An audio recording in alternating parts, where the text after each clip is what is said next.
having your battery die on a piece of equipment is not a huge thing. It's not a money stopper. And I'm just happy to say, after me spending 26 years at the university, I'm supposed to be the IT person. I'm glad it didn't happen on my side, right? Because it could happen very easy, let me tell you. And Dan, you know me, I'm like this perfectionist when it comes to my presentations. I want to be perfect. And it's like, it went black on my side, and I was like, you're kidding. And I immediately looked like right down where my cord is, and it was not plugged in. So, well, you know, the beauty about doing a video chat and doing this stuff online is instead of the audience sitting there for hours just tapping their fingers going, well, are they going to get this thing back online? You just stop it, and then you start back up like we're doing now, and everybody else is like, oh, I didn't notice anything. Yeah, we could completely edit this out and nobody would ever know. Yeah, but it's more fun to leave it in because that just makes us more real, right? Yeah, I agree 100%. So, all right, so here we go. And you can go ahead and share it and get back up there on it, and we're good. There we go. Yeah, that was quick and easy. It's like nothing ever happened. Nothing ever happened. Plug in. Exactly. About.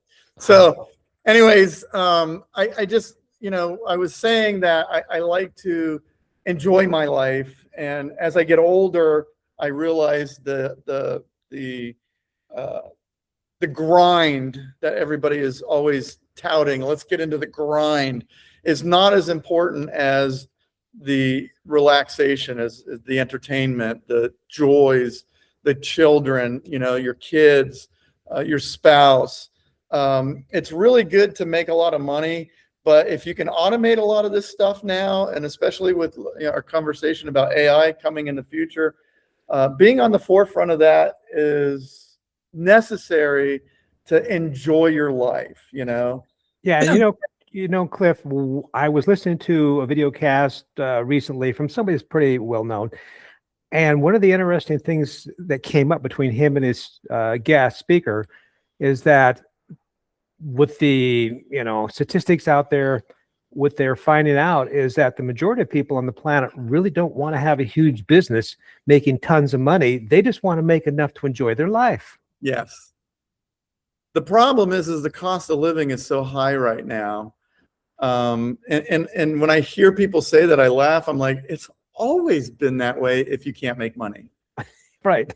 Exactly. Yeah. So if you want to enjoy your life, you do have to find a way to do it that you enjoy. And it's wonderful to have all these mentors and these people out there doing things. So the combination of all these people doing things and sharing things like YouTube and, you know, everything that goes up there is like, thank God those people are doing that, because it saved me so much. And thank God we've got AI to speed us through even more. And you know, that's the thing is, you know, someday we'll just be like the Matrix and we'll plug that thing in the back of our head and we'll know how to do something. But until then, you got me. Yeah. And, you know, even if you just want to enjoy your life, you don't have to plug anything in. You just go enjoy your life and let AI and robots and everybody else do all that plug-in stuff while you're just with your friends going, hey, you know, we're developing memories that on my deathbed, I'm going to remember that, not all that work I was doing, you know?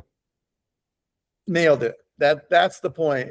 You're never on your deathbed going to wish you went to the office more. Exactly. You know, so that's why my training works really well, because I teach you how to automate this and not be totally hands-on. Now you can go, I'm a workaholic. I will work from sun up to sundown and beyond because I enjoy what I'm doing. But I will say that it is more enjoyable to go to Hawaii and go to Unama Bay and you know, float back into the tidal waves and everything. Absolutely is. But if you're broke, you can't do that. And I tell people, especially that are coming in through my training and whatnot, or have been in other training, I'm like, you're not poor, you're broke.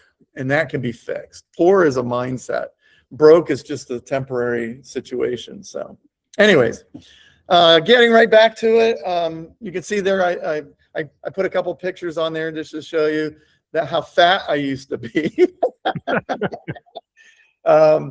The fun thing about doing those types of mentor classes is I had small groups like that, so they were intimate and I could really relate to each person as an individual. But what it also did was give a team mentality, and all of those people were able to work together. Like this one over here had the money, but they didn't want to do any of the work. This one over here had no money, but all they wanted to do was work. So we built good relationships, and that's like what you do at your club. And it's a lot of fun, and you can make a ton of money. And I have, and like I said, I dropped out of school in 9th grade, and to make the kind of money that I made is just unthinkable when you put me back into that category of a person. So what I'm trying to say is, don't let them categorize you. Don't let them put you in a box. You can do whatever you want if you set your mind to it. And that's what I did. It's a lot of fun. So my favorite slide, of course, you know that I've been doing this for 34 years. I remember back about 34 years ago when I used to say, gosh, if I just had 30 years experience, it would be so much easier. Right? And so here I am, and I can appreciate being here with this knowledge. I did a speaking engagement. I used to run the fulfillment centers for a lot of seminar companies. And if I say the names, you're going to know them immediately. Some are here, some are not. In fact, I don't think any of them are still here. But that's just their business model. It had nothing to do with me. But I know that when I would sit there and put these deals together and help these students for these seminar companies, they were one mind. You know, they had one objective, which was to get more money, get more money, get more money. But when you see other people in the fields and they haven't got a lot of the experience, they're trying to emulate the same thing, but it comes down to, in 34 years of putting actual deals together.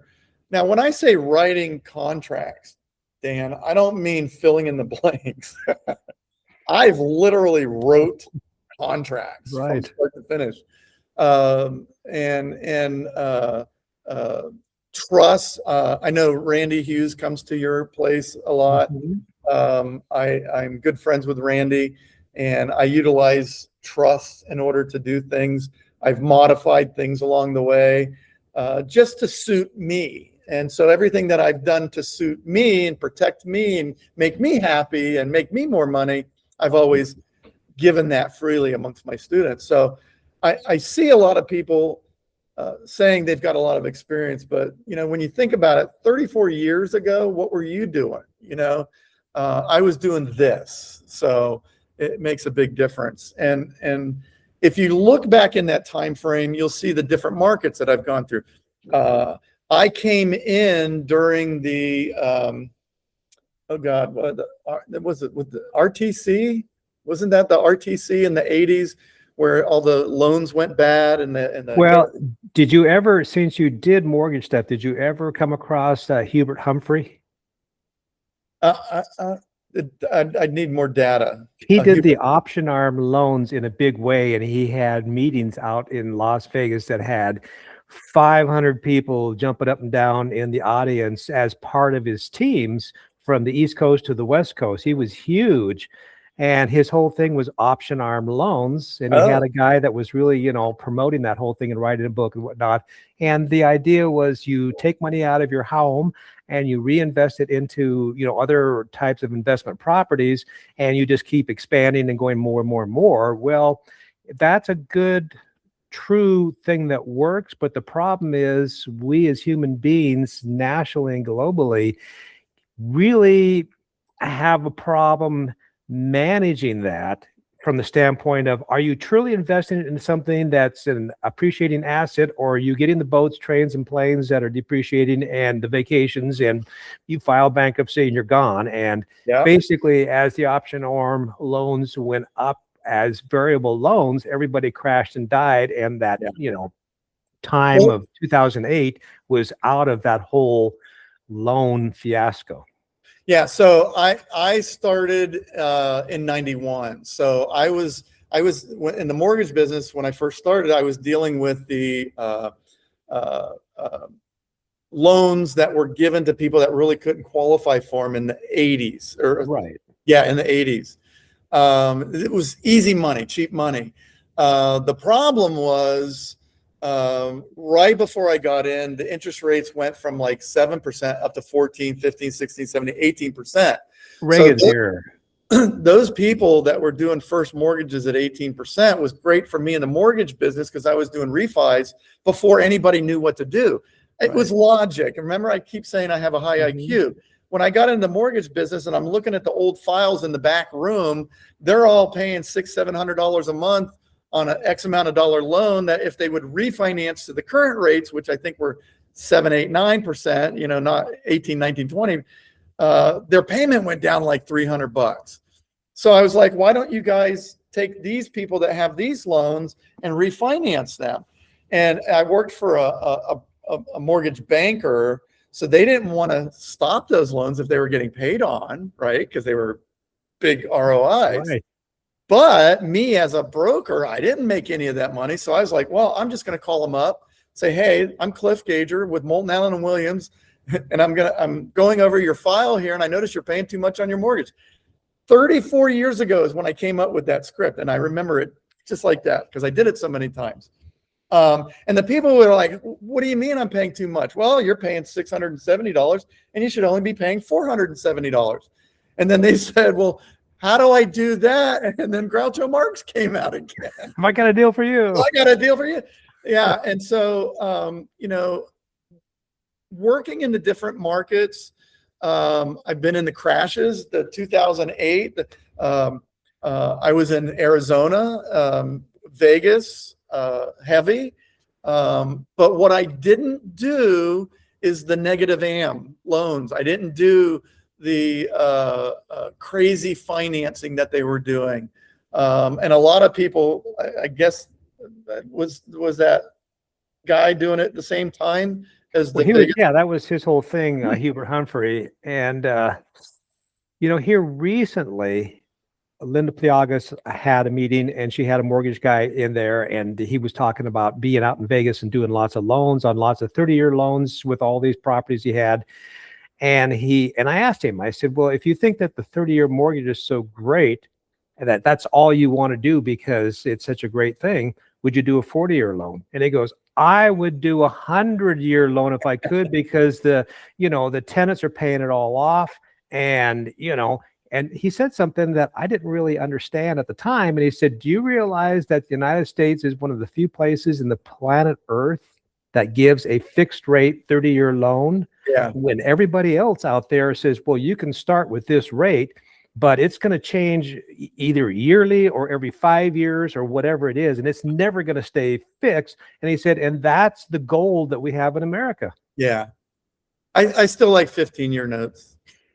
Yeah, and that's okay. And the sooner you pay something off and you never pay any interest, obviously there's more money in your pocket. Yes. But when you consider, and this is one of the things that they're saying right now that's going to get us out of this national debt, the United States, and that is to get back to what we had before that pulled us out of, you know, hard times, which is really back in the 1929-30 depression. Yeah. Was to be able to get onto that fixed rate stuff and use it. And so that's what the government, with which the current administration is working on, is saying, hey, if you rent or if you're, you know, living off of credit cards, you're going to really have a hard time. But if you buy a place and you get a fixed rate, not a variable, and you get a loan and hang in there over the time, you know, that's what we're doing with our money in the government to get us out of national debt, not just buying homes, but paying into loans to do that. That's the answer in the long run, because what they're using is inflation and time to get them out of the problem. Yeah, I love debt. I mean, it's a very useful tool if you're borrowing in your means. In other words, like if somebody gave me $1 million, I'd go buy $4 million worth of property with it because I don't want to pay taxes on it. Right. And you know, then I'm going to get, and I don't know what the exact number was. Let's say I get $1 $100,000 a year in payments from that money. I'm literally not doing the math. I'd rather have that and pay the income on that because I can borrow against that property, and that's totally tax-free. But I always have lived in a situation where if I want something like the jet skis, if I want the jet skis, I go flip 2 houses, I get the money to pay for it, pay the taxes, pay for the things. You got it. You don't have to worry about making payments or anything like that. But when it comes to real estate, I've always flipped. I wasn't a big hold person. I sold the package that people would hold, but I would make, $20, $30, $40,000 a pop. And when you're doing 10 a month, it's a lot of money, and you just pay the taxes and you buy the stuff you want. But what I will tell you is when you stop working, the money stops.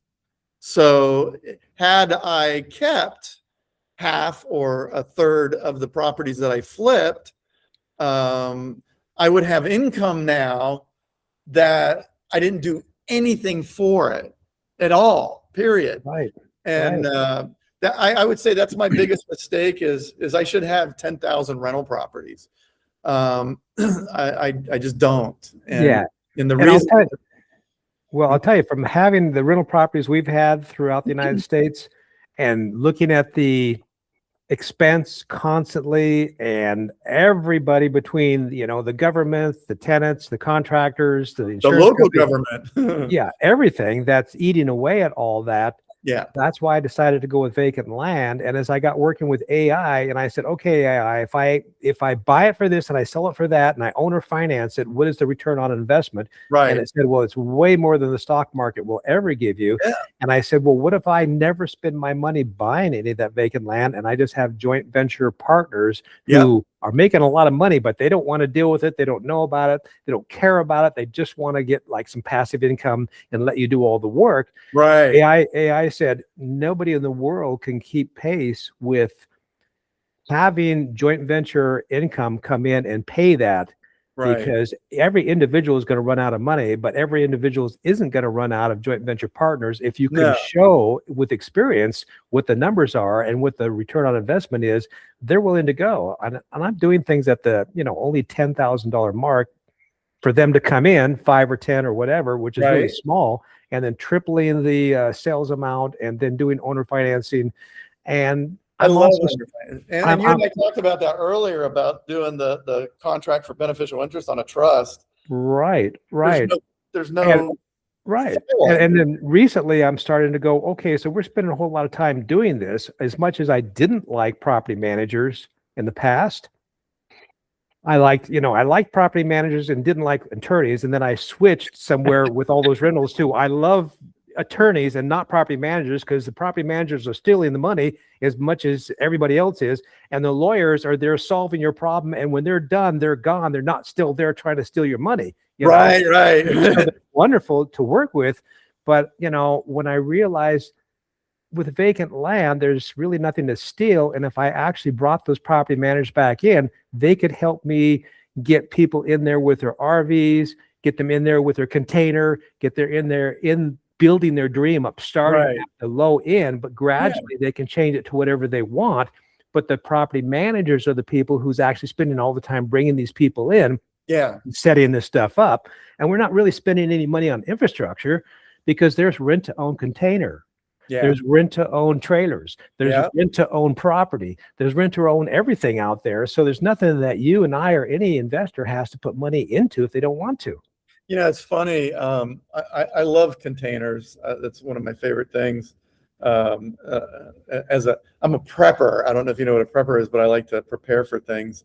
But you always see it in the movies. The guy has his stash in a container. And you can do that and build these container type scenarios on properties like you're doing.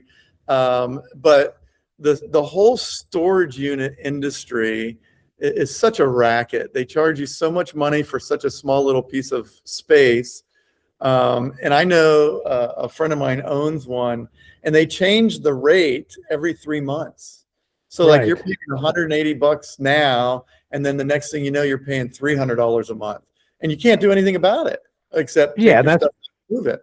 right. And So that's why you, it's such a profitable business. If you want to do that business, I yeah, personally have looked at it and decided, I just don't want to do it.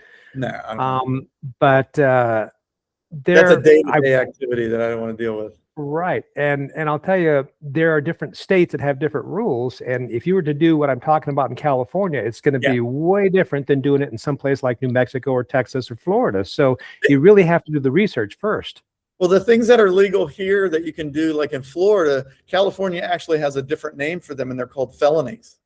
Yeah, exactly. And they also are, I hate to say it, but the felons are the people who are in the governmental positions. When this thing in another 5 years, they're going to look back and say, California had the most illegal stealing going on from government agencies and contractors and everybody else than any state and actually any place in the world, because California is so big. And, if we can live through it, Yeah. then great. If it got so bad with the insurance and the taxes that we said, let's just go get one of those vacant lands, we've got some place to start over somewhere else, we could do that. That's not a big deal.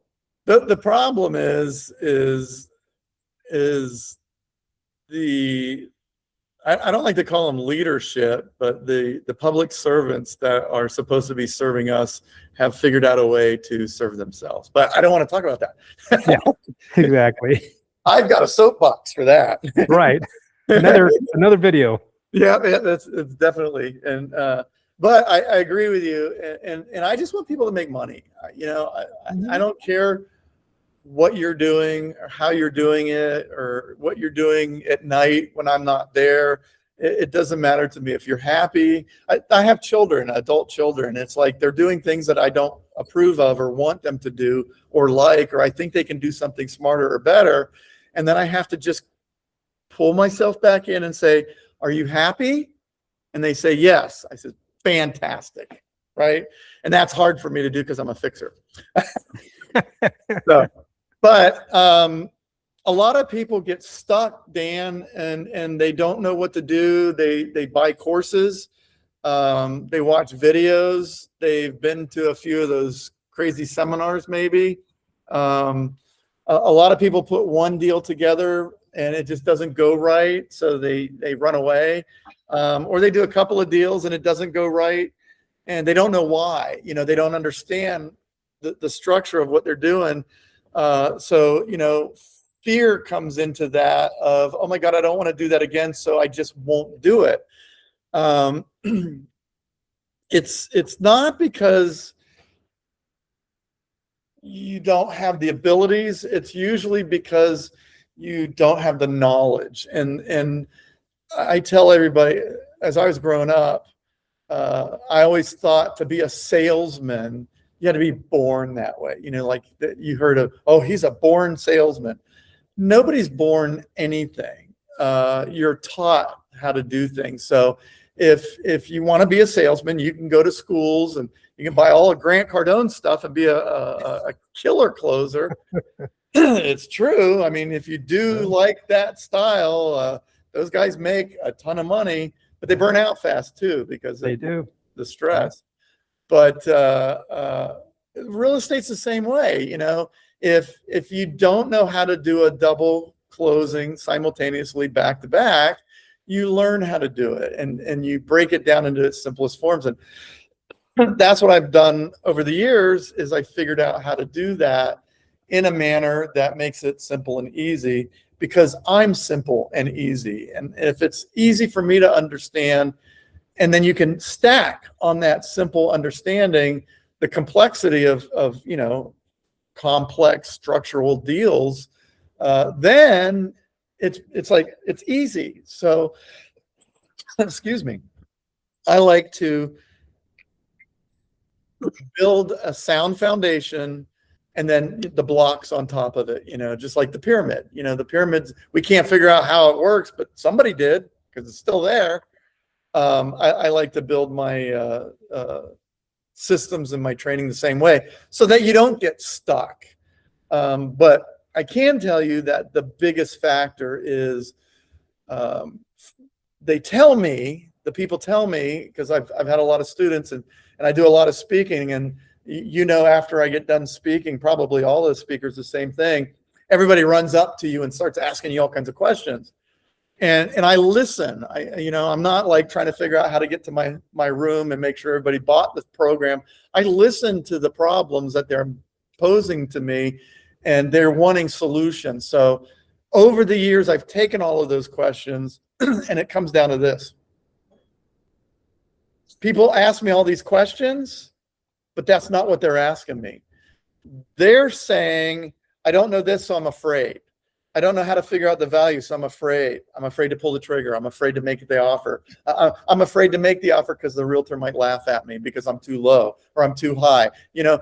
It's not the problems, it's the fear. So if you overcome that fear by feeding the knowledge, you get to a position. Now I'm totally off my agenda here. Well, it's a good thing to speak about, because one of the things I have, and I've probably got 6 different websites: solar, real estate, the REIA, Santa Barbara Computing, you name it. On all of them, I have the same chat bot, and I have the same information there that says, sure, we will consult with you if you want to, but our advice is consult with AI first and ask it all the questions you possibly can. And if you still feel like you need a human, then pay the money for a human. But 9 times out of 10, you'll probably get way more out of AI than you'll ever get out of a human for anything. Now, here's a cool thing. I have built an AI, and I'm not going to tell you how I did it because that's proprietary. But especially on a broadcast here. But I've taken all of my experience and years and years and years of, I have video of me doing this for years and years and years. I have deal structures that I've created. I have trust structures that I've created. And what I've done is I put this all in my AI into a brief, so that every time I pull up my AI, it reads that brief, because AI doesn't have memory. It has like RAM. It doesn't have ROM memory. Is that the right way? Did I say that right? You can say that. Yeah. Probably more so creative as opposed to just bringing up the data and the information. Yes. So it'll have the immediate information of your chat window, but beyond that, it has to go out and look at it. So I created a massive PDF that it can read like that. I mean, it can comprehend it and everything. That doesn't affect it, but it's not in its memory. So what happens is I say, hey, go pull up the brief, and I have a name for it. And then what we're going to do is we're going to talk about this subject, and I want to apply the brief to this subject. When I did that, I took all of my education, all of my knowledge, and I put it into this brief for this AI. But I just want to tell you that as smart as it is, the end result is I take it from there. Right. And a lot of people don't understand that. So I'm educating you for free here, guys. It's all good to do that, but just like Dan said, is go ask AI all the questions. Learn how to prompt so that you're asking. Don't treat it like Google. It's not Google. You want to have a conversation, so you need to learn how to make it think. When you do that, you can actually ask it how to. You can ask, like I use Claude. I used to use GPT, but I can ask Claude to write me a brief on how to prompt him to ask questions. So it's pretty fascinating. But that end result that I get out of that isn't always the end result. So that's where the experience of reality comes into it. And I can tell you a quick example of how AI can easily fail you, and it doesn't. It's not a big deal that it does when it does, because you correct it. And I was asking it, well, where's the best place to put solar so that I get the best amount out next to these containers? And after we got through talking about the south side and everything else, then it said, well, you really need to put some of these solar panels on this side. And I said, well, that's the side with the doors. And it's like, yeah. And I said, well, how do you expect to get in and out of the container if you got solar panels right in front of the doors? And AI comes back and goes, "Oh yeah, that is a problem, isn't it?" Well, let's No, think no, about that. it says it just like this. Hey, that's a great catch there, Dan. But he won't take blame for it. Yeah. So He you won't do say, have, "Oh my God, I screwed up. Yeah, I forgot about that." Yeah, it's always kind of like if you don't know the question to ask, how could you ever get the right answer? In fact, I saw a meme, a cartoon meme. It was the guy, he asked the AI, he says, is this a good mushroom? Right? And the AI says, yeah, that's perfectly safe. And then the next picture is his gravestone because he ate a poison mushroom, right? And it's, Right. yeah, it's good to back check our information because we're not always right. So that's why, eventually it's probably a good idea to get back to the human that you've been thinking about working with anyway and move on, but at least you move on with a lot more information. Well, and so my automation is based on the same preference of utilizing AI, but I did it old school with people all over the United States. But it's a very viable system, though. So going back to our discussion here, I want to talk to you about 3 secrets. And I use the word secrets carefully because I know that's like a bad word. It's like, oh, these are my secrets. It's not really that I'm presenting to you, these are secrets that I only know. And it's not that. It's the general population that gets in fact, a lot of investors that I know don't know these things. And it's because they just have never been shown them or taught them or whatever. But a lot of people that do know them aren't going to tell you because you're competition, right? So secret number 1 is how to profit from real estate deals, even if you're completely broke. If you don't have any money, everybody like for marketing, for real estate training, education, the stuff that I sell, I do all my own marketing. So it's funny because everybody says, I can teach you how to buy a house with no money, no credit, and no experience. Everybody says that. Well, I can do it, and I'm going to prove it to you because I'm going to show you a deal that I did by actually doing that. But that's the big secret is even though all the marketing goes that route, one of the big questions that people would come up to me and say, Cliff, I can't buy your training program. Can you help me do a deal? And then when I get it put together, I'll pay you. And I'm like, what if you don't have any money for buying the training program? How are you going to buy a house? And you're like, yeah, I don't know. I've always been told you have to have money to buy a deal. So I go through the explanation, and then they run to the back of the room and they buy my program because they really did have the money. Okay. But they didn't have $40,000 for a deposit, right? And that was the real question.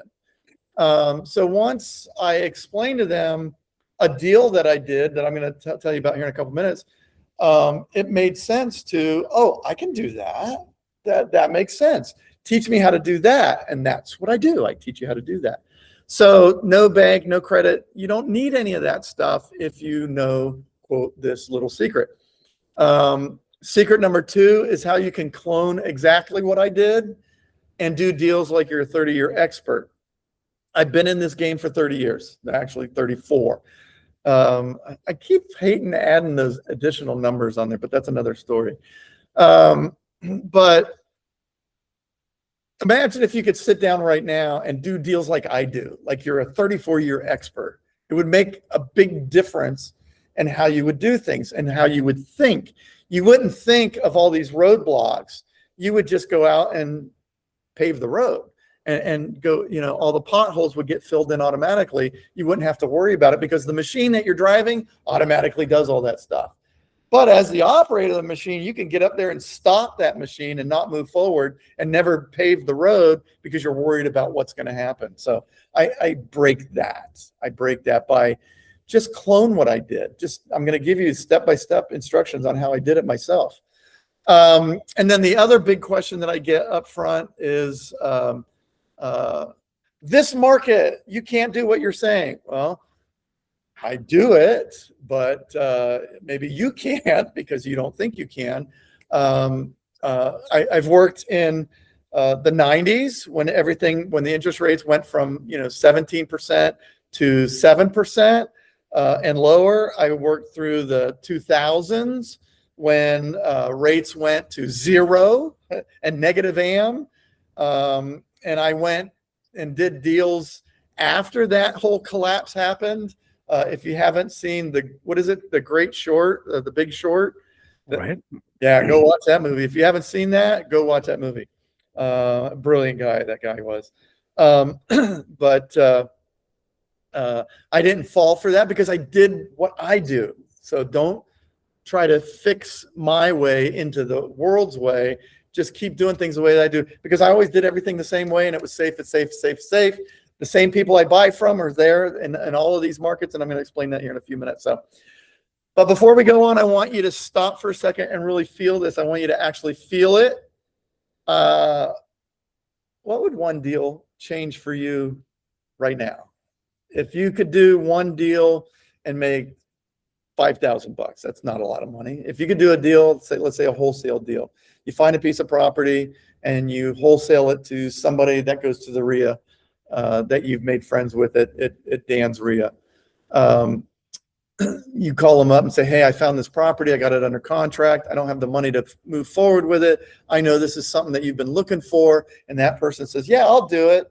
And you say, great. I built in a $5,000 finder's fee, because don't tell them this, I used Cliff's methods. And you present it to them and they say, yeah, that's a perfect deal for me. I'd love to do that. And then you say, like I do, hey, do you mind if I make a little bit of money on this too? It's built in. Do you mind? No, not at all. Everybody's got to make money. If they say, no, you can't make any money, run away. Just don't even deal with that person anymore. But you will meet them. You put $5,000. What difference would that make to you right now? Now, if you make $300,000 a year, it wouldn't mean much, but it would be your electric bill payment for the next 2 or 3 months for free, right? After taxes. That's not bad. To somebody that is living paycheck to paycheck, it could be a month's worth of bills, all of your bills, your rent, your electric, your phone, your water, everything. What kind of relief would that do? And if you could do one of those every single month to make that, let's say it's $10,000. I don't know what your number needs to be. If you can make $10,000 a month, every month with a minimum amount of effort, by automating things. Remember, I said to you, I like to automate things. An extra 10 grand a month to me would be a big deal. I could, buy more sushi. Right. But, the really cool thing about that is it would change your life, and it might change it a little, but it might change it a lot. If it doesn't change your life, work in a larger market to where you make more than $5,000 on a flip.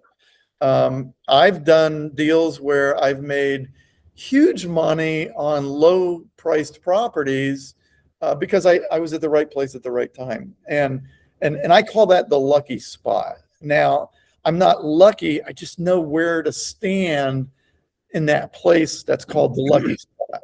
And when you learn how to be in that place, which I'm going to show you here in a couple minutes, when you figure out how to be in that lucky spot, the deals find you. And that's like one of the hardest things to do is find the deals. So can I ask you a question here, Cliff?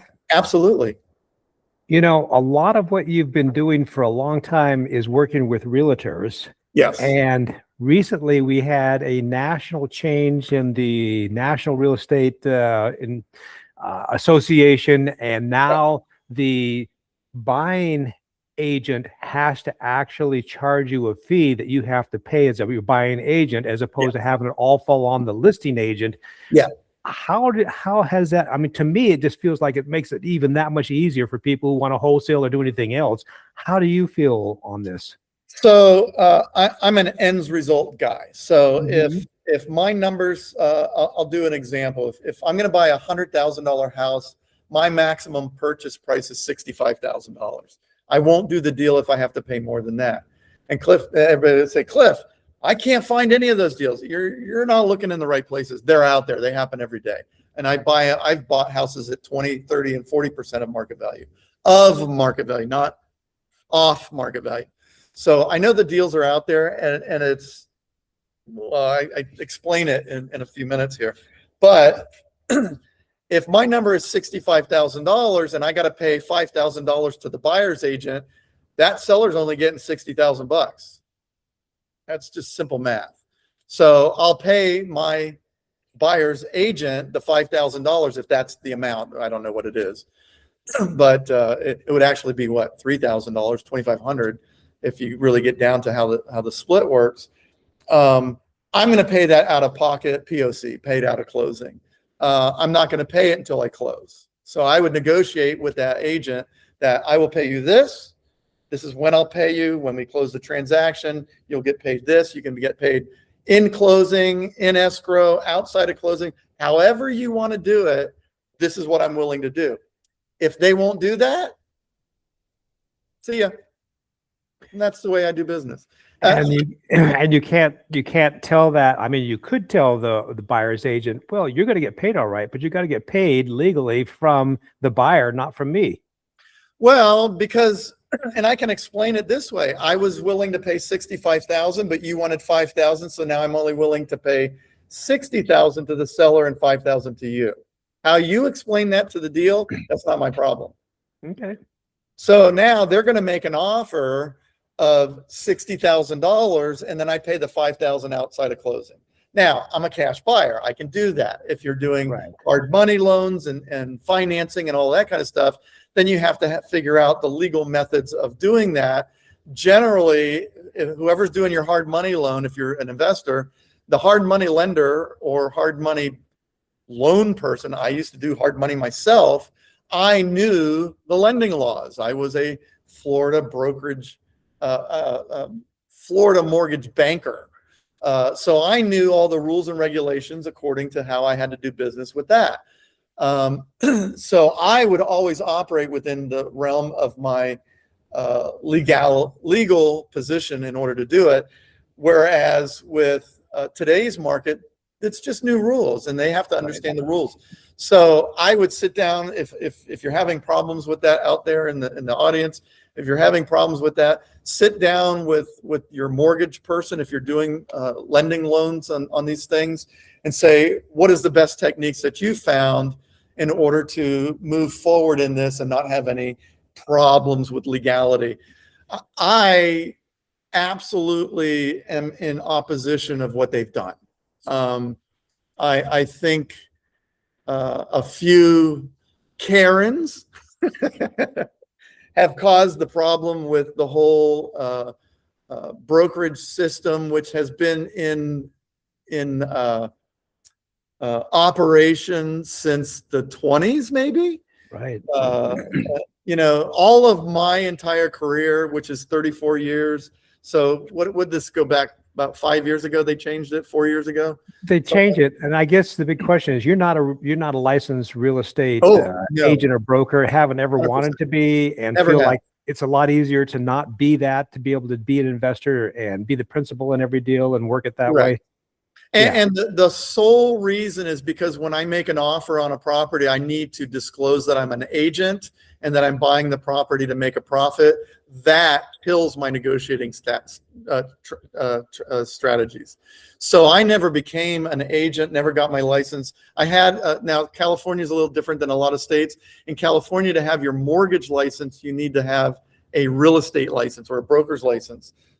In many of the other states, you only needed one or the other. They had a separate mortgage license to be a mortgage broker. And then, so if you didn't want to be a realtor, you didn't have to get a real estate license, but you get a mortgage broker's license, and vice versa. If you didn't want to be a mortgage person, you didn't have to get that license. So what I did is I bought a broker, Dan.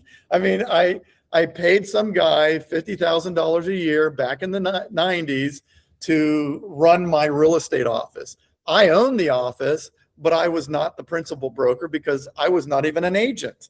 What that limited me to was I couldn't present offers to sellers. I couldn't write my own contracts if it was a listed property and I was going through the brokerage, and I didn't have to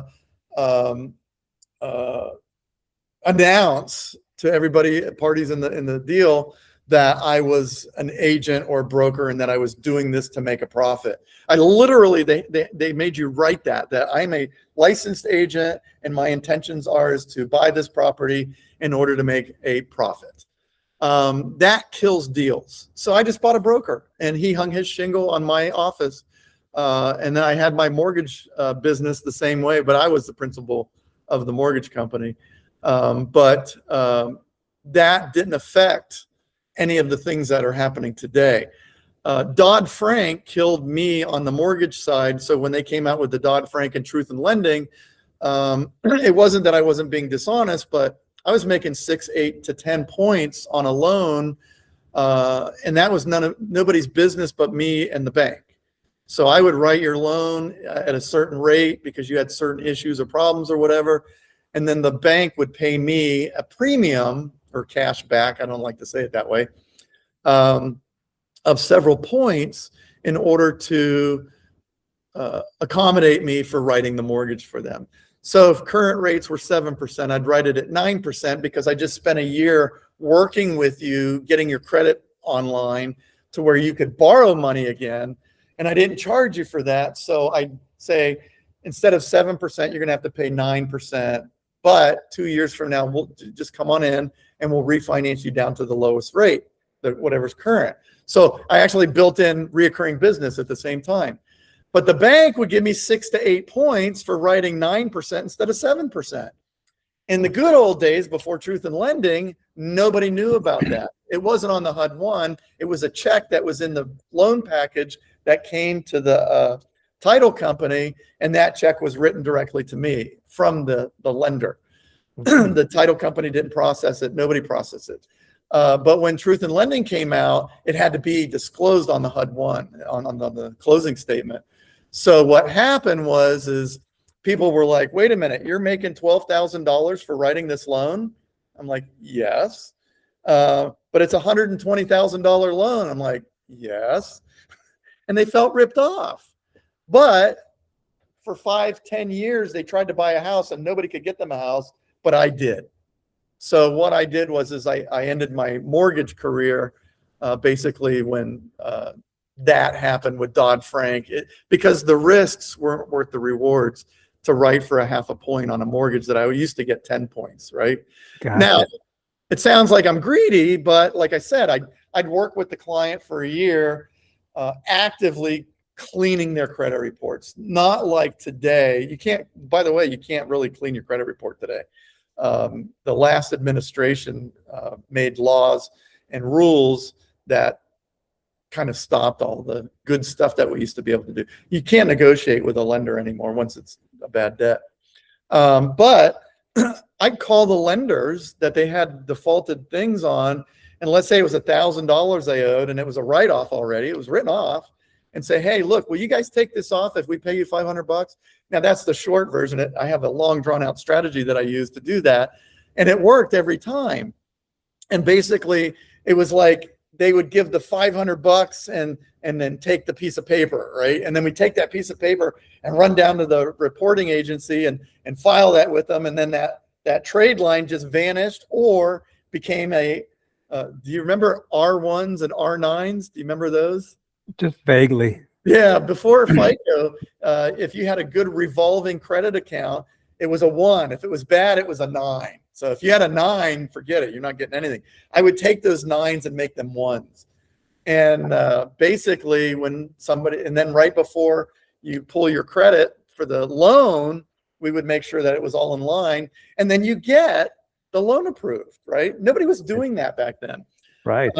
So long story short, as far as dealing with the realtor, I know I went on a little tangent there. No, that's fine. But in order to deal, this is the mindset that you have to have. And I don't work with everybody, and you'll understand it when I explain this. It's my money. I'm going to buy things the way that I want to. If you want to tell me different, we'll use your money. that usually stops it right there. Right. And if you want to delegate what terms are going to be used, again, we'll use your money, and then I'll just walk away from the deal and take the property, but because you're dictating to me how it's going to be done, I'm going to use your money, and you're not going to have any ownership rights in the property at all. Because that, if you think about it, and I go into a big detail of understanding with them, that's literally the same thing they're saying to me. Number one, everything that I do is legal. Number two, everything that you're saying is legal, but you're trying to make me conform to your will, not my will. And I do not comply. I don't comply. So if you don't want to do that, if you don't want to do the offers with me, one of the things I would do if I was physically in the office, I would look, usually you could look at the person, like I'm looking at you in the camera here, and then I would do this. Well, is there anybody in the back there behind you in the office there? Does any of them want to put offers in for me? Because I know if you don't want to do it, I don't have time to waste waiting for you to decide whether you want to do it. This is how I make my offers. If you want to do it, that's fine. I'll work with what's that person's name right there? I'll work with them. And you're going to get two results. One is like, well, wait a minute, I'll work with you because I want to do your business. Or, yes, Cliff, I'll help you find somebody that'll do it. I don't feel bad. So going back to your question is I do things my way. Right. My way is legal. I have a maximum number that I'll pay for a property, and everything has to be taken care of in that. The separation of the buyer's agent versus the seller's agent's compensation is part of the transaction. The seller, in my opinion, is always going to pay for that from the proceeds of the sale. It's just how you structure that. I'm either going to give it to them and then they're going to give it to them, right? That was kind of dumb. I'm either going to give them the full price offer, and then out of that, title company will disperse funds equally as they're supposed to be done. The buyer's agent gets theirs, the seller agent gets theirs, or I'm not going to give them the money and I'm going to pay that buyer's agent POC. I like POC, paid outside of closing. The brown paper bag. I mean, right. It's a check. It's going to be wire transferred or whatever. 9 times out of 10, the title company will handle it for you, and it's done outside of closing. That way, you have a paper trail. You have, it's drawn on an account that's an escrow account for the title company. So you do have your E&O insurance available because they have that there. And even though it's paid outside of the closing, if they're handling it for you, there's warranties, guarantees, and things like that related to the money. Yeah, I've heard that in places outside the United States, Europe, and wherever else, they haven't had buyer's agents ever, period. Yeah. And, I owned a real estate office. If I was to become a real estate agent, I would be a buyer's agent. I like solving people's problems. I like helping people create situations that they couldn't achieve on their own. And with my knowledge and my abilities, I create something that happens where they become a homeowner. There's knowledge that goes into that says, guys, you can't afford this house. Let's go look at something else. And then 2 years from now, when things change, let's go look at the other one and move up and do the graduation. Get that tax credit every 2 years. Move. You're young. Gosh, hindsight's 2020, right? Right. I'd have moved every 2 years. Next. You know what I'm talking about, right? Getting into a property, fixing it up, being there for a couple of years, and moving on to another. Yes. And that's not even getting into 1031s. But I like that part. That's my favorite part. I look at listing agents or sales agents as the gatekeeper, the barking dog, the bulldog that tries to stop all the buyers from insulting their seller because they listed it too high. We could go into that. That's a whole evening of discussion, because I owned a real estate office. I owned the brokerage. And it had to make money in order to go.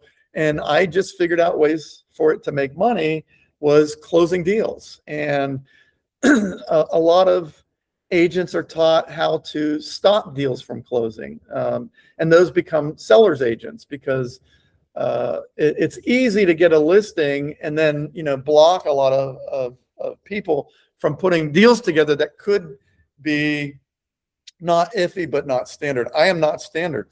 When you put offers in the way I do, I create havoc. And if I'm not creating havoc, I'm not doing it right. So, again, I go back to the original statement is this is the way I do things. If you want to do things with me, this is the way I do them. If you can show me a better way, I'm open to that. But what I've done has worked for 34 years. I've never had a deal go bad. I've had things go sideways. But it was, and Dan, is every time a deal went sideways because I gave somebody a trust point of responsibility and then they failed. Well, working with realtors, listing agents on the vacant land side, one of the things that I learned here fairly quick was there are so many vacant land properties on the low end, right, that they list. And I find out basically that they don't want to deal with it because they're not making much money on it. So it sits there, it goes nowhere. And those owners actually think that their property is worth half or a third of what they ever thought it was because it's not selling. And the only reason it's not selling is because nobody's promoting it to be sold because they don't care. They just list it and that's it. So you can go in there and you can offer them way less than it's actually worth and get it because the owners don't know and the realtors don't care.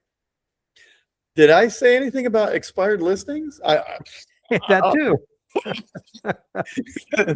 But I never did land, and you're gonna laugh because I'm actually doing a project right now. I'll tell you about here in a second. I didn't do land, and I had a saying, and it's really funny because if God didn't put a house on it in all of these years of creation, it's not my job to do that. Right.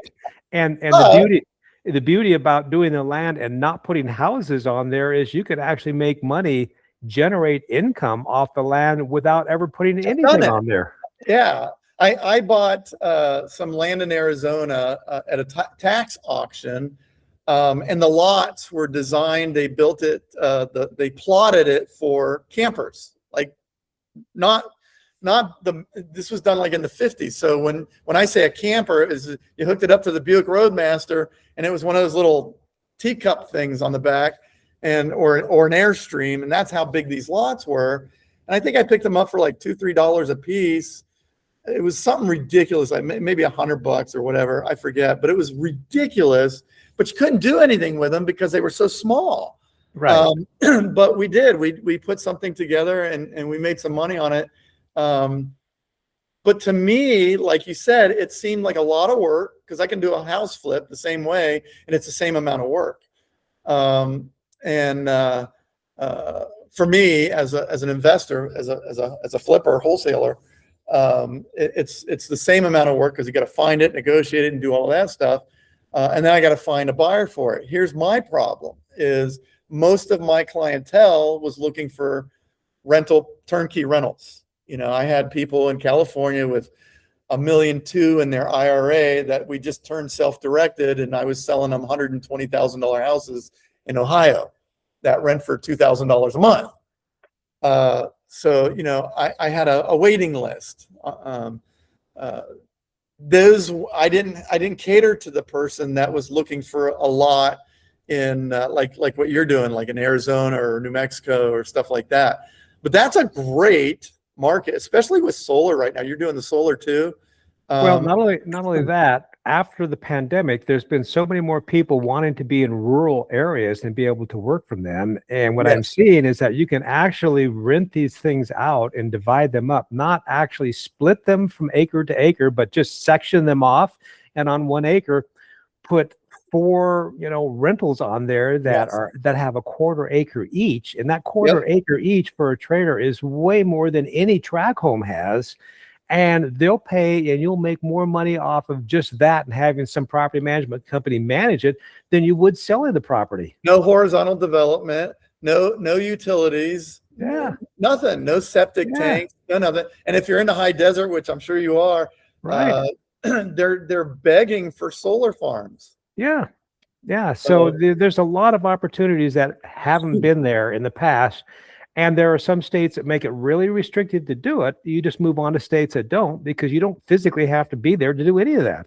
none of it. And you Yeah. can, and I don't know, but I looked into it before. I had solar for myself at my ranch, but I had looked into when you put like let's say you have a lot and you've got 4 units on it, and let's just say they're single wide trailers, right?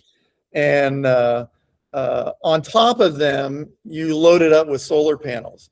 So now you sell that electricity to your tenant, and I don't know, but this was years ago, but you could become the utility and provide them with electric service. Is that still something that you can do? Well, you could, but with these containers, if you just put a container on there or have them get a container and put on there, Yeah. you can get solar that attaches to the south side of that container and face it south. Yeah. And you can actually have that solar be flexible where it comes up for the right angle for the right season. Yeah. So you can have that on the solar side, and then you can also have some on the top that do the same thing. So you've got the bottom and the top all facing south at whatever angle you want.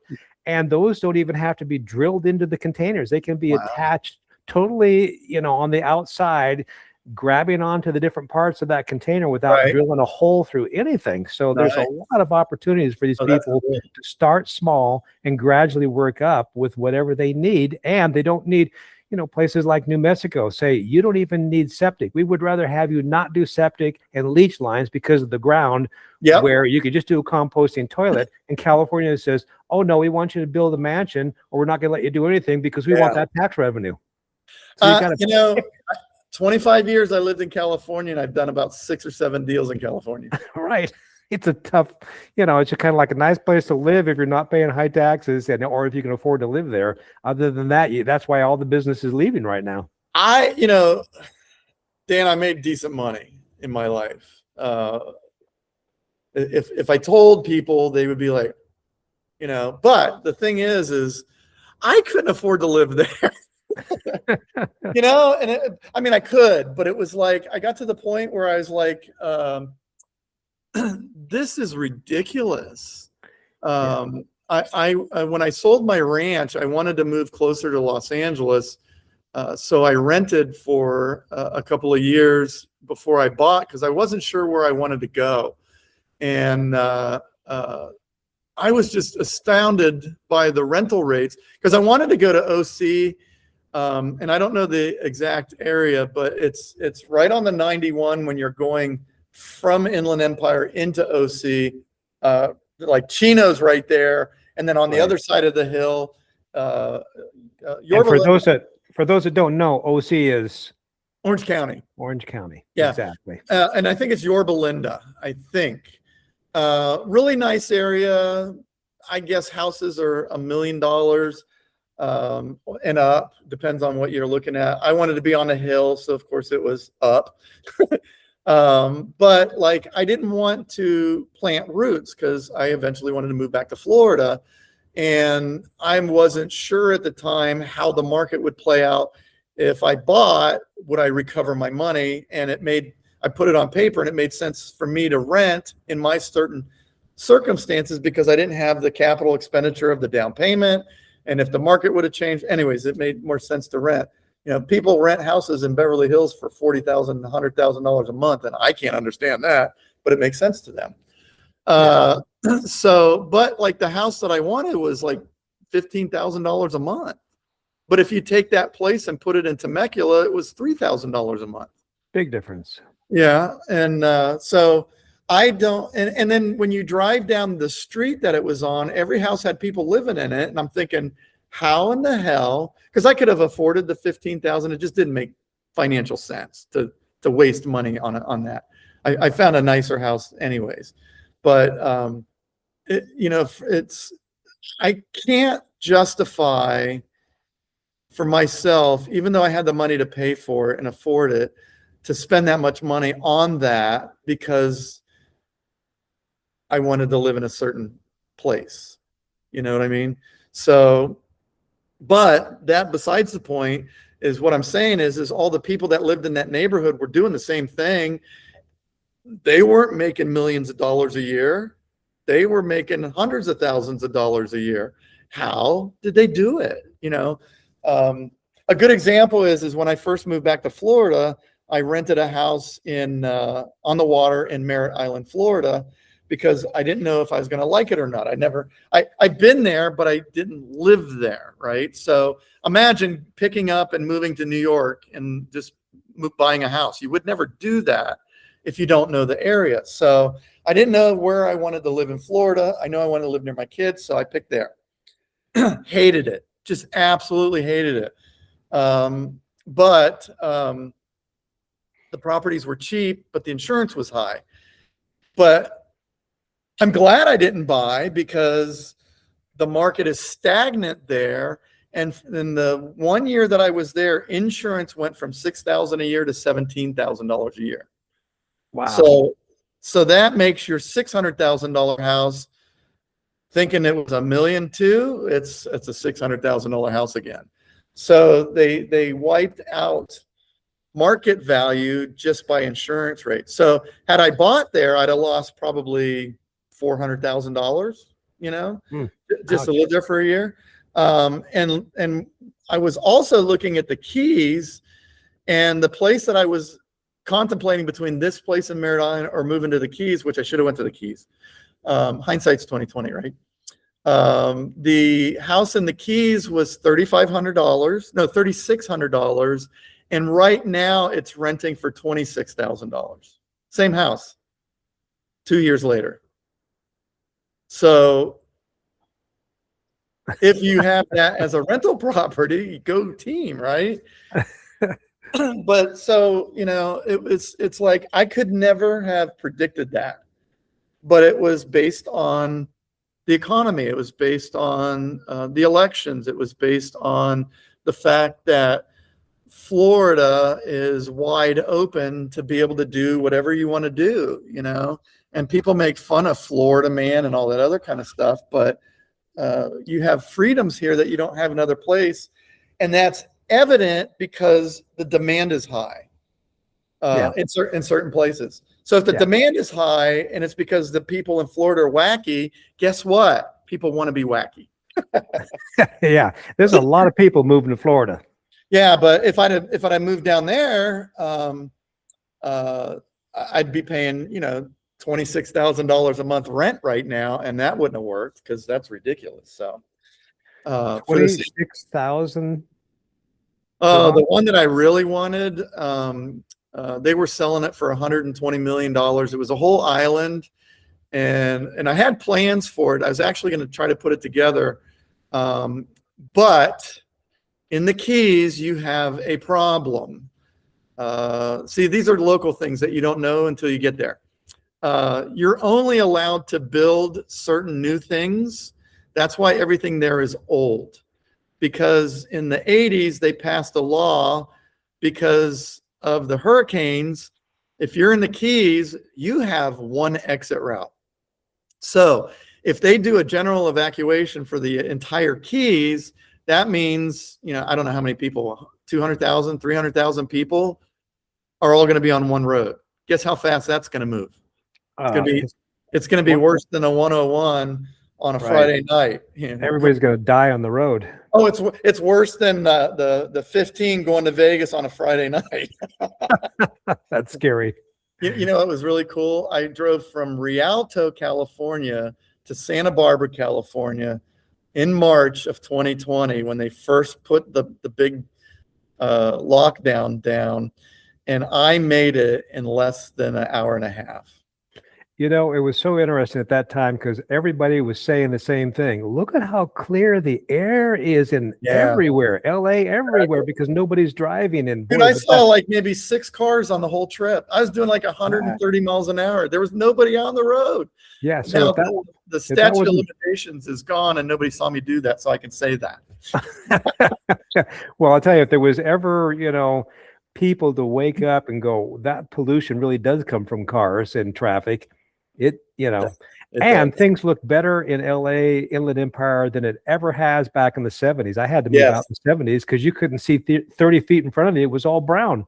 That's terrible. When I first, because I lived there, it's now, I guess I moved there in 2002. So when I first moved in 2002, like I was in San Diego County. So I would come up the 15 to go to Vegas, right? So as you come up to where San Bernardino and Rialto and Rancho Cucamonga, where that all converges there's like a corner, like it goes like a corner, and all of that area is right there. And then you go up the corner, up the Cajon past Vegas. Well, the mountain range goes like as a corner, and then the wind blows all of that stuff into that little corner there. And you could literally drive from Temecula going up there. So you'd hit Ontario and you would see no mountains, right? Until that you were almost on top of them. And it was because of the smog. And it didn't look brown like the pictures that I saw from the past. It was all just white. So, but it was the smog. It was definitely the pollution. So when you get the Santa Ana winds, it was blowing everything out to the ocean off of the desert. Then you could see the mountains in all their glory, and it was beautiful. And there was, great views and everything. So yeah, I agree that, that's definitely something that, is a benefit, but, well, things are getting better. What I'm saying is it's just really, no matter what the politics are, the air is much cleaner than it used to be. Yeah. And it's they just need to refine the fuels better. And, I don't agree with complete 100% EV cars, but I do like hybrid vehicles. I think they're more, because, that electric is generated from the car's motion, on a hybrid more so than, something that you plug in, because where you plug in is going to the coal plant. So it's just creating more load on the coal plant, on the system of the grid, unless you install solar on your house. And once you install solar on your house and you realize, oh, wait a minute, I could use an electric car like a Chevy Silverado, and I could have it power my house for 2 weeks in any kind of emergency. And if I really had to go downtown and charge it back up and bring it back up and plug in my house, I could do that. We're real close to, bidirectional charging, which is really expensive to make that jump to go, because it's a $10,000 investment to plug in the equipment to go bidirectional. But rather than do that, you just go to the 220 at the back of the truck and you pull that into your house directly, and you're only getting a couple $1,000s less. I'm not 1,000, but a couple of 1,000 watts less than spending 10,000 just to pull it directly out at 220. And you've got, maybe 2.5 weeks instead of 2 weeks. I mean, you got a week and a half instead of 2 weeks at no extra charge. So, we're all getting really close to something really good. Just around the corner with all this stuff. I had solar at my ranch, going back, let's see, that was 12 years ago, I guess, somewhere around that range. It's just going so fast. But it was just for the house. And they didn't really have the technologies that they do now to, do all the other cool things. I had batteries, but they were the old, lead acid batteries with the lithium batteries now. I mean, you could go off grid completely. They just don't want you to, Well, they don't want you to. The utility companies don't want you to, but guess what? The utility companies are your future blockbuster. They're going out of business. I agree. I love it. Come on, Elon. We got to get back to my show here. Let's do it. Let's do it. So, going back to what I was saying earlier was, what's one deal going to change for you? It's going to make things a lot easier on your life. Money doesn't suck. Okay, being broke sucks. Not having any money,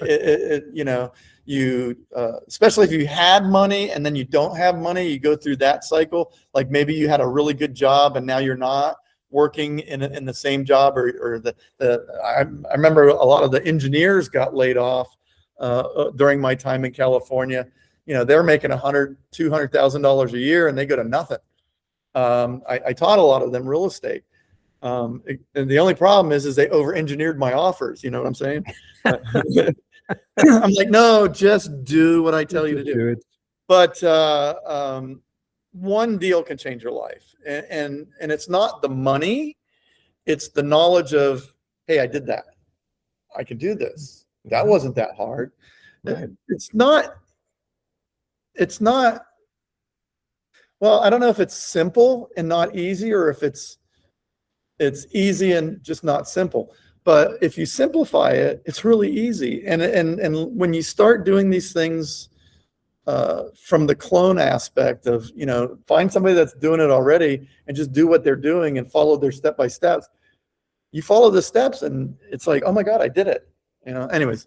Yeah. I'm going to show you a story about David. David's one of my favorite students. I met him through one of the seminar companies. He was a firefighter in Boston. I'm not reading off my script here. But he was best friends with a very famous celebrity real estate investing former firefighter. I'll leave it at that. And he went to that person and says, hey, I want to learn how to do this. And that person sent me. That's how I met him. He sat through my 3-day class. At the time, I would show up at your house and do a one-on-one, or I would do a group class. Same class, just different format for how many people were there. But this was a one-on-one, and I think he paid $50,000 for it. I sat with him for 3 days. I showed him all my methodologies. I showed him how to do it. We literally went out in the field and looked at properties, and I gave him my insight of how to do things. I introduced him to people, and it wasn't people that I knew. I showed him how to find those people, and then I helped with the introduction of it. That this is what we do. This is how we do it. He's new. He doesn't really know what he's doing. I'm going to help him and guide him. But this is the box that we're looking for. And sat down with him for 3 days. We did that. And I left. He sent me lobsters because, it's Boston. And I told him I like lobsters. I cannot confirm or deny if I made hints that I really liked lobster. But of course I did. Never really heard back from him. He never asked me questions. He was a really good student. He absorbed everything, asked questions along the way, but they were intelligent questions. And then all of a sudden, I get a message from him. I'll just show you here. This is the kind of stuff he did for a living for, I think, 25 years. He was a firefighter. These are not pictures of him. I got these off of the internet from Boston where he did firefighting. So it could be him in one of those pictures. I just don't know. But that's kind of shit stuff. I'm sorry. That's the kind of stuff he did. And you would never catch me doing that. I can feel the heat from my computer monitor about how hot that is. And I want nothing to do with that. That's why, scary. That's why I know I'm not going to hell, because I won't last very long down there.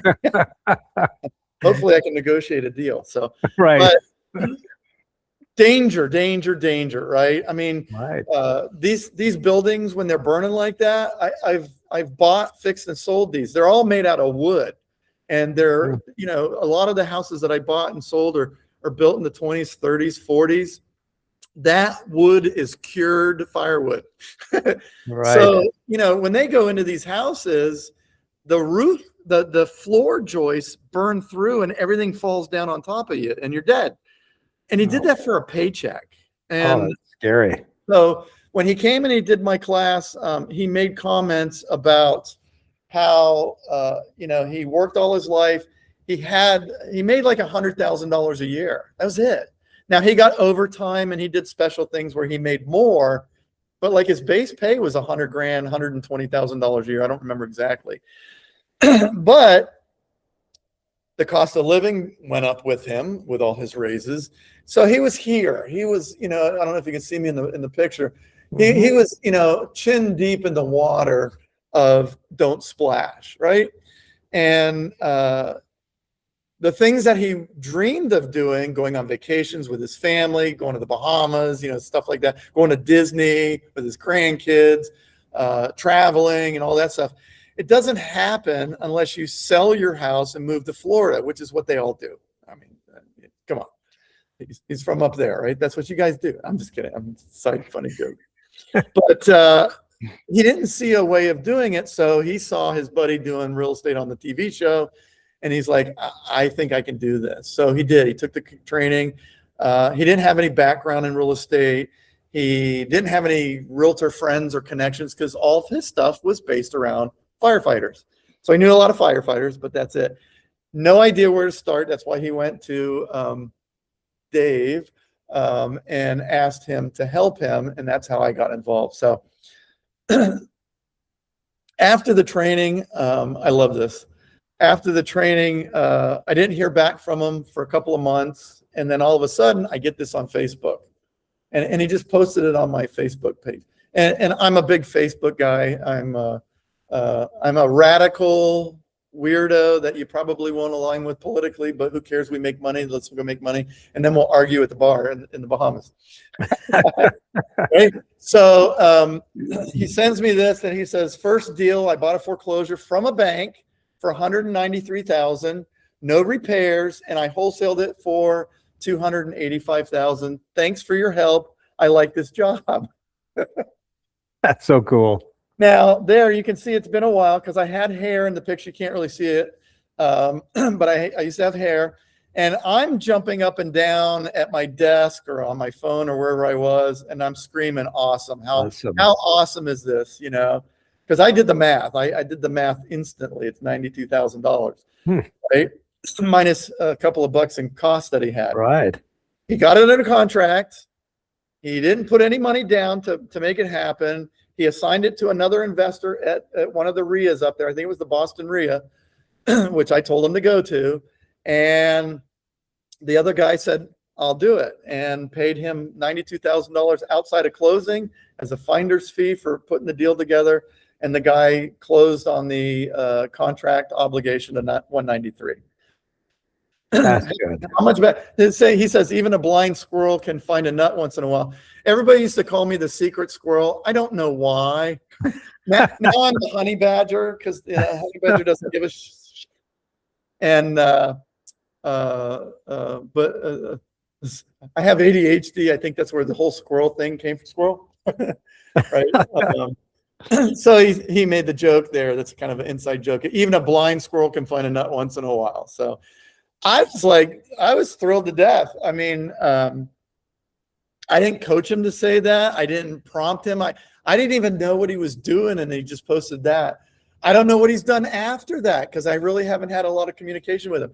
One of the things that the seminar companies and the gurus did not want me to do is have continual contact with the students because they'd call me up and they'd say, hey, how do I do this, right? And I'm like, oh, well, just do that. And they would go do that. And then the seminar company would call them and say, hey, we've got a class that's specifically on this. And he's like, nah, I don't need it. Cliff already taught me how to do it.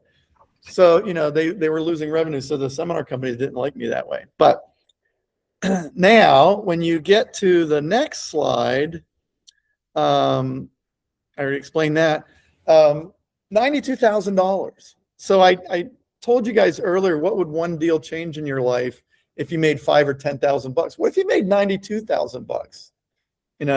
That I'm telling you, if I'm walking down the street and I see a paper envelope and I pick it up and it's got $92,000 in it, when I turn that $50,000 into the police for the lost and found, did you catch that? Right. No, I would not return it. I probably would. I have this moral thing that I hate. It's the little the angels on your shoulders, the angel and the devil over here. Right. The angel wins every time, and I live a better life for that. But imagine if you won a deal put together and you got $92,000, or you bought a scratch-off ticket and you won $92,000. You wouldn't be mundanely happy. You'd be excited. You'd freak out. You'd be really excited and happy. So, like, how do I do that again? Well, you wouldn't even have to ask that, Dan, because you already know how. You know how. You know exactly how. So these are, again, I say at the bottom that results shown are not typical. Individual results may vary on your effort, experience, and market conditions. And again, I'll tell you, he was lucky, right? He was in the right place at the right time, but he had the right information to know to be there. And see, And what to do with it. To me, that's not being lucky. That's Right. educated luck. That's That's right. skill. Yeah. And once you have the skill, it works, it works, it works. It's not Mhm. luck. Luck Right. is, oh, it's a one and done. He's not going to be able to do it again. And it's funny because of the thousands of people that I've taught this to, you'll get people that'll do something like that, and then you never hear from them again. And then you see them years later and you're like, hey, are you still doing real estate? Nah, I did that one deal. I proved to myself I could do it. I'm happy. I went on and did something else. I'm like, oh, what'd you do? Oh, I build bird cages now. Well, that was my point about, there's a lot, the majority of people in life don't want to work hard and have this huge company. They just want to be happy. Yeah. There's so many things you can do in life to be happy. Yeah. And he paid 50 grand to learn that. So I figured he got his money back. He got a free education and then some in his pocket. I'm sure if he goes and buys a primary housing unit for himself or for his family or his kids, he's going to utilize my strategies and techniques to help his family get better deals on properties. Because if you know how to buy houses at 60, 50, 40% of market value. In other words, if you can buy a $100,000 house for $60, $50, or $40,000 and you have that skill set, why would you go buy a $100,000 house for $100,000? You just won't. You won't, hopefully. So all he did was follow what I told him to do. I gave him instructions in that 3 days of everything that I used to do and how I used to do it, how I made my offers, how I analyzed the property, how I came up with my offers. I use a spreadsheet at the time. So I showed him how I gave him the spreadsheet. I showed him how to use the spreadsheet. You plug the numbers in there, boom, it's done. You do this mini appraisal strategy that I teach him how to do. So you get the exact numbers of what it's going to be. I've had appraisers get mad during my group classes when I show them how I do it for free. And they're like, they say bad words. I pay $7,000 a year to get the same data that you're getting. Well, okay. I do have a 144 IQ, so maybe I'm a little smarter than you. No, it's not that I'm smarter. It's that I figured it out because I was outside the box. So that's all he did. He just went out there and did it. When you utilize my training and my strategies of how I do things, you don't have to guess. You don't have to overthink it. Like I was talking about the engineers, they do. So if you're an engineer and you're watching this, just follow the steps. Don't say you can make it better because this is 34 years of perfection. So, and I added in there now that he doesn't have to watch any more YouTube videos. Dan, I watch the videos and I see how people are giving really, really, really not good advice. Of strategies, of techniques, and a lot of them I'm sitting there watching them. I'm the legal aspect of my business. I comply, I conform, and I'm in compliance all the time because I don't have any desire to go to jail or pay exorbitant fees and fines. Yeah, we have a speaker at one of the REIAs that I held that is in prison now for 12 years for real estate fraud, bringing people into him as, some kind of partner, financial partner. So, there's a lot of it going on and people need to do their due diligence on everybody and anything. And, one of the things I learned recently, really quick and easy to do with YouTube videos, no matter what they are. You ask AI and you say, is this screen? Because it looks at your screen. Yeah. You just stop it. Don't have it. Keep talking. Make sure that the title is on there and say fact or fiction. And it will come up and tell you a lot about everything you're looking at. I'm going to give you something really cool. There's an app. It's a plugin like for Chrome and it's called GLASP, GLASP. GLASP. Okay. You install that, and then when you are on YouTube, it puts up at the side over there the ability to click a button, and it completely transcribes the video instantly. Wow. So now you can take that transcription, turn it into a PDF. Don't send your AI a PDF. You want to copy and paste text to the GPT or Claude or whatever you're using, because it has to read the PDF, and it uses a lot of tokens if you start learning about tokens or usage. But if you send it plain text, it's like 3. If you send it a PDF, it's like 3,000. So Big difference. I learned. But if you send that text into it and you say, this is a YouTube video that I watched, and what I want you to do is I want you to act in the role of an expert in the real estate fraud division of a FBI office, and determine whether this information that he's getting or giving is in compliance with the law. And I want you to double check it and make sure that if I was to go out and do this in my state, if I would have anything to look for as far as legalities of do's and don'ts. And I want you to make it in a simple format so that I can understand it. And then you hit enter, and then you're going to get some really good results, because it's going to take the totality of what you said in your prompt plus the information.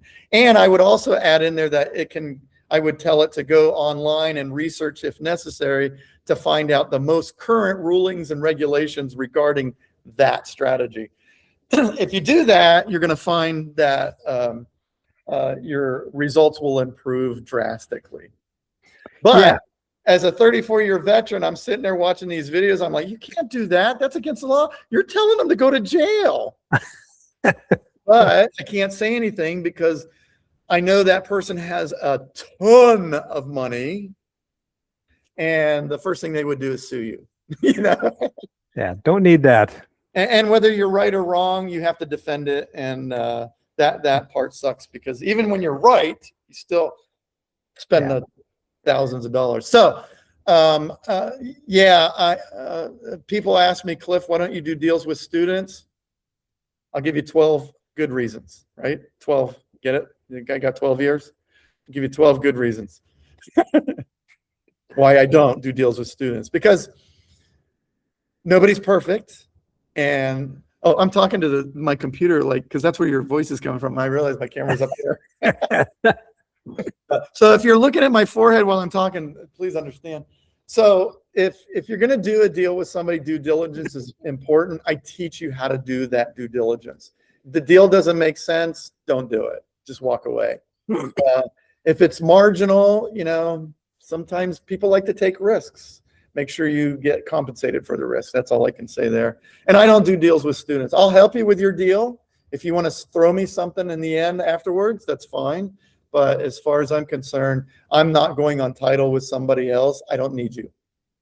It's harsh to say that, but I don't need you. Does that make sense? Makes sense. Yeah. Now, everybody will say, well, but you could double your volume and you could do so much more if you do. No, I can do joint ventures with students where you find the property and I buy it from you and I give you an assignment fee. That's it. We know what's going in, what's going to happen when we go out, and that's the end of it. And I'm going to be in and out of it probably less time than you are going to be in and out of it. And that's going to be 1 or 2 or 3 days. That's it. And those are the deals that I'll do with, but it's going to be an arm's length transaction. It's not going to be a partnership. I don't do lending anymore because of the lending laws are ridiculous. I'll leave that to the people that want to be a compliance freak. In the beginning days, I used to, and the statute of limitations are over, so I can say this. In the very beginning days, I was doing 18 and 10, which means I was charging 18% and 10 points.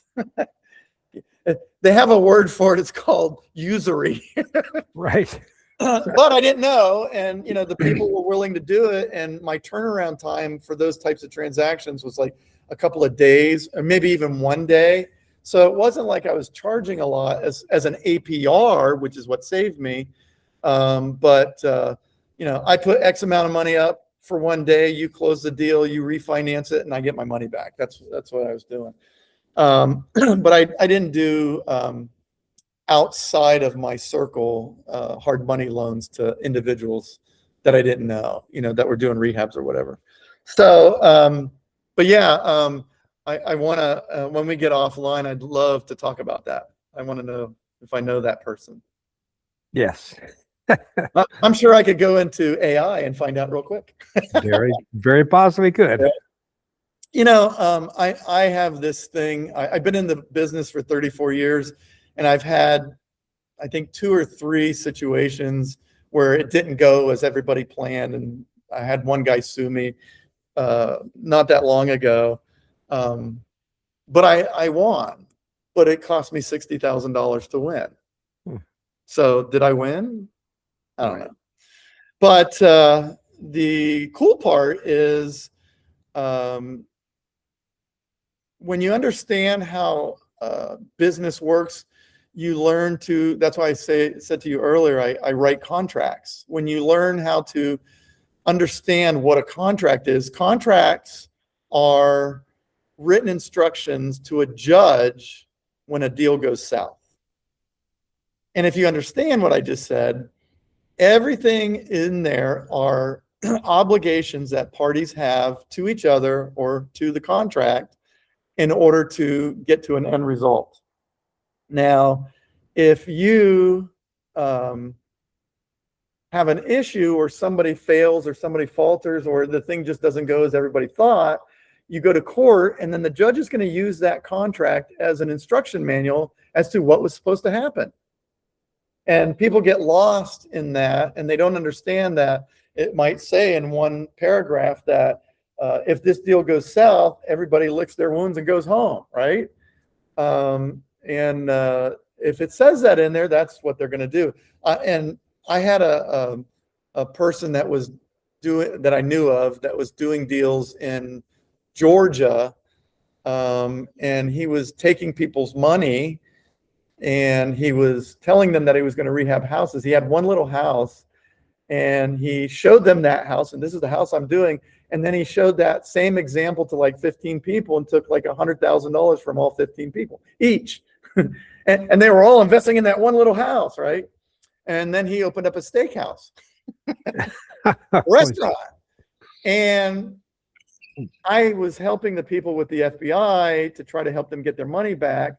And then I read the contract that they signed, and it said that in the contract that he wrote there that I blankety blank and my company and or signs or any, he put the whole good verbiage in there, can do anything I want with this money, whether it has anything to do with what was talked about in the initial conversation.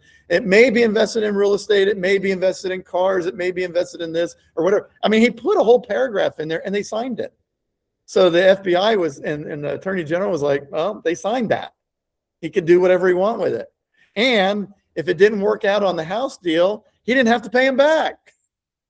He knew what he was doing. These people prey on people like that. So, and I can say for 34 years, I think I've had 4 refund requests, and I had 2 lawsuits, and both were dismissed and stupid. Well, luckily today you can take 1 page or 10 pages, throw it right into AI and say, is this a smart move for me to do or not? And it'll come out and go, that'd be the worst thing you could possibly do. Yeah. I just tell people to do things with honesty and above, have, what do they call that? They say they have it in government, but they never do. And it's open window. They say, God, there's a term for that. Oh, come on, Dan, you know what it is. Transparency. Transparency. Yes. But honestly, if you're transparent with what your obligations are and what your objectives are, and you sit down with somebody and say, this is what I want to do. This is how I want to do it. Here's the upside. Here's the downside. If you want to do it, fine, let's do it. I'm getting ready to do a big business project. I think it's a couple $1 billion idea, and I've got the proof to back it up. So I'm looking for investors to do that, and I have to go through a certain route of approaching people because I'm doing something that I need accredited investors. And the reason that I have to have accredited investors is because it's what they call pie in the sky. If it works, it'll be like a 36,000% return on your money. If it doesn't work, you're going to lose, and nobody wins. So, that's where you've heard of angel investors and seed capital and stuff like that. The idea is a great idea, but everybody has to understand that there's huge risk. But when you bring in those kind of investors, you're bringing in people that know how to operate in those arenas. So you're bringing their experience and everything in. But some guy that goes to, I've seen it like in the bigger Northeast states where they get 500-600 people at the REIA meetings. Sometimes like LA gets big meetings like that, where you've got a guy sitting in the audience. They went to the seminars too. Oh, I'm talking over here again.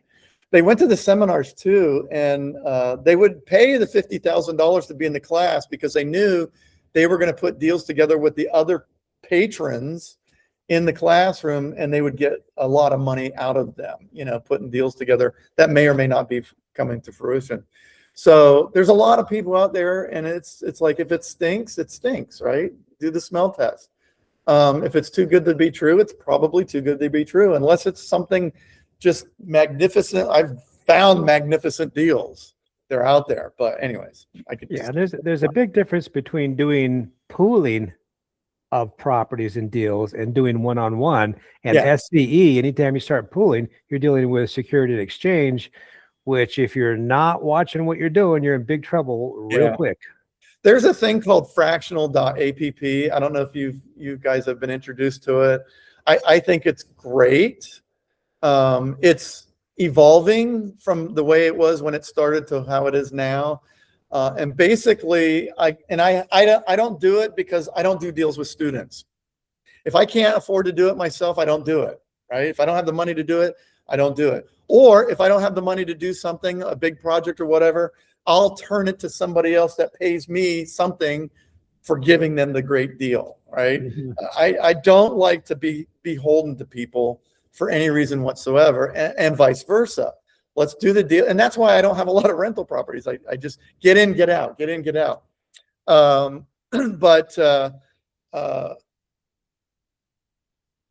with fractional, I could go on and build a community, like schools, SKOOL. You get people that follow you and you pull all these people in. But with fractional, they're utilizing the law, the SEC laws, that if you are in my club, I can say to you in the club, hey, I'm buying this property over here. It's a $1 million property. I want to raise $500,000 of money from you guys, and we're all going to be co-owners in it, and we're going to flip it, and we're going to make $300,000 profit, and it's going to be split up with all of you. Before fractional, that was called selling unlicensed securities. And if you sell unregistered or unlicensed securities and you're not a securities dealer, you go to prison. And it probably starts off at like 12 years. I don't know anything about that person, but that's what my guess would be. Mm-hmm. But you don't have to tell them anything. They don't have to be accredited investors. It can be grandma and grandpa who have their life savings, and they say, oh, here, take my money and make me rich. And they have no knowledge of what was just transpired except the faith of that person that's presenting it to them. I don't like those. I mean, I know they have their place. It's like cloud funding and all that kind of stuff, because some people are starting with nothing. But right, I teach my students how to be the wholesale person to build a war chest. If you make $200,000 a year, go flip houses until you have $200,000 in your bank account as a reserve. Now you can quit your job for a year. You can always go back. If you take a year off and you got $200,000 in the bank, you can live off of that. Don't start going to, buying Ferraris and Rolls Royces and shit. You don't have that money yet. I don't do it because it's dumb. It's what do you call them? A depreciating asset. Then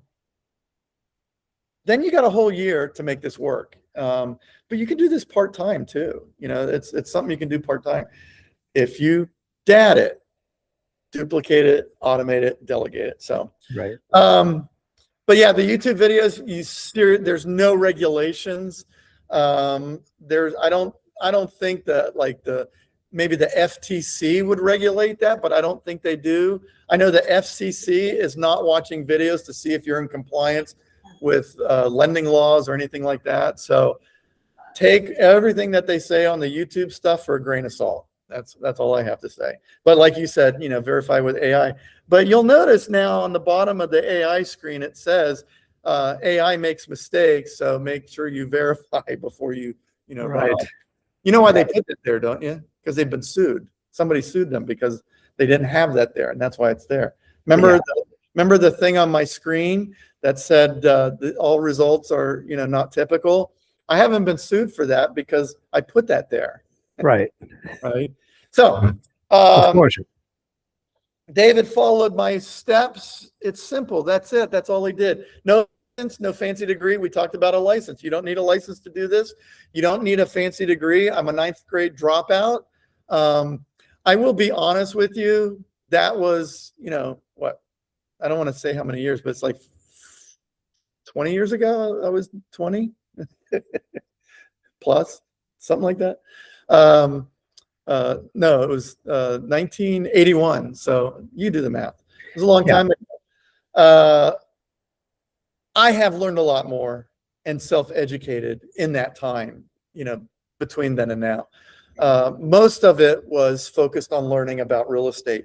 Most of it was focused because I got thrown into the seminar business and I was going around the United States before the internet. I mean, we used to go to the public records division of counties to get public records. And the MLS was still, you couldn't access it no matter how. There was no real estate online. We had to do everything manually. So I had to physically learn locations, locales, and laws in those areas. So I self-educated a lot, to the point where I can pretty much tell a lawyer their business. And I love doing that, by the way. Where did you go to law school? I got my GED in Florida. And you know what? It looks just like my ex-wife's high school diploma. The only difference is hers says her high school on it. Mine says state of Florida. It's the only difference. With the right blueprint, you can do this. And again, I go back to the point of if David can do this, why can't you? If I can do this, why can't you? If Dan can do this, why can't you? It's just, even without any background, and some of you that are going to be watching this have background, but you just haven't clicked and made that deal click and make it happen yet.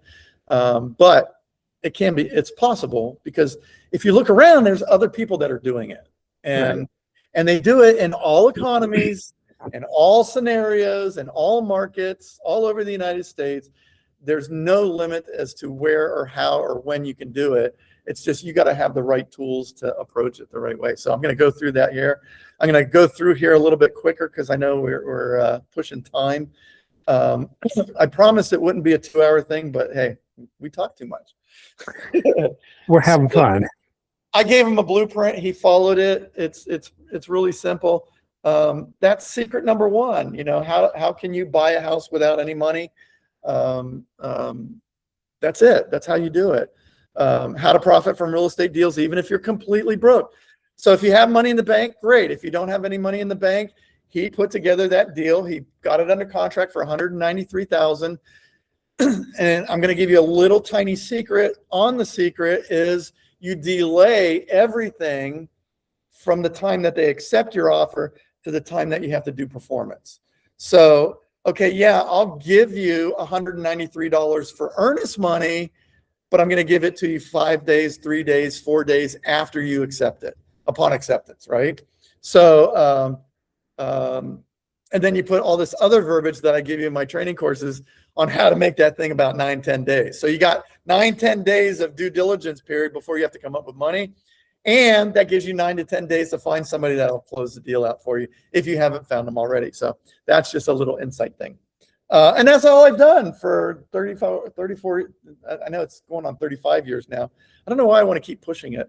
Pretty soon I'll be, I've been doing this for 50 years. Time to get that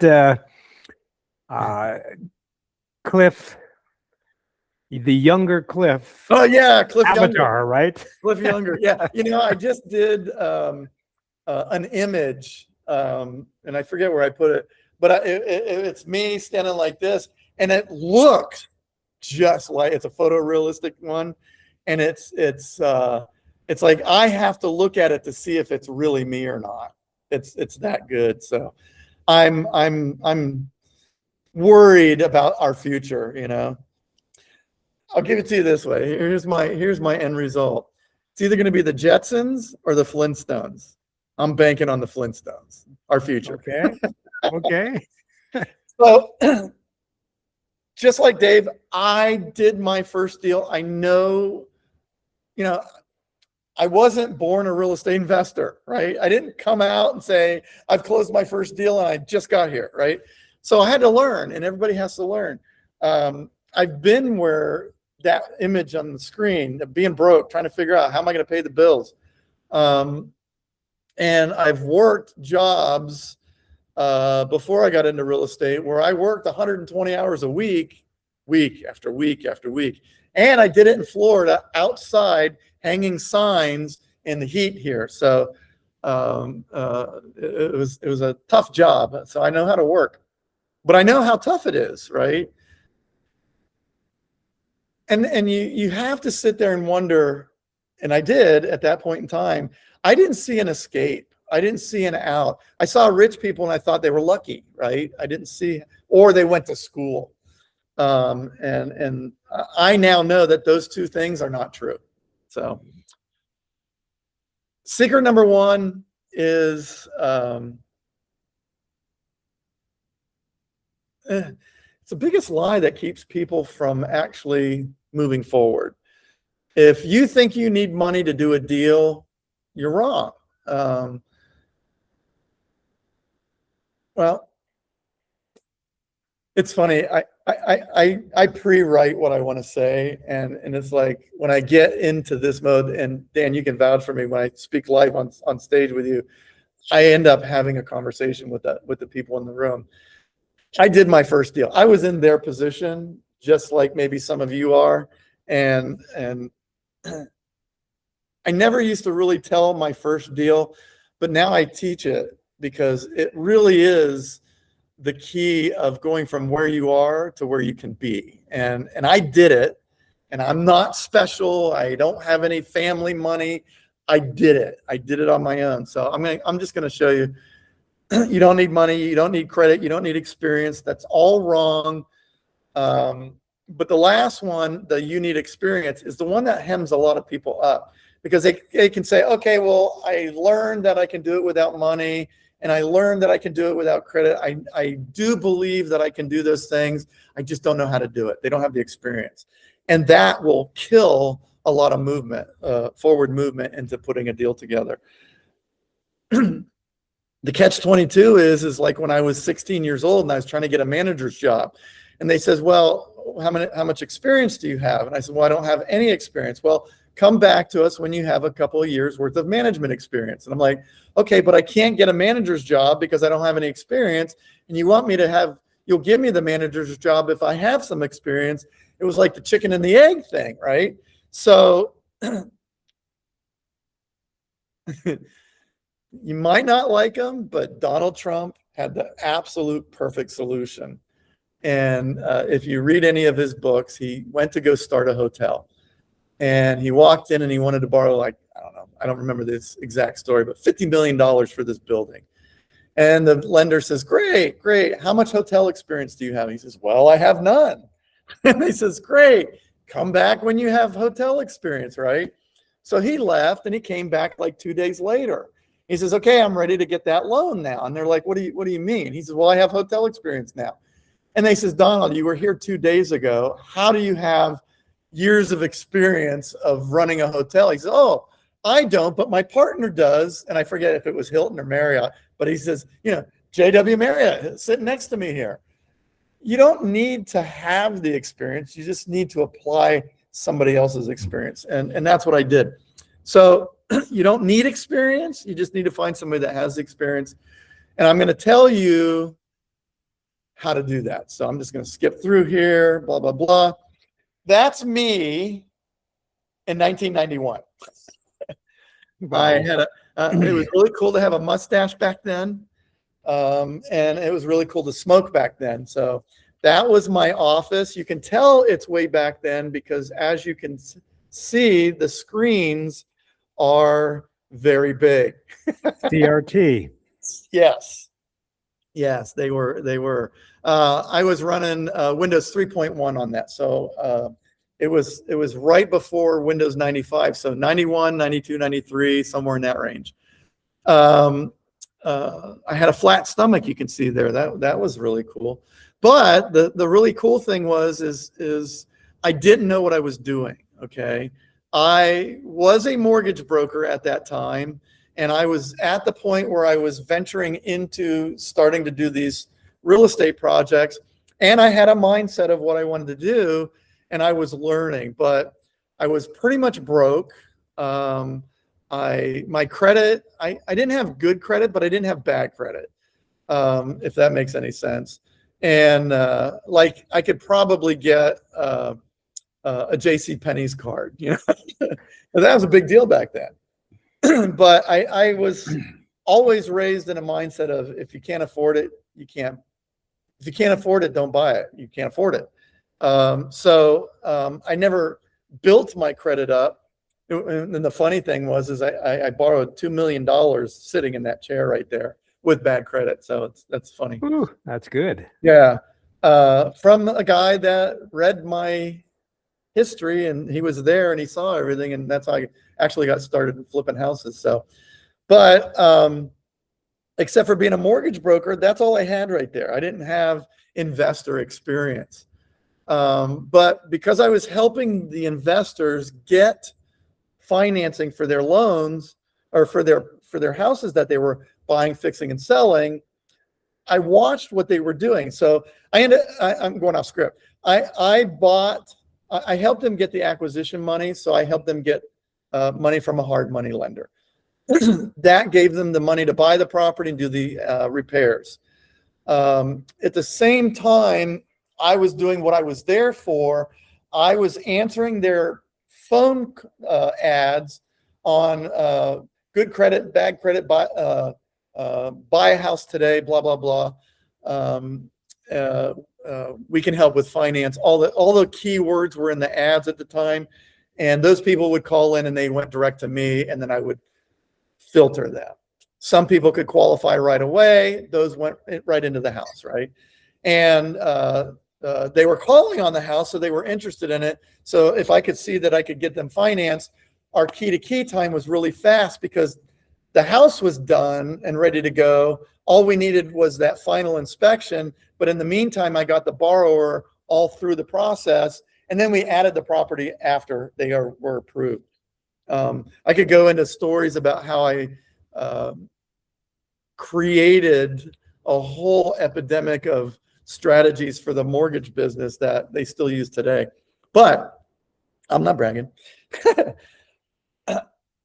I watched them go through the whole transaction. And because I watched them go through the whole transaction, I realized that you didn't need money to do the deals that they were doing because I was getting them the money to do it. I was going to a hard money lender and I said, hey, these guys are going to buy, fix, and sell this house. I'm doing their financing. Here's the path. They want to borrow it. And then they would borrow it at X amount of dollars of interest or whatnot. If it all made sense and the deal still worked and everybody made profit, the lender would do the deal. So that's what we did. I had zero credit. I had zero cash. And I had pretty much zero real estate investor experience. And you might even relate to that sitting here watching this. So there were excuses. That's all they were. They were nothing but excuses. And I had every single one of them. And the only thing I did that was extraordinary is I turned off the excuses and I just said, I'm going to do this. And I did. So I'm going to show you my very first deal. It was in Lakewood Estates, Florida, St. Pete, Florida, south side of St. Pete. It was, I don't even remember the address. It was 1992, I think. I could probably drive there, but it's probably so different now I wouldn't recognize it. But I could probably drive you there, but I don't remember the address. What is it, 40 years ago, almost 35 years ago. The property, I went to one of the realtors that was working with the investors, and I says, hey, I want to do this. And he's like, great, I just got one. He says, let's go look at it. We went and looked at it, walked in the house. It's a typical Florida rectangle. And you walk in the front door, which is in the center of the rectangle, and you can see right out the sliding glass doors because it's the living room, dining room, and then the kitchen. So you can see right through the sliding glass doors, this guy had a patio slab out there that he built an addition on with no foundation. It cracked the slab. So the first thing you saw when you looked in, sunlight pouring in from the hole in the roof, highlighting like a spotlight from a theater right on that big crack in the slab that was up about 1.5 feet. Everybody ran out of the house thinking the house had structural damage, right? This was at a time where Florida was known in its infancy. I mean, they had them, but they really weren't newsworthy at the time, of sinkholes. And you hear about them all the time. Oh, yeah. Mm-hmm. So people walked in there and they're like, oh my God, this is a sinkhole, blah, blah, blah, right? And then the house is on the market 240 days. So I walked in, I looked at it, and my brain, because I was in construction before the mortgage business, excuse me. And as I looked at it and I saw what happened. I went outside, I dug down, and I saw there was no foundation. I thought, what an idiot, right? And big, huge stone fireplace in the corner. That's what sunk down. Sand, the substrate in Florida is sand. You know, it's like the white beach sand. It's the same thing. So everything sunk. I looked at it and I thought to myself, it's going to cost 15 grand to do the repairs on just this room. And it's not going to add that much value to it. Remember, I was in the mortgage business. So I read and studied a lot of appraisals. I did thousands of closings. So I knew what was worth adding and not adding because I did a lot of appraisals. And you had situations where it was the seller or the borrower was like, well, it's got this. And then you'd have to explain, well, just because it has granite countertops doesn't make it any different than a Formica countertop. It makes it more appealing. It's a countertop, right, to the appraisal. So it's not worth $8,000 more in market value because it has that. It might be worth $1,000 more, but you can't really put a price on it. Does that make sense? I don't know if it makes sense to you. But I looked at it and I thought the amount of money that it's going to increase the value of the property isn't worth it. So I factored out how much it would cost to demolish it and haul it away in a dumpster. And that was my conclusion. So the needed repairs on the entire house was $20,000. So putting $15,000 into that one room to really get maybe $2,000 or $3,000 of added value to that 120 wasn't worth it. So tear it down was, I think, $1,000, right? So, or maybe $2,500. I don't remember, but it was really cheap. So, but to rehab the rest of the house with 20 grand, because it wasn't in bad shape. It just looked like it was a 1975 house with terrazzo floors, right? And they all look the same with the pink tubs and, you know, all that stuff in Florida, right? So I went and I made a stupid offer of, I'm like, well, just let's offer him $40,000 cash and I'll close in 30 days, blah, blah, blah, fill in the blanks. So he's like, okay. He says, I'll do that. He says, I'll go back to the office, write it up and send it in. He did. And he called me back and he said, Cliff, he says, I got good news. He said, they've taken your offer and they accepted your $40,000 offer. Fantastic. So I hung up the phone with him and then I had a conniption fit. I didn't have 40,000 bucks. But what I did have was I had an investor who would have bought that house in a heartbeat if I presented it to him the right way. So I talked to you earlier about how to present the deal. It's like, hey, I found a house. It's worth 120,000 bucks. It needs $20,000 in repairs. I got it under control, but if you buy it for $65,000, you're going to make your $25,000 profit margin that you tell me that you're dying to get on all of your refi deals. I'm sorry, rehab deals that we've been doing over the last 2 years. And he's like, yeah, absolutely. I says, do you mind if I make money on the deal wholesaling it to you? And of course, I didn't say wholesaling. I think I said, handing it over to you or something. Wholesale, I don't even think was in my vernacular at that time. So he's like, I don't care if you make $50,000 on it. As long as I make my number, you're making money. That's going to make you happy. You're going to work harder for me. I'm going to get the deal. I'm going to make my 25 grand. Come on, hurry up. Let's go. Come on, hurry up. Let's go. Right? Makes sense, right? So he did. I did that deal. I called the title company. I had no clue what to do. And luckily, when I wrote the offer, I made all my due diligence factors out. And I think it was 10 days. So earnest money, due diligence, inspections, all of that was out 10 days. And I wanted 10 days to do that. And they gave it to me. That was the first person that put an offer on it in a year. So it was like, get rid of it. And the joy was putting deals together direct with the bank back then. You could do that. That's what birthed out of this also. I actually worked directly with that bank. But you can't do that anymore. But when I went to the title company, I told them, hey, I don't know what I'm doing, but here's my contract. And I'm selling it to a guy that we always work with, Bill. And she says, oh, not a problem. We'll just do a simultaneous back-to-back double closing. And I'm like, what? Walk you through it. Slow down and say that again. And so she explained to me what it was. It made complete total sense. We're going to close it in this time bubble in the title company's office.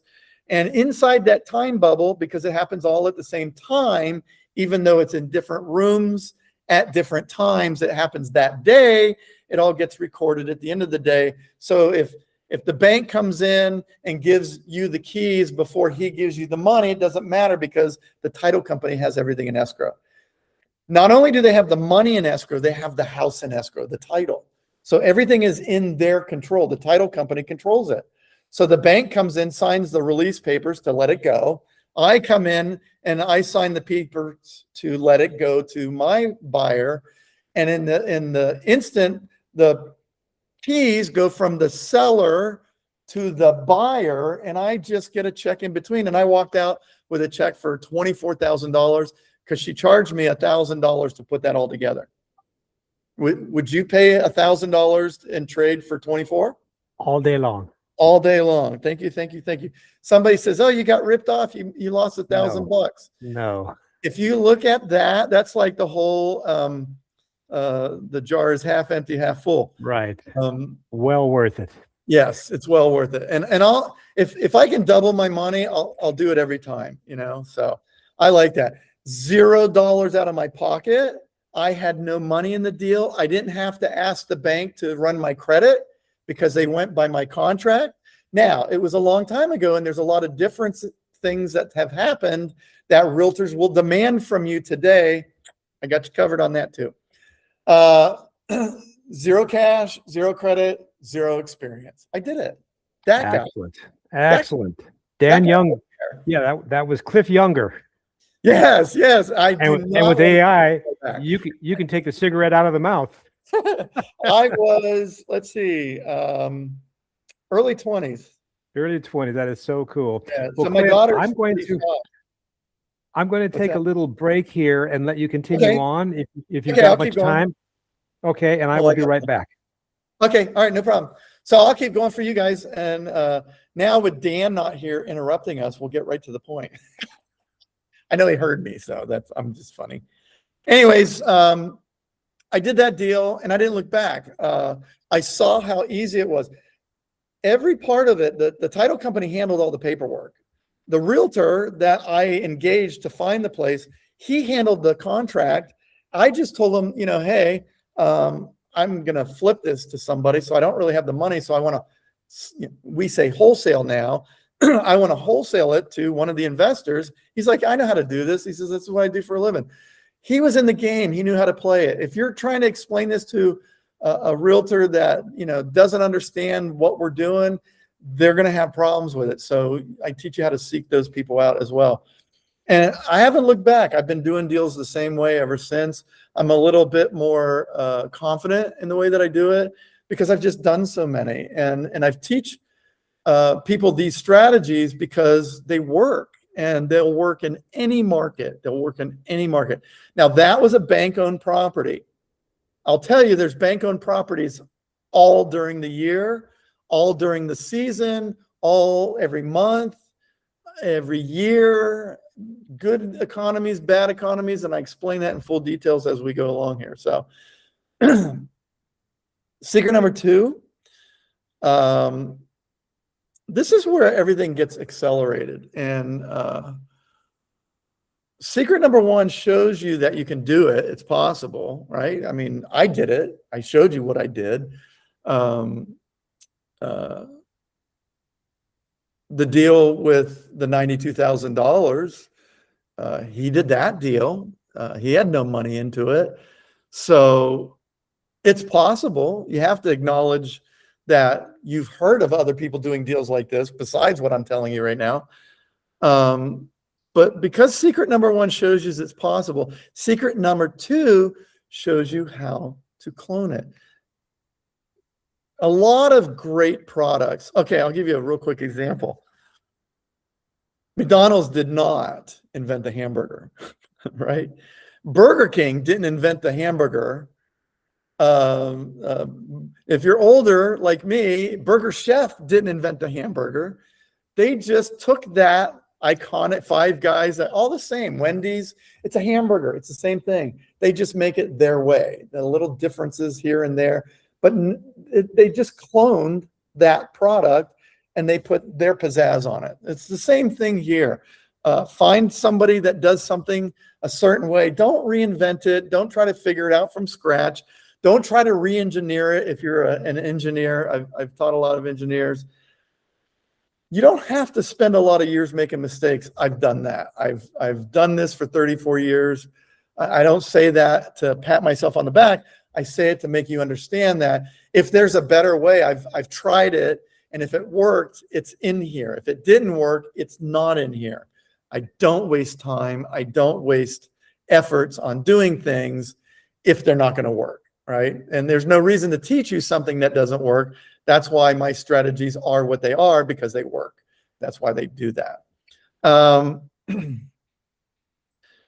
If you could copy what I did step by step, deal by deal, so you can start doing deals like a 30-year veteran, that's what you want to do. And you can do it with your first deal, the next deal, the very next deal that you do. And I'm going to show you exactly how you can do it. Now, remember this was just a few seconds ago. I got the property under contract. I'm looking at it right here. I get to see what you see. I don't know if you can see that on the thing there. So I got the same thing. So if I'm not looking at you, please understand I'm looking at the screen with you. I got it under contract by delaying the deposit. Remember, I gave you the insight on that. I sold it to another investor that paid cash. He wire transferred the funds right to the escrow company as soon as I showed him the deal. I don't even think he signed the contract. He says, I'll sign that when I get in the office. I made $24,000 without using my own money, without using my own credit. And the realtor finagled the contract and got it accepted. The title company finagled all of the closing documents and papers. I just showed up, signed my name on the contract to buy it, signed my name on the contract to sell it, and walked out with 24,000 bucks. All I did was clone their strategies. That's what the investors were doing. They were buying the houses from the same realtor, fixing it up, and then selling it. but I took this little sidetrack and I found it for them. I did that exploratory we call it wholesaling now, but I found it first. Nanny, what is that? Finders, keepers, losers, weepers. I kind of had that in my mind when I did that because I knew that he couldn't find everything. And that's working in the small market that I worked in Pinellas County, Florida. I didn't even go to Hillsborough County across the bridge to Tampa or up to Port Richey or down to Sarasota. I did this all in Pinellas County. And I realized that in that small little area, those guys couldn't see all the deals and they didn't have time because they were doing all their other things. So I found this little niche that I could go out and I could find the properties, get them under contract and wholesale them to these investors. And I did hundreds of them with them there, in addition to the ones that I bought, fixed and sold myself. Made $24,000. All I did was clone their strategies and I wholesaled the deals to them. Now, do you want me to show you exactly how to do it for yourself? While you're watching this, I can show you exactly how to do it, how I put that deal together. So it's real simple. Step one, find an expert. I'm looking at it. That's me. I'm the expert. I've been doing this for 34 years. I've done countless of deals. I've lost track. I don't know. If you did the math, it's probably in the thousands. I don't care anymore. I'm not here to sell brownie points. The point is I've done it. I've done the deals. I've participated in the deals. Even if I wasn't on title, I might have been in the deal. And you don't want to be on title anyways. So utilizing trusts, utilizing LLCs all throughout the years, helping people put deals together with a joint venture agreement. There's so many ways to do it, but it all comes down to is I know how to do that. I really do. And I impress myself sometimes with the knowledge that I have when I sit down and I talk to some really highly educated person that's doing this and I'm beaten with them, every step of the way. And they walk away and they're like, wow, I'm glad I met you, Cliff. It makes me feel good. And then I never tell them that I dropped out of don't tell them I dropped out of school in 9th grade. There's a lot of people who have dropped out of school and college and everything and went on to make huge companies. They're called millionaires. Exactly. God bless the people that went through the school system, but the school system is archaic and it's teaching you to answer the ring to the bell. They ring the bell, you work. You ring the bell, you go to break. They ring the bell, you might not think you're doing that in the office, but you are. And that's what they teach you in school. Okay, they ring the bell, you go to the different section of class, right? Do they still do that? Having periods and stuff? Who knows? Well, I spent 26 years working 8 to 9 to 5, whatever you want to call it, at UCSB. Oh. As an IT person, and actually created ucsb.edu with one of my students, the main campus website. Nice. So I know the educational system very well, and you're doing just fine without going there, I'll tell you. I had a really good friend, and we did a bunch of deals together. Couple million. We did several couple $1 million deals in early 2000s. And he was a Wharton graduate. And I know I joke about me dropping out of school, but one of the things that I've always wished I would have done was been able to finish school, go to college, and get an MBA from Wharton Business School. I really wanted to do that.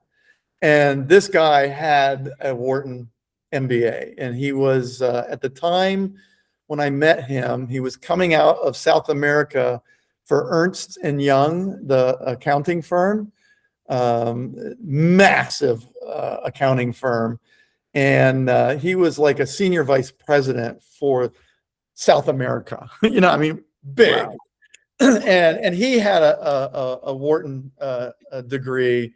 And I told him that story, and he looked at me and he says, Cliff, I was there. I went to school there. It's really hard. And he says, you're smarter than 90% of the people that graduated out of that school. And I'm like, hey, that's me.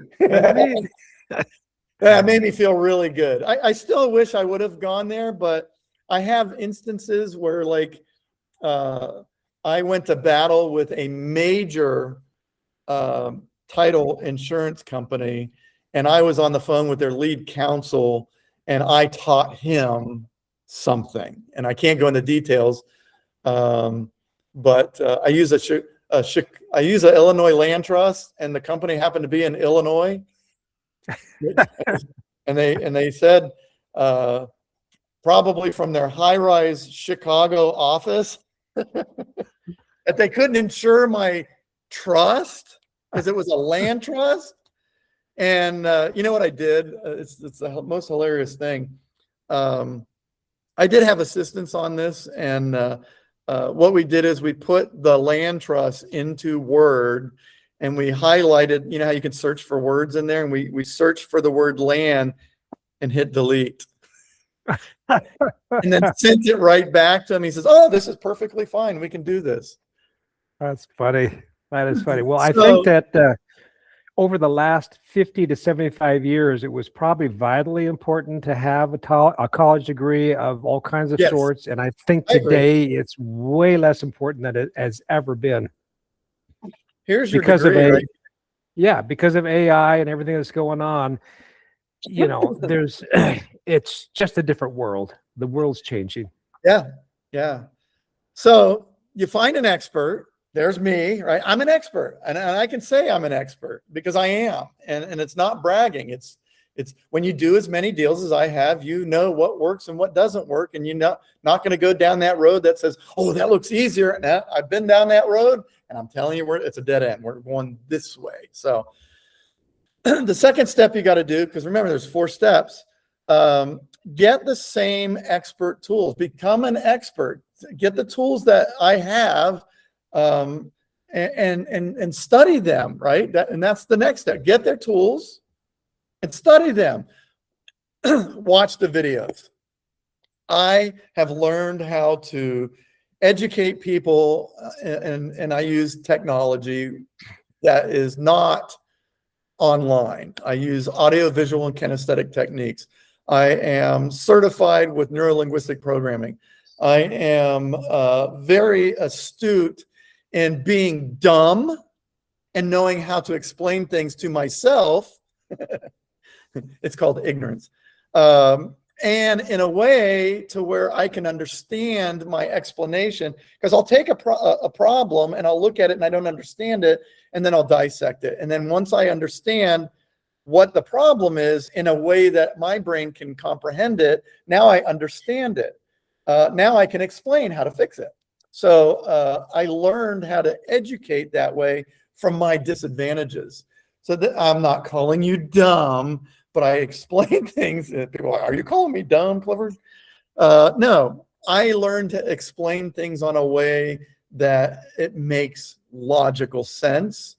It flows. It has a beginning and an end so that you understand how to do something. And when you combine that with the neuro-linguistic programming, the audio, visual, and kinesthetics, my training is, I think, and now I'm bragging, I think it's the best out there because it literally takes you by the hand and shows you how to do it in a way that you can understand, whether you're a Harvard graduate, a Wharton School MBA holder, or you dropped out of school in 9th grade. You're going to understand it, and it's not going to sound dumb to you because I dissect the problem and give you the solution. So study, watch it, read it, digest it. Clone the strategies. I make it specifically in a format that takes you down a journey. So if you find a piece of property because you did what I told you over here, now you just follow the steps. And if you follow the steps, the end of the rainbow is a pot of gold. So don't reinvent it, because when you reinvent it, that's when it starts failing. But implement it. Once you get the strategy figured out, go out and put it together. Use what you learn. Go out and make offers. When you make a lot of offers, now everybody said, Cliff, how many, when I was doing 30, 40 houses a month, people were like, how many offers do you put in?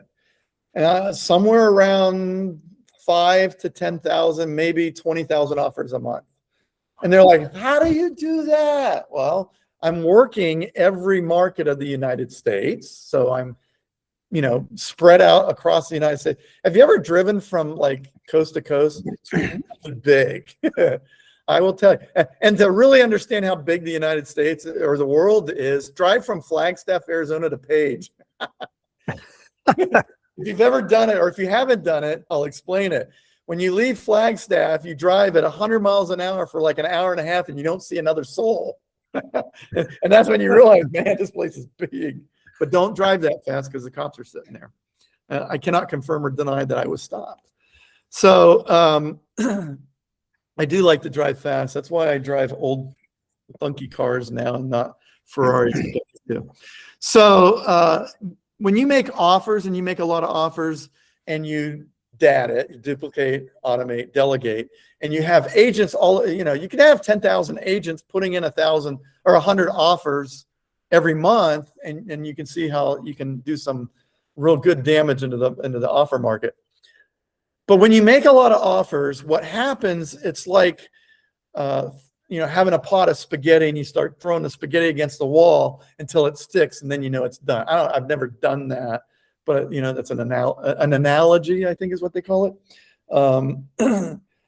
When you make a lot of offers, the deals are going to find you, and you negotiate those. And I have a system. It's called the Honey Badger offer system, because I don't care. You know, oh, you have rules? I don't give a shit. And I say that proudly. It's my money. If we're going to follow your rules, I said this earlier. If it's my money, I'm going to do it my way. The guy with the gold makes the rules. The order taker, not to put realtors into a demeaning class or anything, but you're taking my order to put an offer on this property. Do what I tell you to do. If you can't, can that guy back there sitting in the other office, can he do it? Right? So there's the Honey Badger. Honey Badger doesn't care. I want to work with you, but don't give me roadblocks, right? If you put a couple hundred offers in, something's going to stick. And that's why I say the things will start coming back to you. So you'll get 99 rejections, but that one that comes back is going to be a deal, because they don't contact you back with my offer unless they really want to sell the property. And so if I get 99 rejections out of 100, I got a deal. I don't care. I'm not doing it. Remember, delegate. Anyways, does that make sense? I hope it does. When you start doing this and you start making the offers like this, Dan, you even said it earlier, you can be in Santa Barbara and do deals in New York. You can be in New York and do deals in Hawaii. You can be in Hawaii and do deals in Florida. You can be in Florida and do deals in Georgia. You can be in Texas and do deals in Texas, because Texas is so freaking big. It's the same. I'm just trying to be funny. But I drove across Texas twice, and I'll never do it again. One going that way and one going that way. It's 4 days, by the way, if you haven't driven it. Once these deals start coming into you, now you're in the driver's seat because they're contacting you, right? So that puts you into that driver's seat. So all you got to do is start scooping up the money, you know, start following my rules of how I negotiate the contract, and then you just start putting those deals together. But the important thing is you have to implement. You got to make that offer, and then you do it again, and then you do it again, and you do it again, right? You have to automate and delegate and duplicate, because if you do it, now you're just cloning it. So if I have one realtor in Tampa, I have another realtor in Miami, I have another one in West Palm, and I have one in Orlando, and I have one in Tallahassee, and I have one in Jacksonville, and I have one in Pensacola. They can all do the exact same thing in their regions. Now, what was that? Maybe 5. So if I have 5 in the state of Florida, and then I have 5 in Georgia, 5 in Louisiana, 5 in Alabama, 5 in Kentucky, 5 in New York, 5 in Virginia, 5 in Chicago, Illinois. Chicago's not a state. 5 in California, or maybe 10 in California because it's so big. 15 in Texas because, you know, that's bigger. Do you see what I'm saying? Is now you can teach these people your methodology and duplicate it, and then put offers in all over the place. And I teach you how to delay the due diligence periods, delay the earnest money all of that stuff. I teach you how to do that. And if you don't have earnest money and you need it, I teach you how to find it and put it up to be able to make things happen. So it sounds easy because it is easy. And I did it this way because in the beginning, the first couple of years, I went to every house. Remember I said I worked only in Pinellas County. Pinellas County is a peninsula surrounded by water on 3 sides. There's a bridge to Tampa, and that was like going from Santa Barbara to Vegas. It was in that region of time in my mind. To travel that far was like a long way, like going from New York to Washington, D.C. It wasn't, but my vision of my home base was very small. So I never thought of going out into those other areas. But I got to the point where I wanted to do more, and I was restricted geographically.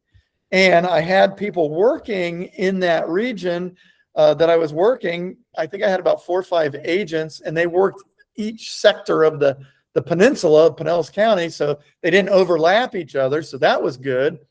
One guy worked the south, and one guy worked the north, one guy worked the east, etc.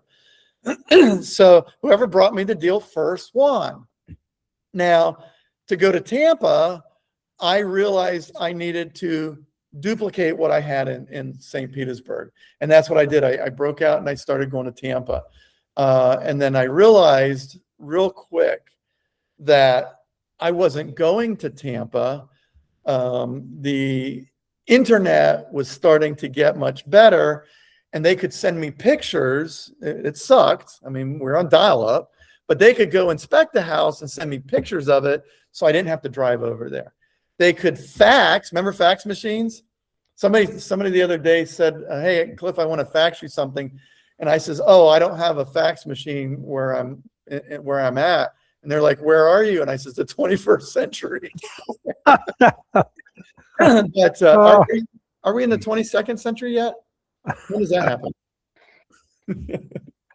So that's when I realized by going to Tampa and starting to do deals there, then I started doing Sarasota, and then I started doing going up north into Clearwater and Newport Richey and stuff. And then the only thing I had to do was the electronic communication. I didn't have to be there. And in the event of having to be there, I could go there. But everything was satisfied as far as I'm concerned. And my mortgage background helped me with this. The bank in New York that would give you $150,000, or in California, $1 million for a mortgage, same house, by the way, different location. The bank in New York that's going to give you the $1 million loan on your house, did they come out and look at it? No. Did they inspect the property on their own, like send one of their representatives out there? Yeah. Was it somebody that worked for the bank? No. Who was it? It was a home inspector. It was a property inspector. It was an appraiser. If it was a government loan, they send the FHA appraiser to do the inspection, right? So there's all these people, and I knew that from the mortgage business, but I hadn't clicked yet that I was becoming like the bank. I could send my money out here, put a deal together, bring money profits back, and I could do that. And then once I went through my divorce, and that's a Hallmark movies that end up where they end up in a good position, right? What's the channel where it's all horror movies? Because that's where my divorce story should be. But Creature Feature. Oh, that's a Creature Feature. But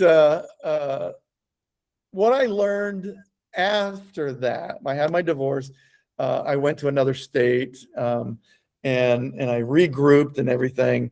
And I started in the seminar business. And I realized by going around to the different locations in the seminar business, I started building little teams, unbeknownst to anybody else but me and the little team that I still have contact with 20 years, 30 years.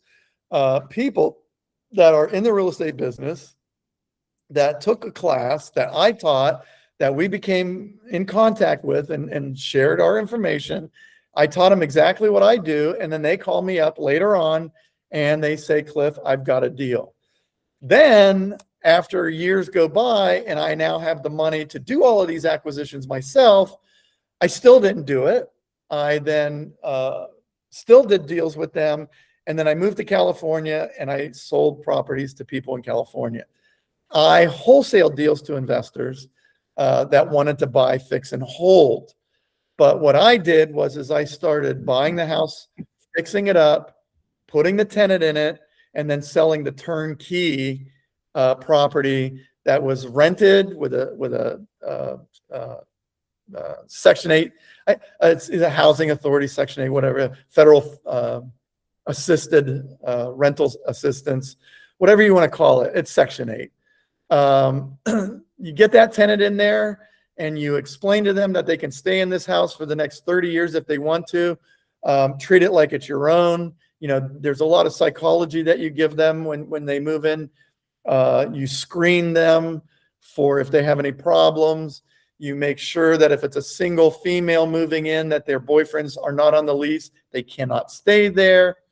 You implement a pest control service that really does nothing but spy on them. I don't care if you spray water in the house, go in the house and tell me who's in there. I just want to know how many people are living in there. Does it look like some guys living in there? Because we know who's on the lease. I want to know if there's more people in there than that, right? And I'll tell you what, it works. The housing authority is in the business of keeping tenants in landlords' houses so that they get their spiff of whatever it is. I don't know what it is for operating the operation for the government, right? They have a budget, they get paid, they have a salary, they're there for capitalistic reasons. So if you make that whole system work really good together and everybody's happy, it works. And you don't have evictions. We had very few eviction situations while we were in control. So here's the cool thing. Now I buy the house for in Cleveland, for instance, I could buy a house for $20,000. It needed $60,000 in repairs. So my typical math doesn't work. It's like flipped, but the end result is the same. You put 60 grand into it. Now I'm at $80,000 and I would then put a tenant in it, get it rented, hold it for a month or two, collect that rent, put it in my pocket. And then I would sell that turnkey rental to people in California inside their investment vehicles via a,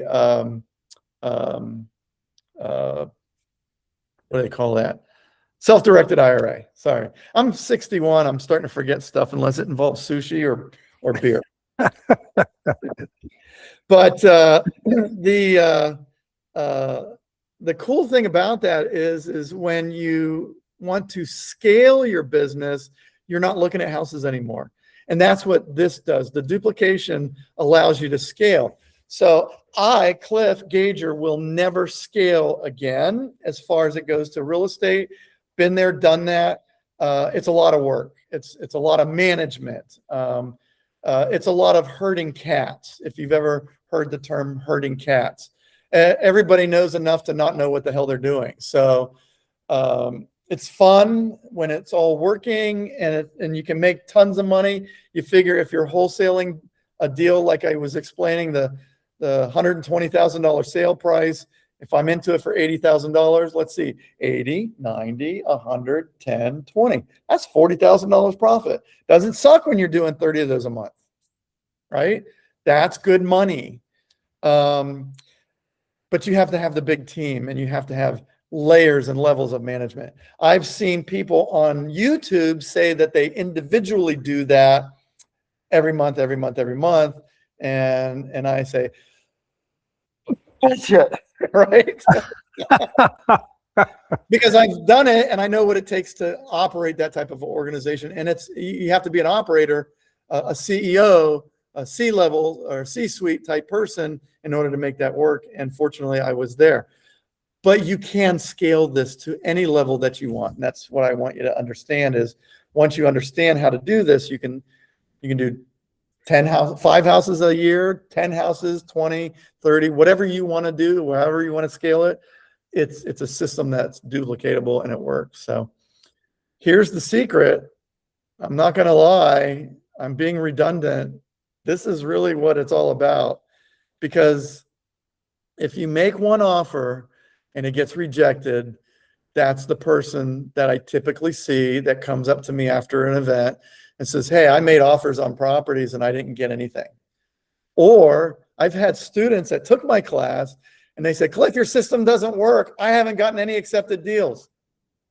How many offers did you put in? Well, I haven't put any in the last 4 weeks. There you go. My system will absolutely fail you every single time if you don't make offers. You have to make offers in order for it to work. Will it work every single offer? No. But again, go back to what I was saying earlier. The more offers you make, the more you duplicate, the more you delegate, the more opportunities are going to rise themselves. So, because once you understand really how to do one, you can duplicate. You can do 10, you know. So I want to tell you about Leo. I'm looking at the slide just like you are right now.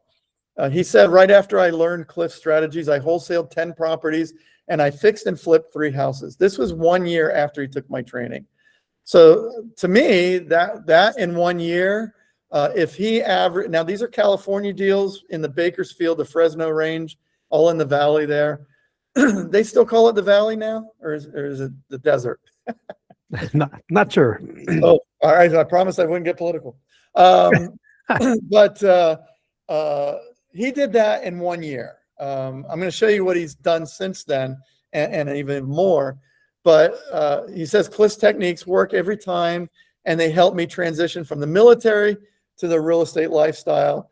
Because oh, I thought I had a picture of him in the military. Sorry about that. Again, the results are not typical. He's a gung-ho guy. He was military. I think he was an enlisted top end person. I don't know military. I guess a sergeant or staff sergeant, gunny sergeant. I don't know. I'm not a military guy, but he was way up there. He wasn't just a grunt. But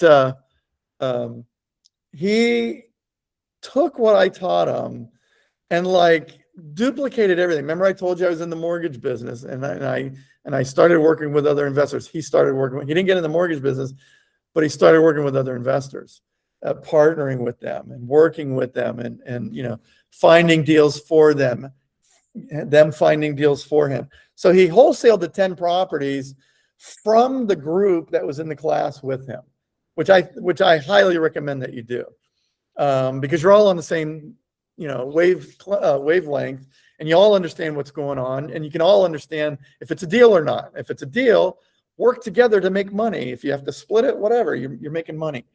But he took it to the next level. I pulled this up recently. He looks a little different now. He looks like he just stepped off of Rico Suave GQ magazine, right? Definitely, he's still a hustler, but now he's a well-dressed hustler. Because you know why? He's got money now. He's made a lot of money, and I have never asked him how much. I guarantee you he's over the $1 million mark for sure. And he probably has that in reserves. I don't know. I'm just guessing, but he did 33 sales in the last 12 months. He has a real estate team. In other words, when you start working with realtors, you have individual realtors, and then you have realtors that can't make it and they join it. Oh, did I say that out loud?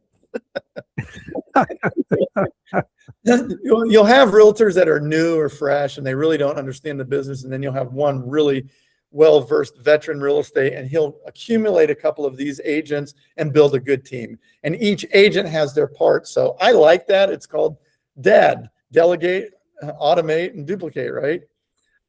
So that's what he did. He built a team. So he's got really good numbers. That's his personal numbers. That's not the whole of his team. So he's got the Leo Nolasco group. These are all things you can look up online and go. He's in Fresno, California. You can look him up. These are stats off of the websites, off of the public records there. I like that price range there, 49,000 to 640. Where are you going to buy something in California for 49,000 that isn't related to Barbie, right? Like a Barbie house, the playhouse, right? 418 total sales on the real estate side. At the time, the last time I talked to him, which was a couple of weeks ago, he said he's averaging about 40 to 60 houses a year as far as flips, where he buys them, fixes them, and sells them. The cool part is, I'm not judging or calling out race or anything, but he is of Hispanic descent. So he has a large market that he can help. He's like me. He's a fixer. He likes to help things and help people. So he does a lot of community work for people that want to buy houses that can't. He shows them how to do it in his community. So you can say I've helped people personally in the Vietnamese, Laotian, and Cambodians here in Florida. I've helped Central Americans and Mexicans and Islanders from the Pacific Islanders, buying houses in Florida, Arizona, not Florida, I'm sorry, California, Arizona, Nevada, and those regions, Utah. And in Florida, I work with mostly Puerto Rican people, Venezuelan people, before all that stuff really kind of went sour, and people from South America. So, and then up north, in the Northeast, it was, believe it or not, like Guatemalans. There's a large Guatemalan community up north. And it was funny because, don't hate me, but a lot of people that are originally native from Guatemala are a lot shorter than most people. So it's funny because when you go into older houses built in the 20s and the 30s, the basements are really, really, really short. And I don't know why, but maybe the people that built the houses were really, really short. But it seems like you go into the basement of these houses up north, and they have 8 and 10 foot ceilings in the house, and then they have a 7 foot or 6.5 foot ceiling. I'm like ducking down to walk through the thing, and they're walking through there like it's a cathedral ballroom.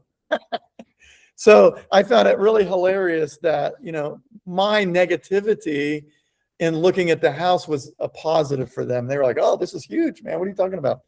So when you find your niche and you can help people, my business with working with trusts, and I can go into that on the training, I go into it, but using the trust in order to take title to properties, I cannot confirm or deny that it can help people that are legally or illegally or not documented as far as being in the United States to have the right of home ownership.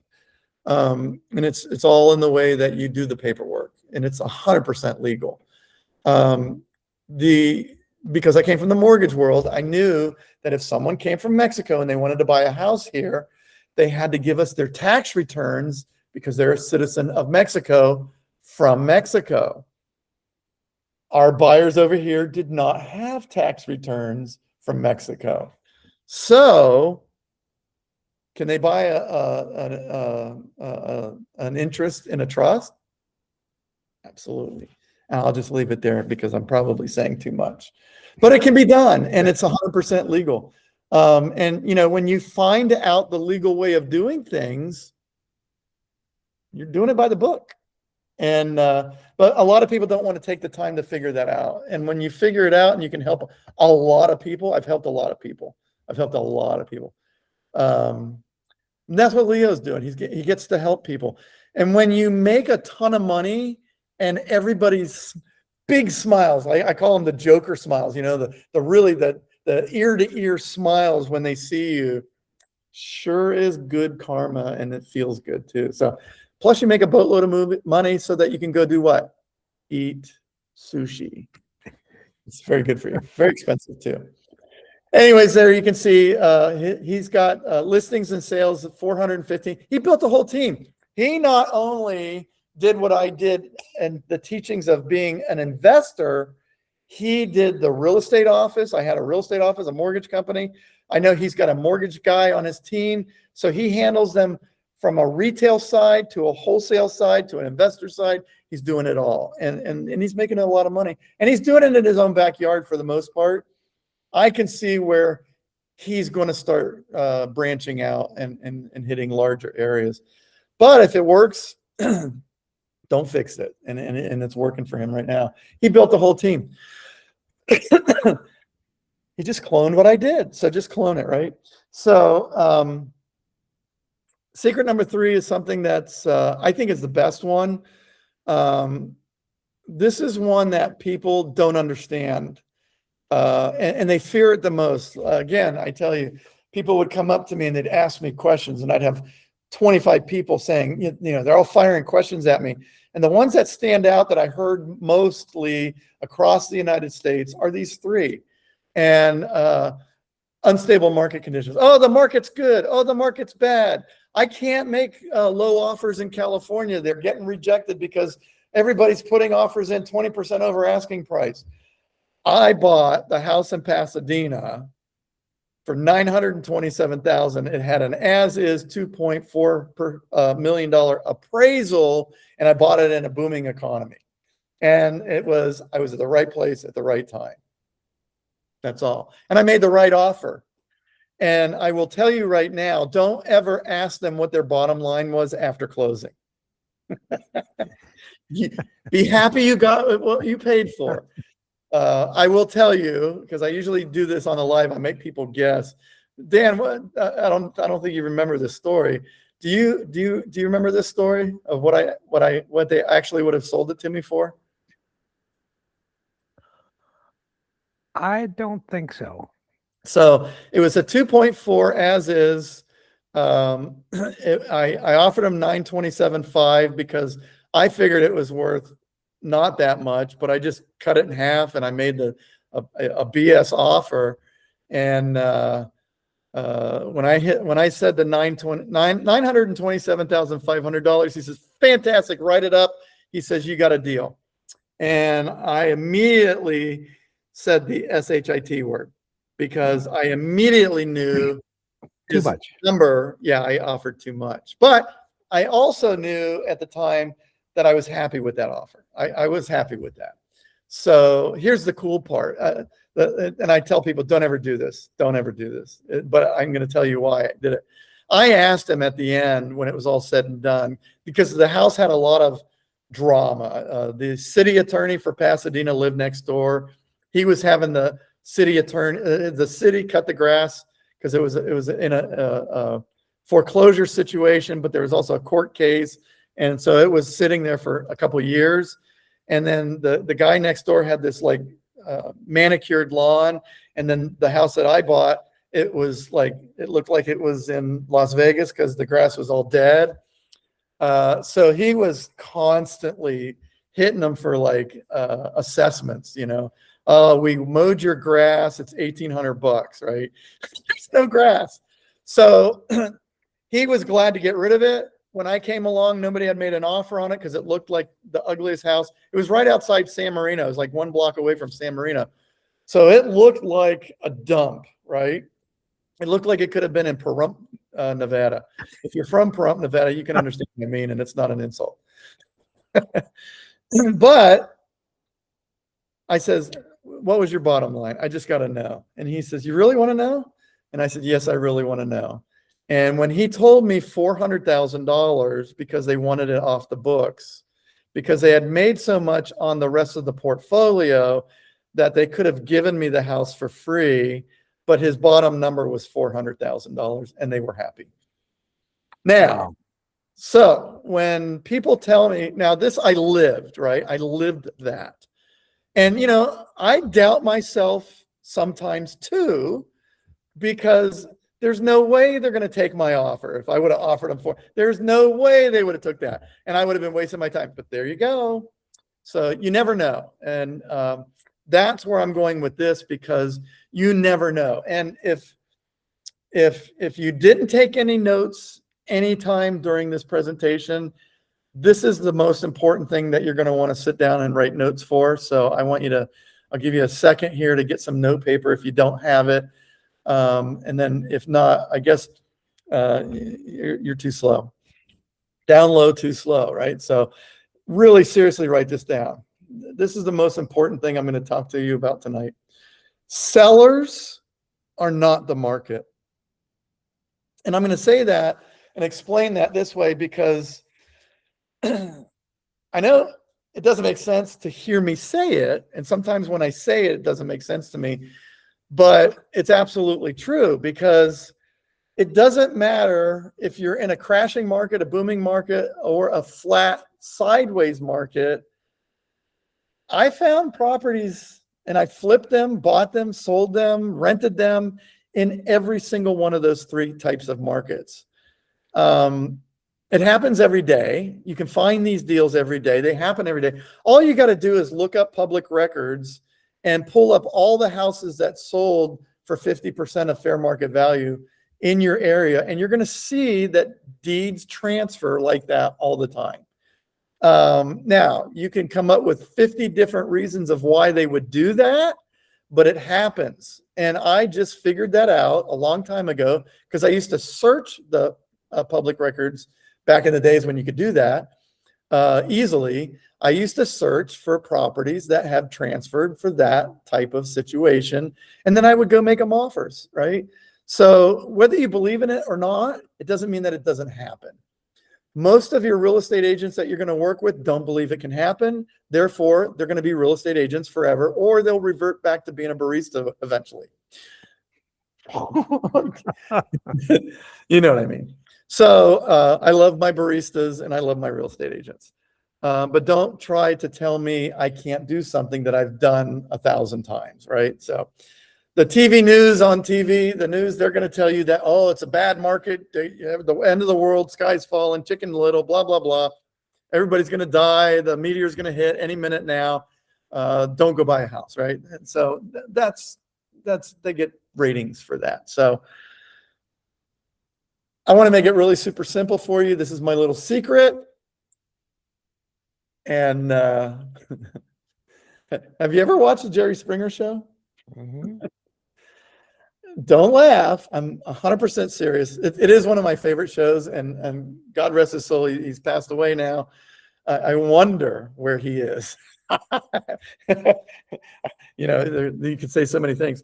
But everybody on this show has some, I'm going to go off script now. Everybody on this show has something in common with each other. Divorce, loss of job, relocating, smaller, bigger house, and trailers apply, trailer parks, you know, mobile homes, addiction issues, jail. Somebody's either going to jail or getting out of jail. So now the guy has to move because, you know, he's been living in the girl's house. So he needs a new place because the boyfriend's coming home from jail and he doesn't want to, you know what I'm saying? Jerry Springer vision, right? So all of these people have problems. That's the secret. Most of the people that I know negotiate price. And I'm going to give you a blatant example of how I picked up a deal below the other offers because I have this knowledge. I'll read this to you. Most people negotiate price, but that's not what me or my students negotiate. We figure out what Jerry Springer episode they're on. Okay. Every seller has a reason for selling, and it's on Jerry Springer's show, right? They're divorced, they are retiring, and they're throwing kids out, right? You know, all of these purposes or problems can be financial, they can be social, they can be emotional, they can be legal, but they're all situations that cause them to put the house up for sale. As if you're a real estate agent, when you're a listing agent, you don't give a crap about what their problems are. You're trying to get them to agree to a sales price so that you can market the property and hopefully find somebody that's going to buy it so that you can make your BMW payment, right? Am I lying? Is it still BMWs or have we upgraded to Mercedes now? I think most real estate agents that have made it are still driving BMW. Well, now if you go to LA, it's driving Lamborghini, the SUVs, right? Everybody has to drive that. But They're problems, they're situations.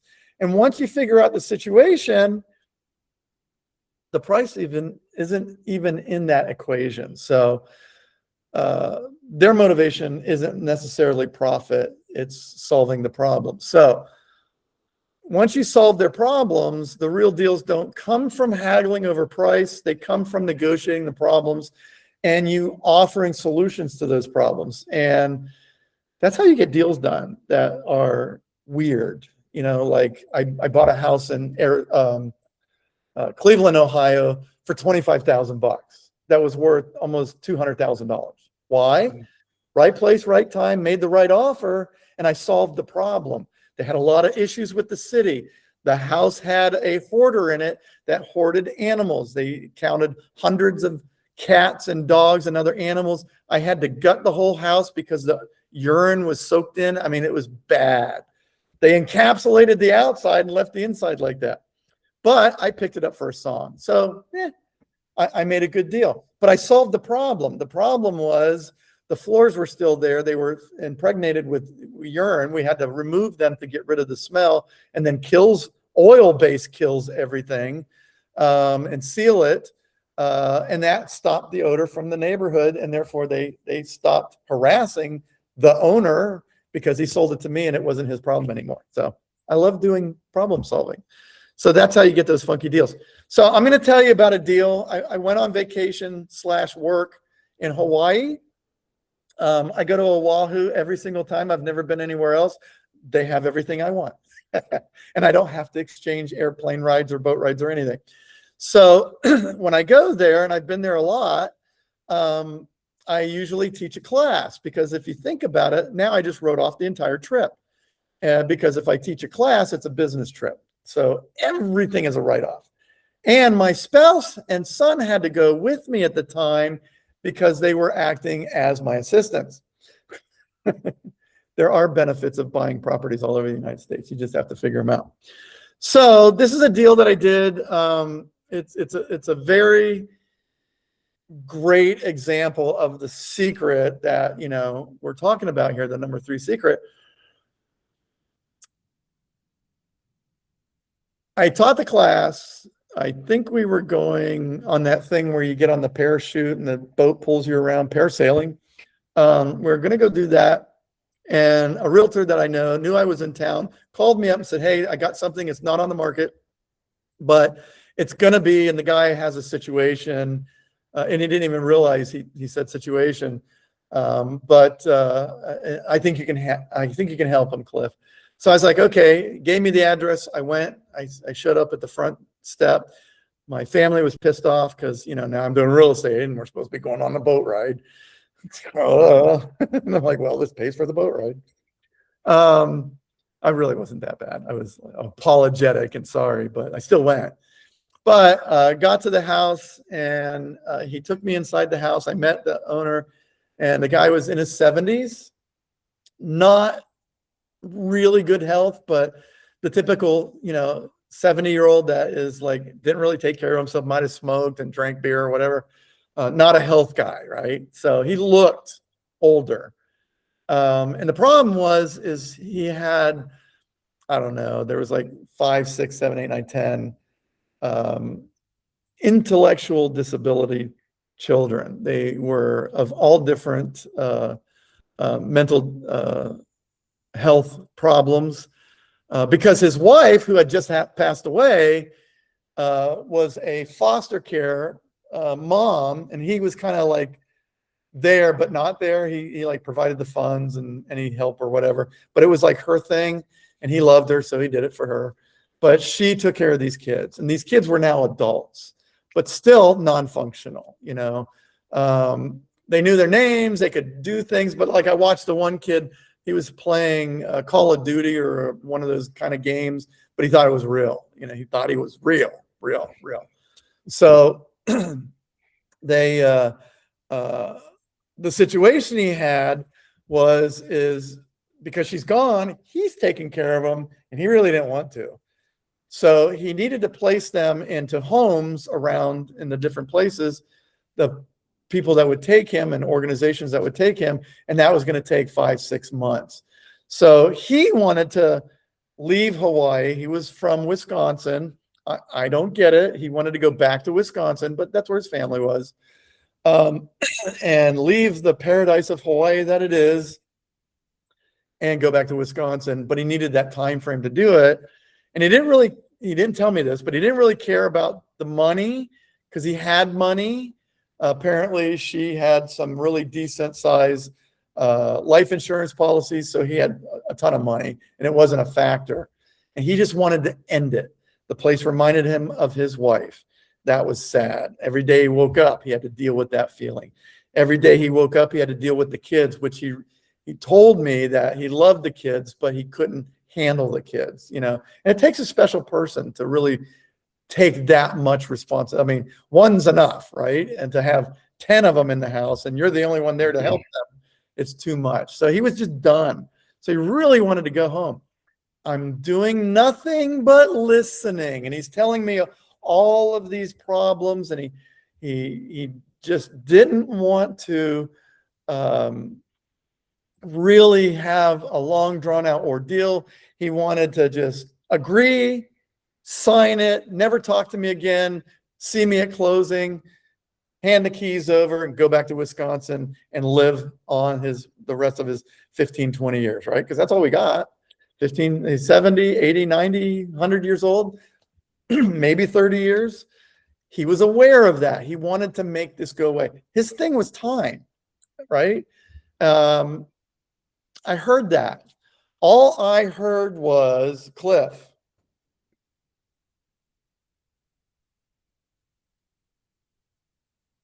I hate this. I'm going to edit this out, right? I get emotional. He said to me, he said, Cliff, I want to go home. And it hit. So I offered him $590,000 on his $2 million house because I felt for him. No, I really did. Basically, it needed a lot of work. Think of the inhabitants. It had a pool that hadn't been cleaned in years. And it was, maybe that deep, but it was really cool looking pool. It was in a really nice area of Honolulu, right outside of Honolulu. But the offer I made, he looked at it because I went outside and we wrote it with the realtor there. And I said, just offer him $590 cash and we'll close in 5 months. So that's what I did. In fact, there it is. No money down, no money now. You got the contract. At the end, we'll give you $590,000. We'll close it. And I think I paid all his closing costs or something like that. I don't remember the exact deal. And he looked at it, and all you hear is these kids in the background having a good time, but really loud and obnoxious and not really verbal. So it was loud. I'll put it that way. I'm trying to be delicate, because I am a father of someone that has autism. So I understand some people get hung up on words, and I'm trying not to use those words, but they were loud. They were very loud and making noises and stuff. And he's reading this contract. He says, you're going to give me $590,000? I said, yes. He says, you're going to do it in 5 months? I don't have to worry about anything right now? I said, yes. And he says, blah, blah, blah, blah, blah, this. I said, yes. He says, I love it. I'll take it. He said, what do I got to do? And I said, well, you just sign right down there. Hurry up. Come on, sign before you change your mind.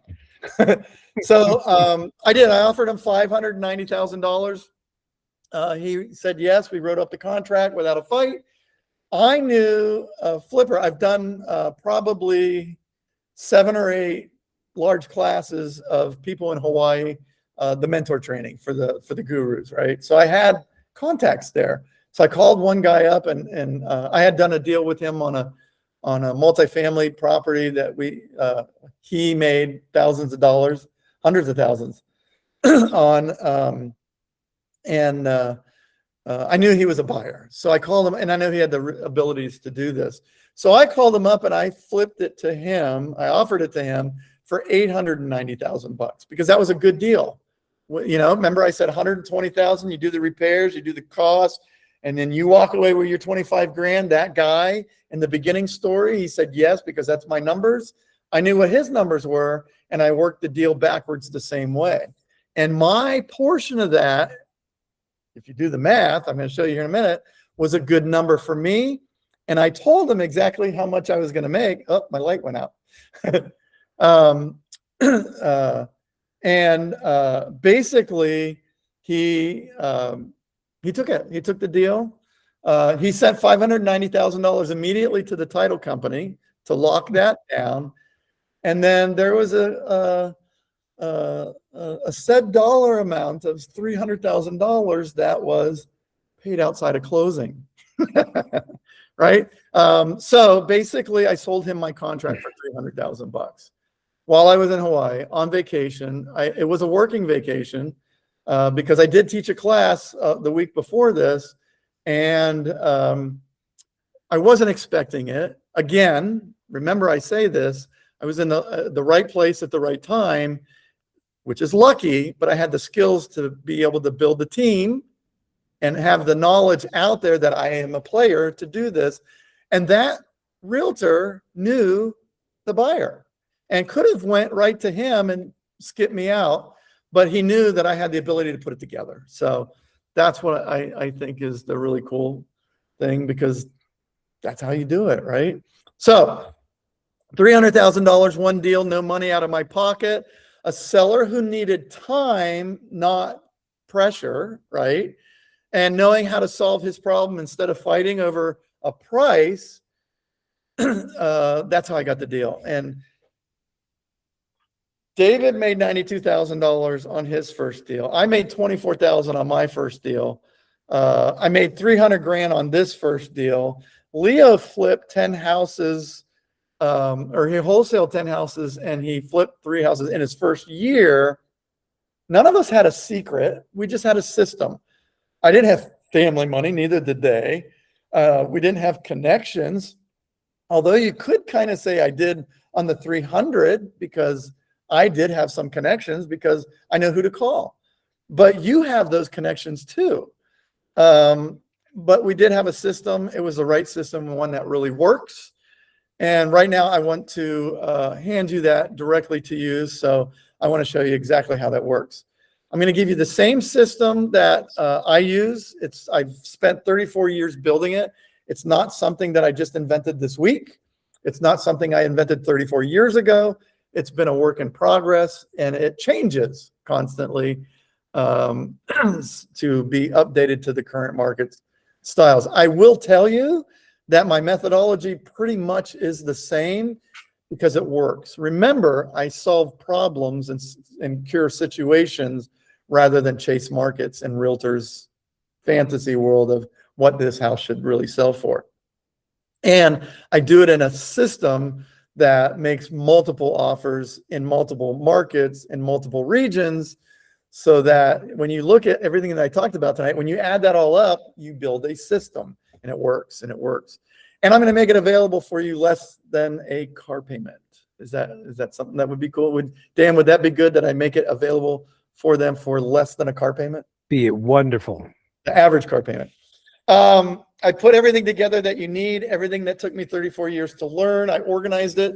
I've put it into a step-by-step format. It's ready for you starting on day one. So if you get it tonight or today, you can start using it today. I'm going to walk you through each piece because I want to show you, well, actually, I want you to understand not just what, but why you're getting the things that I'm going to give you in this. There's reasons. If you remember, I said earlier, I'm not going to teach you something that doesn't work. So I want to make sure that you get things and you understand why I teach you to do this. The first thing is my foundation. It's wholesaling properties for quick cash. Everybody comes up to me at the end. They say, I don't have any money. What's the best way for me to start? This is it. Wholesaling, you can do, I gave you several examples tonight. You can do them with no money. All you do is you find the deal, you put it in somebody else's pocket, and you skim a little bit off the top of the deal that's acceptable to all parties, right? So I teach you how to find properties. I teach you how to evaluate the properties, how to structure the deals, how to find serious buyers, and how to get the funding for your deals. And then the last episode 3 there, I show you how to use land trusts or trusts to control the property without risking ownership or getting involved. I've done thousands of deals that my name has never been associated with. And when you understand how a trust works, you know where it was, but nobody has access to that. I want you to go from confused to confident to closing. I want you to be able to find deals in any market, how to analyze the numbers before you ever make the offer. A lot of questions that I get up is how do I know what a house is worth? The realtor says this, the wholesaler says this, Zillow says this. You'll never have that as a question anymore. I'll teach you exactly what to do. How to structure your contracts to protect you so that let's say you find a deal, you get it under contract, and you cannot move it to somebody else. How do you get out without injury? I show you how to write the contracts exactly that way.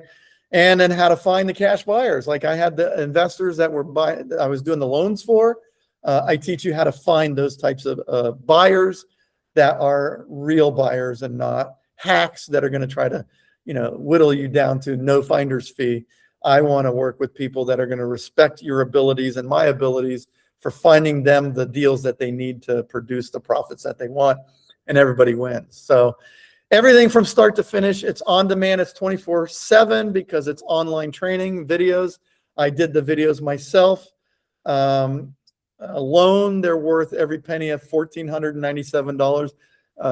I think, Dan, I've sold things for that much at your REIA in the past. So I usually put a famous guy up on here, but wait, there's more. I told you earlier that if you make an offer on a property without running it through my spreadsheet, you might as well just throw your money into the bonfire, into a fire pit. My spreadsheet is literally you plug one number in there. You got to do a little bit of research, but you do the research you get an address, you do some real quick research that I show you how to do, and you come up with this value, and that number you plug into the spreadsheet. And as soon as you do that, it's instantly everything that you need to know, except on the rental side, you got to do a couple more steps. But if you're going to wholesale it, because that's what we're talking about right now, is it gives you your fair market value.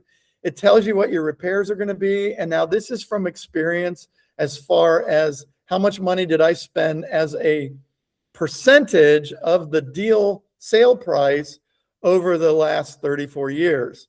And I come up with numbers. It's 12%, 10%. So 12% for repairs, 10% for costs. That's your holding costs. If you've got to borrow money, I've got an extra space in there for hard money. You can see that it's 10% down there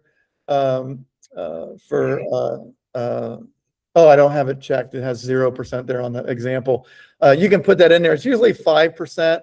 And then the bottom line there, I don't have my glasses on. So the bottom one there on the screen that you can see is desired profit of 10%. So on this deal, I think it's a $1.3 million house.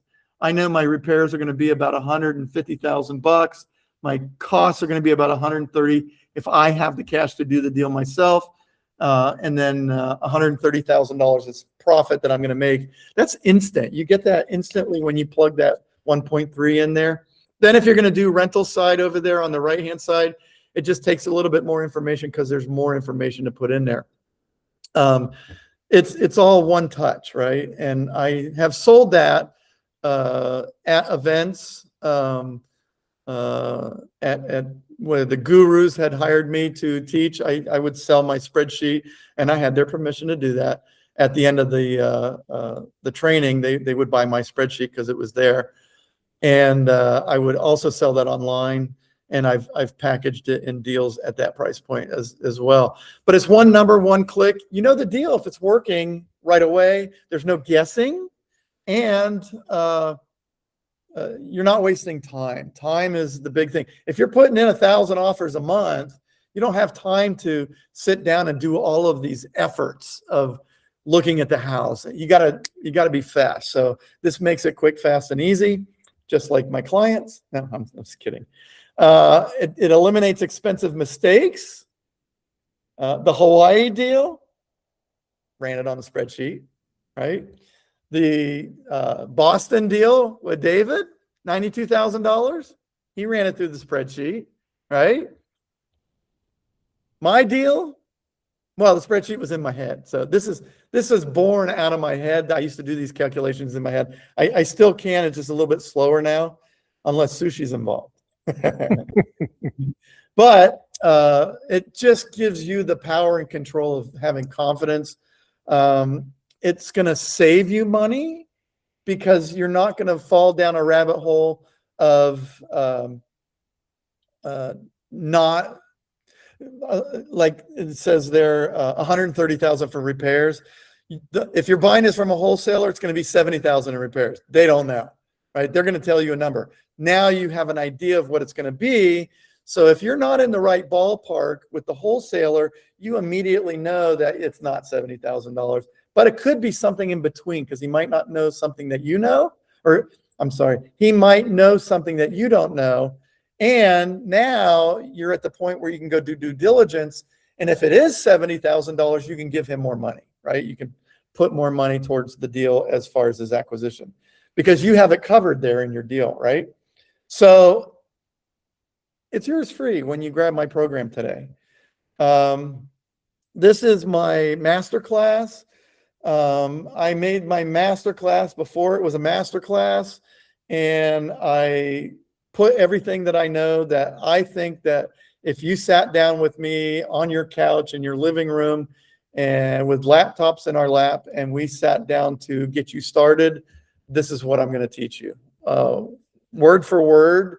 It is my complete training as far as what I would teach you in a live mentorship that would cost you 50 or 100,000 bucks. I put it in video because I know there's people out there that don't have 50 or 100,000 bucks and they want to do this. Well, this is your way of doing that. So it's my complete video. That's 34 years of my experience on demand because you can watch it anytime you want. It's about 13 plus hours of video. So it's a lot of video, but it's not a lot of video, if that makes any sense. I just heard something beep. We run on batteries here. So it's available to you 24/7. It's, what's that? 30 years of experience. Oh, I updated that slide and I didn't update the other ones. So see there, there's an extra 4 years of experience just in that one slide. But you can watch it 10 times, come back every time you're about to close a deal. So you can watch this once or 10 times, right? It doesn't matter. Watch it once. If you absorb it the first time, real good, great. If not, if you're getting ready to put a deal together, you can go back to this and you can review things because it's broke down into categories. You can go through it like that. The next thing I'm going to give you is my exclusive insiders only 1-day fast track mastermind. This is really cool because it's something that I learned this from the gurus. And basically what they would do is after you bought their program, they would give you a workshop and it was like a quick start thing. And they would show you all the things that you just bought, explain them to you and how to use them and get going. Now, the funny thing is they did this in order to help themselves as a company have happy buyers, right? But I look at it in a way of, I don't care if you're happy or not. You buy my program, you're going to be happy because you didn't pay 50 grand for it. But imagine you paid 50 grand for it and then you're like, hey, I want more. So we built this 1-day thing kind of together. And I says, look, if you take them by the hand and you show them right away what to do, they can start before they buy that big mentor program. This is a stepping stone to that. And by showing them how to set up their LLC, how to set up their offers, how to talk to realtors, how to do the beginning things, that's where everybody fails. That's where everybody stops. That's where everybody says, oh my God, I can't do this. They go out and they try one of the techniques and they get shot down. I quit. So it helps people. I do it because I want you to be successful. I want to put your face up here on the screen as a successful person. I want that karma of, oh, I took Cliff's class and he made me a millionaire. Are you going to be a millionaire? I don't know. That's up to you. It could be. I've done it. I've made millionaires, and every single one of them, they are all, Cliff, thank you. They really poured their heart out to me.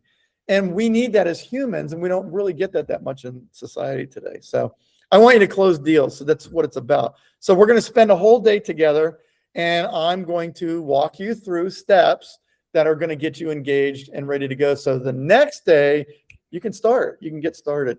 I know for a fact, remember, I built this for the gurus, that they were charging $10,000 and $20,000 just for this one day.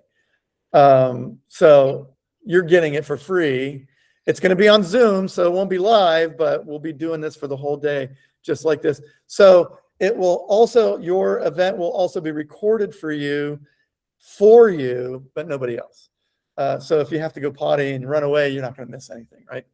And we do break for lunch and stuff. So I'm not a mean teacher that's going to make you sit still for 8 hours. It's funny because they would hire me, to go teach it, but the front end of the room, they've got the guru's face up there, but they didn't tell you that I was going to be the one showing up, right? They did that with all of the training. So you're sitting there thinking you're going to get this big thing with this fancy guru that knows how to build. He's got, he's on TV. He must be good. There's a story on that too. But they don't tell you that some guy's going to show up and teach you, not the guy, right? Or the girl or the female or whatever. So this is with me, nobody else. I do it. It's personal. I really enjoy doing it because I'm launching you guys onto a mission that's going to give you a journey into a world where you can go eat sushi every day, lunch, dinner, and snack right before you go to bed. Fresh. And you're not buying that, what do they call it? I don't even go to those places. All you can eat, that's not sushi.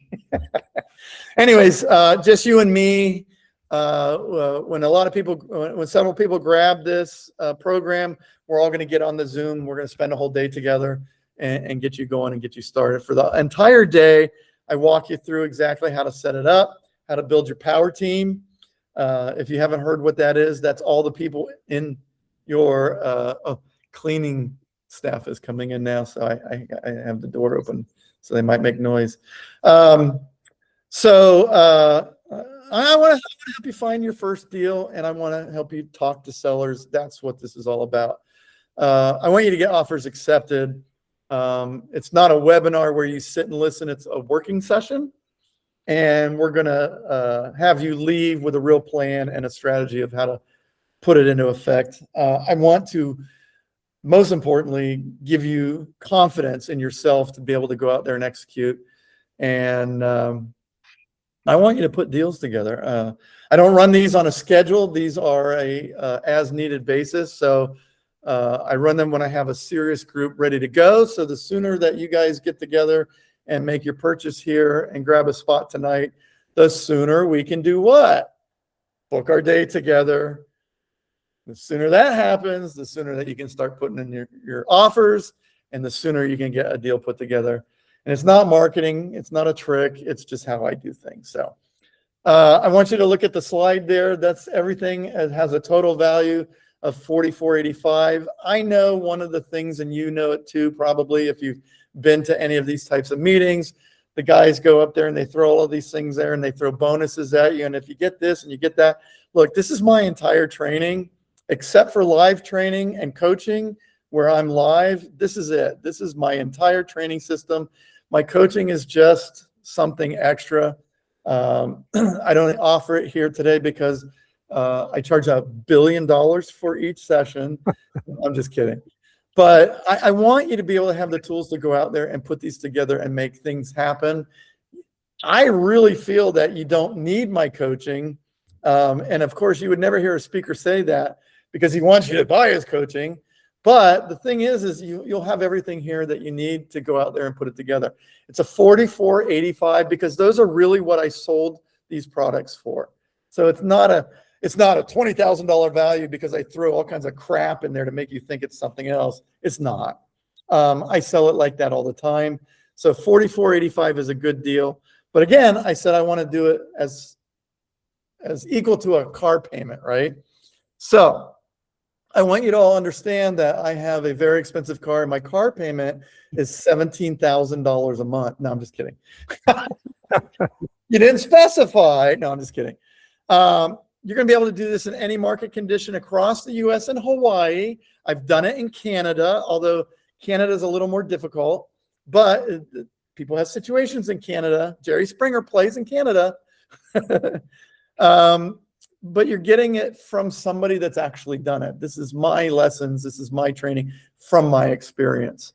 And I could charge the big bucks. I do charge and have charged the big bucks for this, but I really want, I'm 61. I don't want to, okay.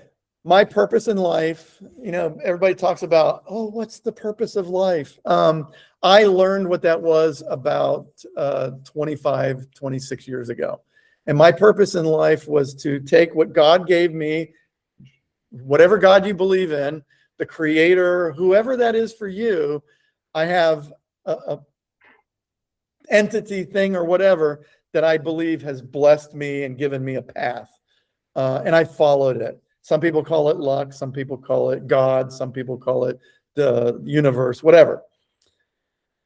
All I know is I dropped out of school. I had an accident. I fell into the construction business, sign business. All the things in my life led to me being here today. And the biggest and greatest joy that I had while doing all of this was in my life, not making millions of dollars, not hanging up in the air, hanging up signs, which that's my second favorite, not flipping houses, because I'll tell you, after you flip a couple thousand houses, it's boring. I mean, okay, we're going to do this again. We're going to do this. Oh, guess what? This is going to happen. There it is. That happened.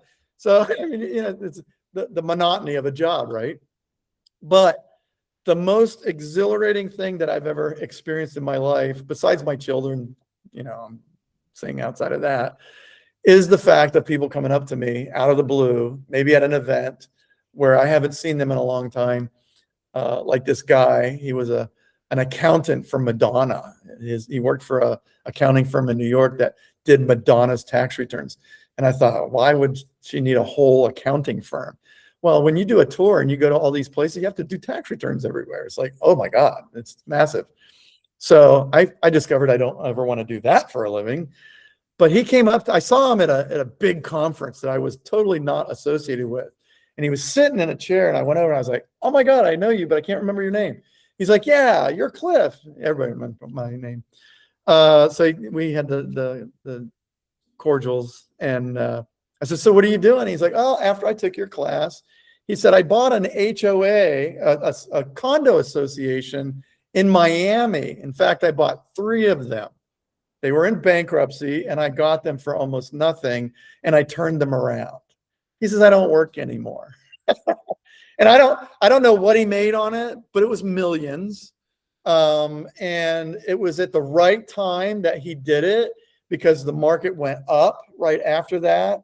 And he owned the condo association. So he made money off of all of that. And he did the improvements, which improved the value of the properties, which made them more money. And they had something like every time a deed transferred, they got $25,000 or something ridiculous like that, because it was a high-end place. But he made a lot of money. But he says, Cliff, you did that. And that is what makes my world go around, besides sushi and jet skis and flying an airplane. But when I walk through a place and I get noticed and recognized, and they say, hey, Cliff, thank you, you changed my life, that's what this is all about. When I go to places, now COVID kind of changed that, because everybody's staying in their houses. Everybody's going out now. And now I live in Florida, where nothing ever happened. But, you know, when you see somebody and you're walking in a mall or in a grocery store and they're like, Cliff, you changed my life, nothing beats that. And that's why I do what I do. So I could charge a lot more, but tonight's different because I don't want the price to be a reason that you don't get started. So I just want you to watch what I'm going to do. All right, $397. 397 makes me feel good. It gives me money. I'm happy to do that. It's not like I'm giving it away for free. I've done that and that doesn't work out. But that's it, $397. 4,485 is what I sell this for online, and I've sold it in the past at other events.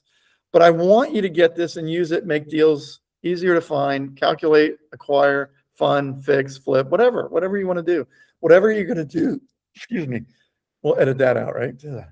Whatever you want to do to make profits, that's what I want you to do.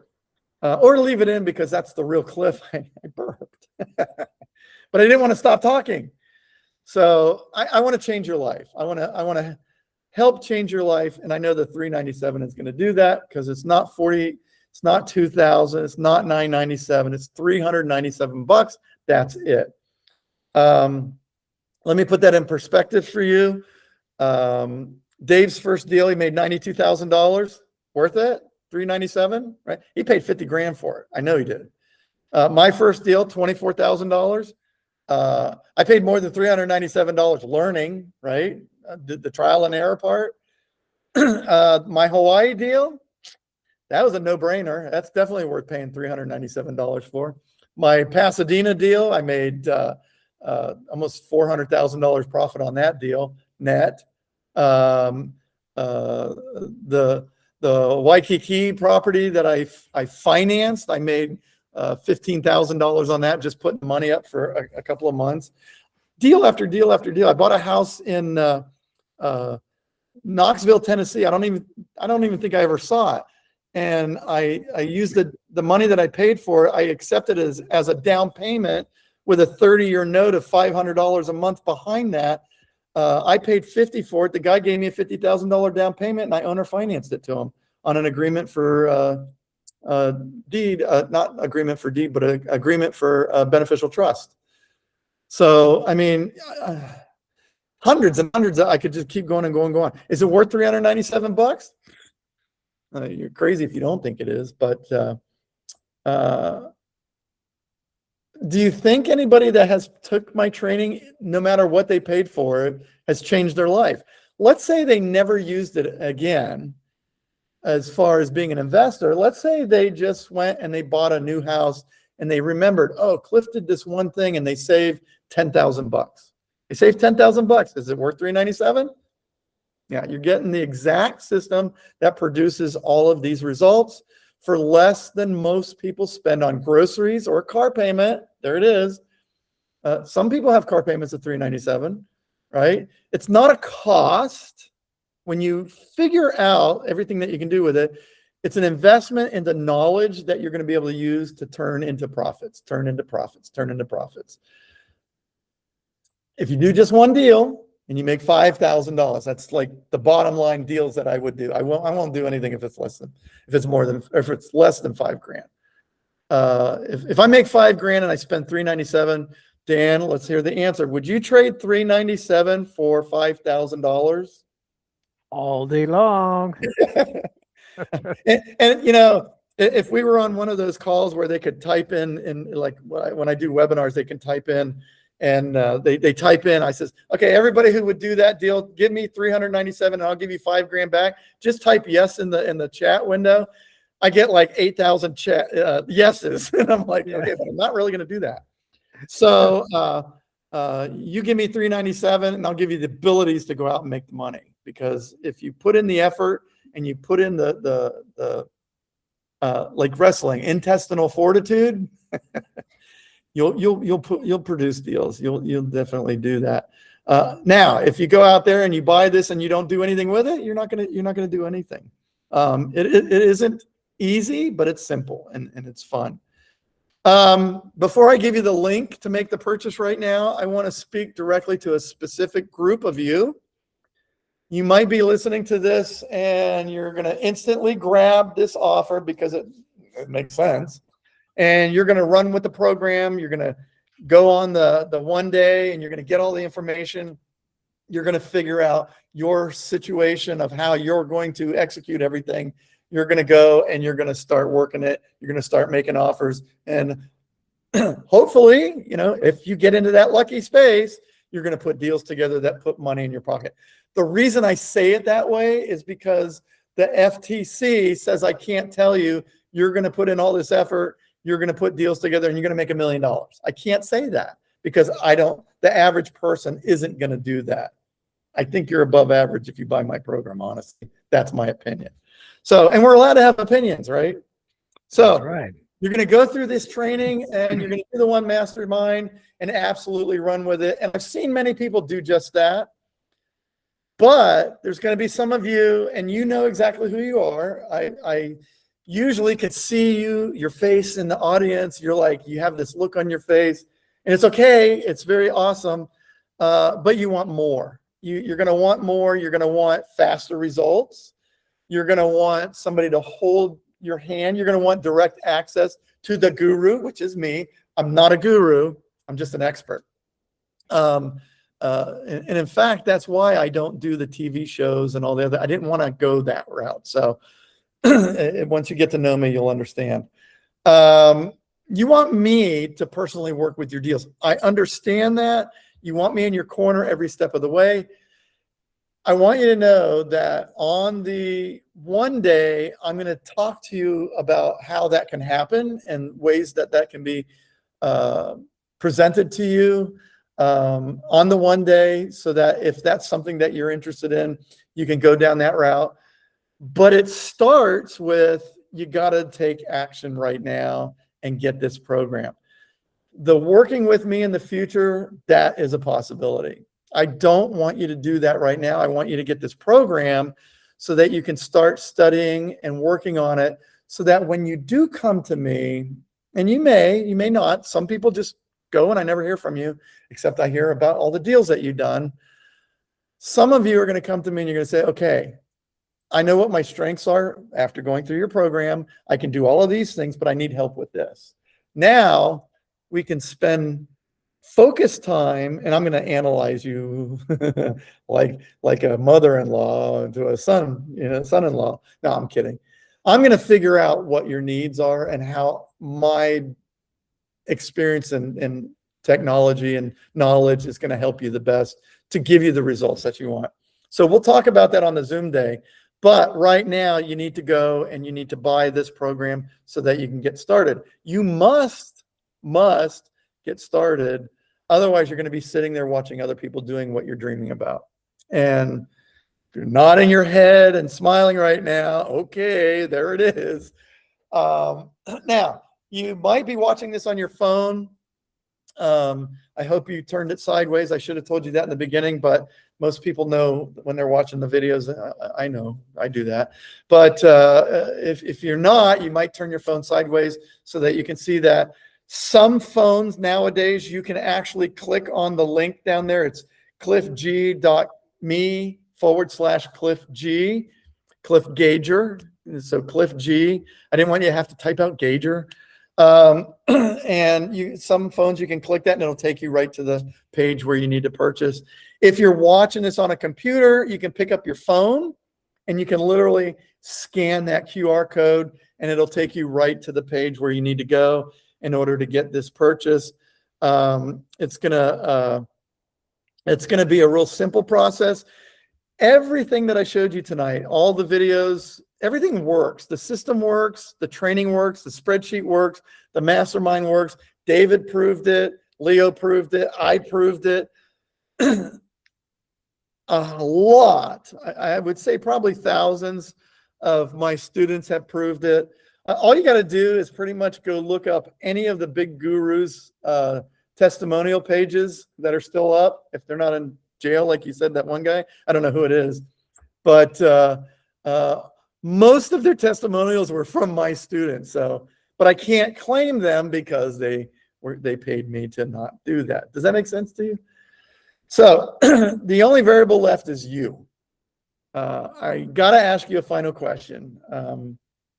You're either going to do this or you're not. And if you're not, are you going to keep trying to figure this out on your own? Watching other people cash checks I know we do direct deposits now. We do wire transfers. I still like getting checks though. It's so fun to go to the bank and see the teller's face when you give them a $300,000 check. And then they say, oh my God, what do you do for a living? Are you single? And I wasn't at the time, but I am now. So I prefer checks. No, I do wire transfer. I don't want you waiting for everything to become perfect, because nothing ever becomes perfect. The perfect timing never happens unless you're what? In that lucky spot at the right place at the right time. But you got to have the skill to know where to stand to be in that lucky spot. And that's what this training gives you. So,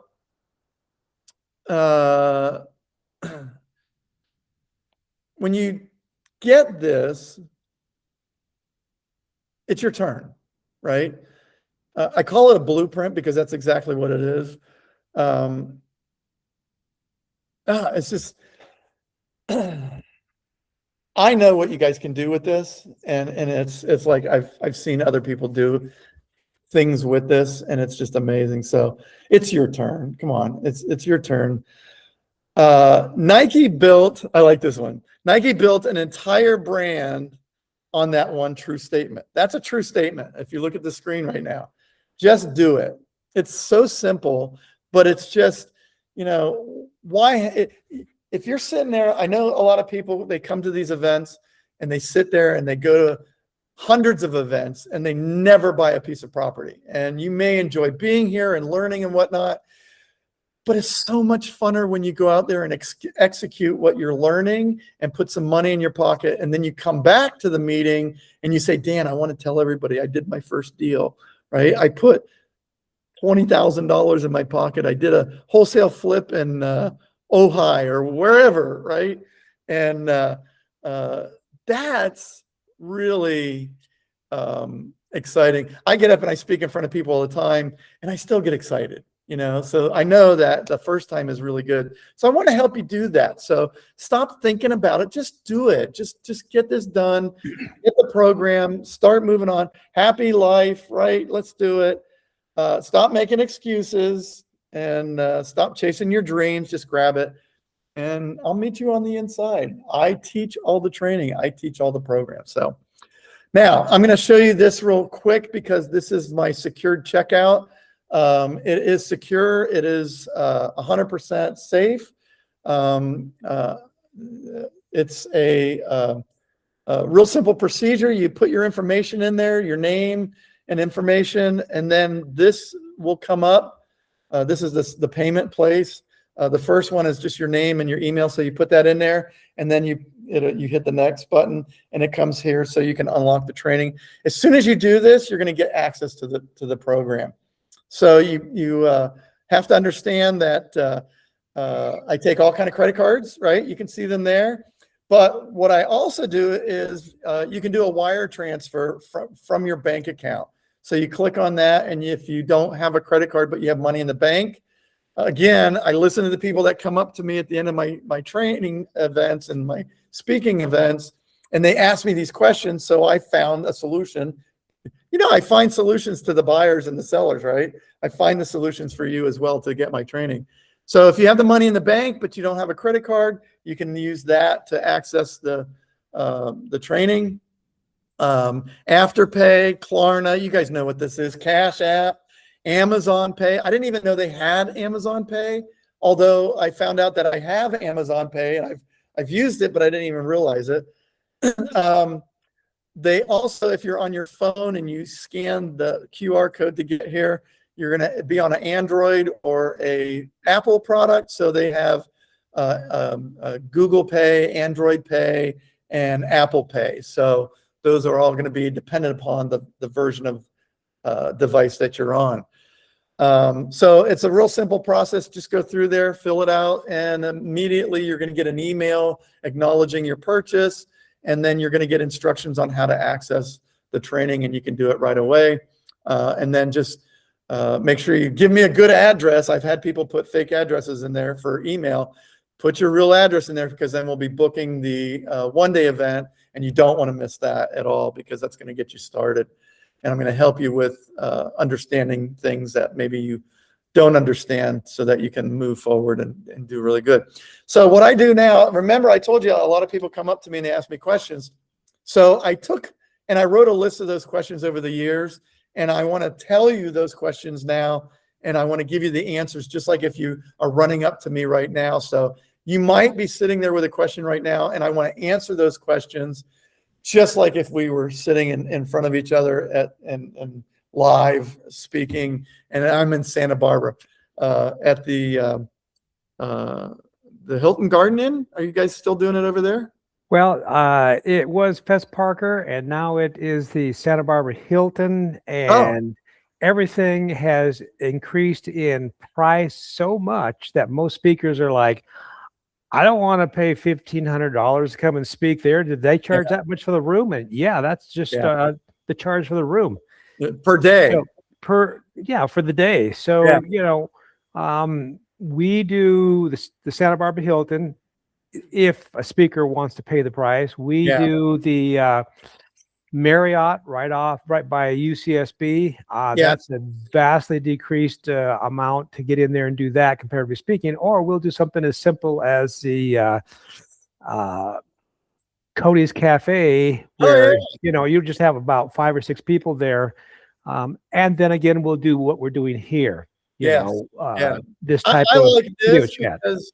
I like this because I don't have to stand up, but I only have shorts on. I didn't have to get dressed up. I didn't have to go Uber to the airport and get on a plane and fly on a plane, which is not pleasurable anymore. Right. In the good old days, it was great before TSA. As much as I love the travel, it's not the same, and it's just so expensive. So like when I used to hold my 1 days, I would rent a room. It would be $1,500. And that's like the bare minimum. And then I got to stay in a hotel room. Hotel rooms are not cheap anymore. There's no more $197 hotel rooms, Right. So I'm going to go ahead. I want to go through these questions with you right now. So while you're going through the checkout, you can listen, and I might come across one of these questions that rings a bell in your head, and I hope that the answer that I give you is the answer that you're looking for. So the first question is, real estate is hard and it takes years of experience. And you can hear this question being asked as pretty much as, hey, this is really hard and I don't know what I'm doing. So I'm going to stop you right there, because that statement just revealed something important.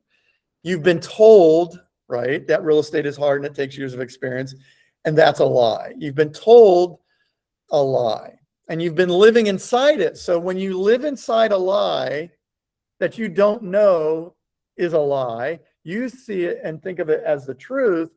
But really, if you're living inside of a lie and I take those blinders off of you, it changes things, correct? You didn't know how to walk when you were a baby. You had to do what? Take somebody by the hand and learn. You don't remember it. Maybe you do, but you had to learn how to walk. And your little baby mind said, nobody knows how to walk. Nobody can do that. That's a myth, right? Because you never did it before. So someone takes you by the hands, shows you the steps, holds you and holds you up. I've had 3 kids. I've helped them all walk, and it's by exactly doing the walking, holding their hands, telling them what to do. Well, as far as real estate goes, I've been doing this for 34 years. I can do the same thing for you in the real estate that I've done for all my kids and they can still walk. I mean, they really do know how to walk. But you walk too. Hopefully I'm not talking to a crowd of people in wheelchairs now, because that would be just terrible. What's that comedian? He makes these jokes and he's like, "Oh my God, you're in a wheelchair." Matt Rife, he's good at that.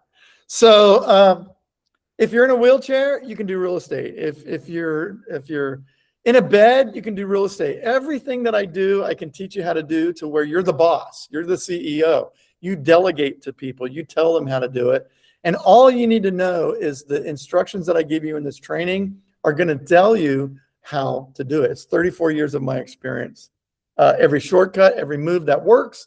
You don't need years of experience. You just remember the story I said about Donald Trump? He got the guy that had the hotel experience. That gave him the experience. You can do the same thing.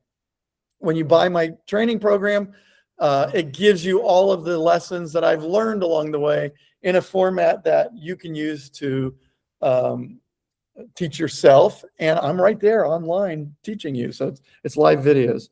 $397. That's it. So that solves that problem and that question. You don't need the experience. You just need the knowledge, and the knowledge comes really easy, and I can't make it any easier. I don't have the Matrix movie thing that you plug in the back of your head yet. Elon's working on that, and I will be a last adapter on that program. You know, if you buy a Tesla and you don't make the payment, it's going to drive itself back to the dealership. Right. So what happens when you don't make the payment on your brain chip thing? So the only thing I can tell you is real estate isn't it. The only thing that's hard about real estate is trying to figure out how to do it without the right guide. And you've got your guide. I'm your guide. So take that. Take that. You evil lies. All right, next question is, I don't know how to find a deal. Well, the very first time I got out there, I didn't know how to do it either. I told you a story about how I did it. I told you a story about how David did it. I told you a story about how I did it in Hawaii. So in my training, I'm literally going to explain to you step by step how to do it. I told you the stories of it because I don't have the time today, but I'm going to actually teach you the steps that'll make it happen. Deals aren't hiding. They're just where they are. You just don't know where to look. So I'm going to teach you where to look. And remember, Jerry Springer, right? You can find situations in houses. You can find situations in your job, et cetera, right? So it's not always through a real estate agent or a foreclosure sale or anything like that. There's situations out there. And because once you understand the situations, you can go out there and find more deals. In addition to that, I give you other options of how to find deals as well, traditional methods as well. The people that are closing deals right now aren't smarter than you. They just know where to look. And once you know where to look, the deals find themselves. And remember, I told you got to make a lot of offers. So if you go out there and make one offer here and one offer there, you're not going to get properties. Or you might get lucky and put yourself into the lucky spot and get one. But if you do it that way, it's not going to work for you. You got to utilize my system and delegate, duplicate, automate, and delegate, right? Once you find out the motivated sellers and find out what their problems are, you're going to be able to give them solutions. And it's not always the math. It's always the situation. So if you can do a deal in the next 30 days after buying my training for $397 and you put $5, $10, $15, $20,000 in your pocket, you know how to find a deal, right? Then just do it again and again and again and again. A lot of times people will take my training and now when I say my training from me, whether it's from me personally or from me when I was working with the gurus, I gave them the same tools. I gave them all of these tools. So a lot of the gung-ho people would go out there and they'd put a deal together right away. And that's what would be on the person's website right away. I took the insert guru's name here, his training, and in 2 weeks, I found this deal and I made 800 million gazillion dollars, right? They did that. And that's, they didn't put, Cliff Gager's name on there either, but it's possible. It's very possible. I had a girl in San Jose. She was a barista at Starbucks. She took the training. I don't know how she came up with the 50 grand to pay the guru. That's not my problem. My problem is to make you a productive investor. And she, at the end of the event, she says, Cliff, I love the training. Everything's great. I'm really going to do well with this. She says, but I'm a barista. I have no idea where to find the money to put these deals together. We should overlap that scene from Airplane where they all smack their heads. Because listen, you work in a Starbucks as a barista in San Jose. Are the people of San Jose where you work? Well, it was El Gato. Is it El Gato, the city? It's the Ferrari dealership there. I know that. But El Gato Starbucks is where she worked. Everybody there has assistants that have net worth. Does that make sense? Do you understand? So I said, and you're selling them coffee that costs $7. What do you mean you don't know where to find the money? It's around you every single day. So I did get a phone call from her. She started telling people what she was interested in doing. She told some of her customers, and 2 of her customers said, oh, I'll fund that. If you're going to do that, you go out that, you figure out the deal, and I teach you how to draw the box, right? If I build this box, will you buy it? And then if they get a solid commitment from them, you go out there, you find that box, you bring it back to them. They say, yes, I want to do that. You put the deal together, you wholesale it out, you make the money, they get their money, you get your money, and she started putting deals together. She is no longer a barista at Starbucks. But she didn't even put that together, that she was sitting in the lap of luxury at Starbucks. I mean, I paid $7 to drink coffee there. Of course, the people who buy Starbucks that can't afford it, well, you can have the conversation with it, but it just walks out the door. But the ones who really know what they're doing, and they might have the net worth to support you, they're there. So do that, right? That's a fun thing to do. So finding money is the easiest thing. I found my first $2 million in McDonald's because the guy was stealing creamers and sugars because they put them there. I should take them, right? Guy had a net worth. He could write you a check for $10 million and not even realize it was missing. So that's how I got started. I borrowed my first $2 million from that guy. And do you have a payment plan, Cliff? The next question. Yes, I've got many of them. Visa, MasterCard, American Express. I showed you the checkout page. I'm not going to dwell on this one long.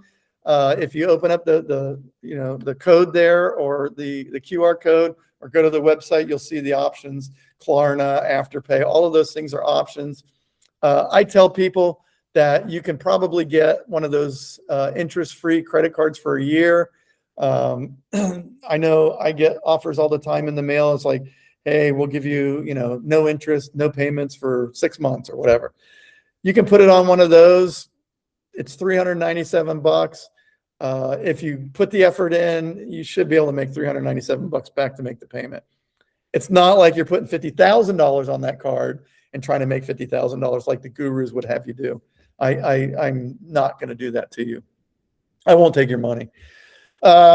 Zero payment, zero interest, all of that, that's all on the site there. So I don't want you to think that you're spending $397.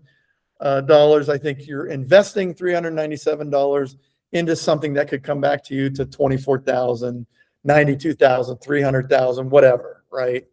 It could be $5,000. You might find somebody that says, well, I'll give you $1,000 if you can go put that deal together, and maybe you do it in like 30 minutes and it's worth that. So there you go. If you don't have the zero interest card, you can apply to one of the other aspects of it, and just whatever it takes to get this, you should do it, because it's going to be the best $397 that you've ever spent.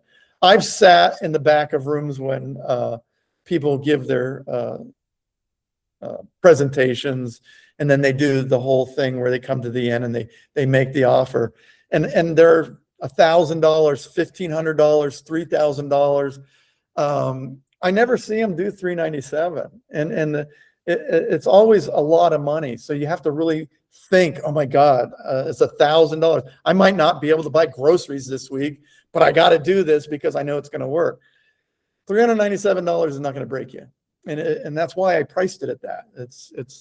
I want you to do this. So anyways, my wants are not always your desires, but I think we're in alignment here, and $397 is not a lot of money for you to do this for the value that you're getting, right? I don't know how to calculate the deal numbers. That's a big question, is like, how much is this worth? How much is it going to cost? Real easy, the spreadsheet, right? real easy. I teach you how to find the fair market value of the property online. You can do it from anywhere, anyhow. And it's going to be the closest ballpark number that you can get so that you can move forward and work your deal and make it cover the expenses, your repairs, all the holding fees, any fees that you have to pay out, broker's fees if you have to pay out, outside of closing. We can factor all of that in. That's all in the spreadsheet and all in the way of determining what the value of the property is. You will never overpay for a piece of property. I've had people call me and say, Cliff, I'm into it for this much. And I'm like, dude, that's how much it's worth. What's the problem? How are you at? It's worth $100,000 and you're in it for $100,000. What is the rest of the story? It's like, well, I got $40,000 I have to put in repairs. And it's like, now I have to try to fix that. You work this deal, and he didn't buy my program, by the way. When you purchase this program, you're never going to walk into a deal not knowing the numbers, and you're never going to walk into the deal because the numbers will tell you which way to go. And if you don't get those numbers, you don't do the deal, and there's no surprises at the end. And then I tell you how to go through the due diligence process to verify everything before you go to closing. So nothing in the dark. I said here, I says it's doing real estate deal without the spreadsheet is like performing surgery on yourself in the dark with no training. And that's a fact. So $397, one deal, one number, one click on the spreadsheet. Go grab your spot. The numbers are never going to scare you. I know a lot of people are like, I don't want to do this because I'm afraid. When you have knowledge, the power against fear is knowledge. So anyways, this gives you the knowledge. What happens if the economy crashes? Well, blood in the streets, I make money. No blood in the streets, I make money.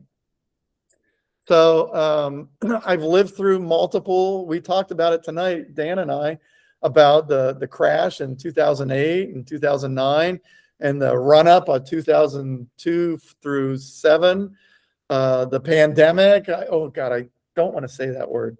Did I say pandemic or pandemic? I don't know, one of the two.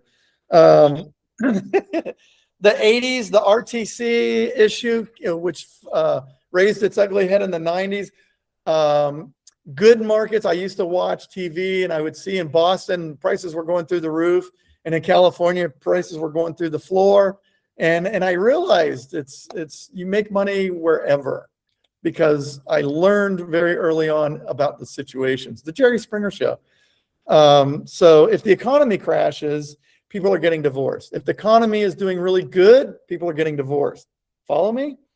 I close deals when I solve problems. Problems are not necessarily created because of the market. Now, there are financial problems that come up because of that, and those are negotiable as well. So what you always have to do is use my honey badger method and make sure your offers are relative to the numbers that you provide and you pull up through my process.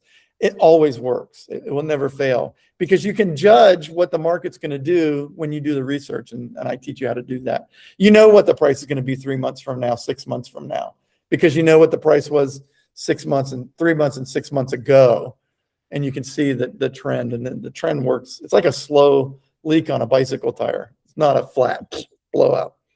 So once you understand that, you can put these deals together, and it's $397. If that answered your question, that was keeping you from buying this program, it's your obligation to go fulfill your dreams and go buy it right now. So next question is, this is too expensive for me. I don't know how to answer that, because that used to be a question when I was selling pretty much the same thing for $997. I think I sold it at your place for $29.97 at one time. Depending on the market and where you're at. Everybody in Santa Barbara, I used to live in San Bernardino, so that just flowed right out. Everybody in Santa Barbara, see, I almost did it again. Santa Barbara, you guys are all rich, so I should really just like triple charge you here. No, I'm just kidding. But I would adjust it for the market where I was going, and it wasn't like Today I'm going to be at $397. Tomorrow I'm at $997. But I used to sell this for $39.99, $3,999 for pretty much the same thing. It was all live, but that was, a big difference. And I would sell 18, 20 of these at a time at a REIA, just like the Santa Barbara one. And then I would come back and then do the 1 day live. And, it was great. It was great. I like that. But that's why this question comes up. I wanted to explain that to you. It's too expensive for me. So I've answered that for you. I've taken the $2,000, $3,000, $4,000 price tag, the $1,000 price tag, and I've dropped it and cut it down to $397. So you can't ask me or tell me that this is too expensive. I've eliminated that for you as a courtesy, so that you don't have to have that emotion in your soul. Again, $397 can give you one of the outcomes that we had tonight. It's, if you put the effort in, it's going to give you the value. Next question is, and I love this one. My family member says that no one can get rich without money if they have no money to start with. Is this true? And that usually is the family member that's going to tell you can't make money in real estate because they know you, right? You got to understand, I was the black sheep of the family that was never going to amount to anything. Hi. So I speak this from experience. Number one, look at where they're sitting when they tell you that. Look at their house. Look at their financial situation. If they're dripping in money and they have a dripping house and they're buying and selling whatever, and they have a multi-million-dollar business and they tell you this, fine. Maybe they do know you. How about proving them wrong? How about saying, okay, I know you don't believe I can do this, but let me tell you this. If I go out and I find this kind of a deal, would that be something, and you make sure that they're going to be interested in it, would that be something that you would be interested to invest in yourself? Oh, yes, that would be true. Great, let's do that. Why don't you be my first buyer? I'm going to buy this program. I'm going to go out there. If I don't find it, you win, right? You prove that I was just the black sheep or whatever, and I can't do it. Or I find that property for you and you win again because now you got a really good deal. That's what I did to my family. So you can do it for yours. There ain't nothing better in the world than going back after you put a deal together and saying, I did it, and you can rub it in a little bit. I wouldn't do too much, but it's fun. But if they're sitting on the couch and they're watching the game and they're in a trailer park, and there's nothing wrong with living in a trailer park. I know in Santa Barbara, there's $1 million trailers there, right? And a waiting list to get in them. But I look at it like this. I'm going back to the Jerry Springer style trailer park where they're paying on a week-to-week basis. If that is the person that's telling that you can't do it, don't let them kill your dreams. They want to kill your dreams because they can't achieve the dreams themselves. And if they kill your dreams, it makes them better. That's all I got to say about that. And that had nothing to do with the script, which is 2 more pages. So there we go. I think that makes sense, right? So I have a full-time job now, Cliff. How can I look for these deals and still work full-time? You're the perfect position right now because most people, they quit their job. Now they have no income and no way to pay the bills once the money in their bank account runs out. And if they don't put a deal together right away, they got to go back to work and fail and all that other stuff. So I teach you this. I teach you how to automate. I teach you how to delegate. And I teach you how to make things happen without you being there. I want you to be the CEO. Duplicate, automate, and delegate. If you can do that and do a deal here where you live, you can do a deal in Tennessee. You can do a deal in Kansas or wherever, all across the United States. I stay within the U.S. because of law. That's the only thing. If you can do that remotely, you can do that part-time on your lunch break, on your breaks. You can do text messaging. You might have a job where you can't do any of that, so you can do it after hours. But you have an income and you have money coming in to pay the bills. Keep doing that. do this on the side. You're not going to get the volume that you're going to get if you went to this full time. But let's say you put together your annual salary the first year of doing that. Then you put 2 years of annual salary in 14 months, 15 months, right? Now you've got 2 years of your annual salary in the bank as a reserve. Quit your job. That's what I tell people. That's when you quit your job. It's working. You've proved the model. You've proved your abilities to work in that model, and you've put money in the bank. Why are you going to work? You're losing money. Now you can focus that time and effort on putting the deals together and, you know, multiply, scale your output on that. Does that make sense? I hope that makes sense to you. When you're delegating things, you're not doing the inspections, you're hiring people to do it, and so on and so forth. So yeah, I want you to be the CEO. You can do the CEO from a different location. You can be sitting on the back of a yacht and have a cell phone and a laptop and still do these deals. I don't think your job will allow you to do that. Now, how do I know this will work? Well, you don't. And I say this not to insult you. Well, if people tell you that it works, 100% guarantee, they're lying to you. They're insulting your intelligence, I feel. I don't know what you're going to do with the material. I know what I've done with the material, and it's worked for me. I know what other people have done with the material, and it's worked for them. Verbatim, the blueprint is very simple. I didn't know how to do it. Leo didn't know how to do it. Any of my students, David, you know, anybody doesn't know what they're going to do before they do something. But I can tell you that if you just walk away right now and you don't do anything, you're going to get that result. That's the result you're going to get.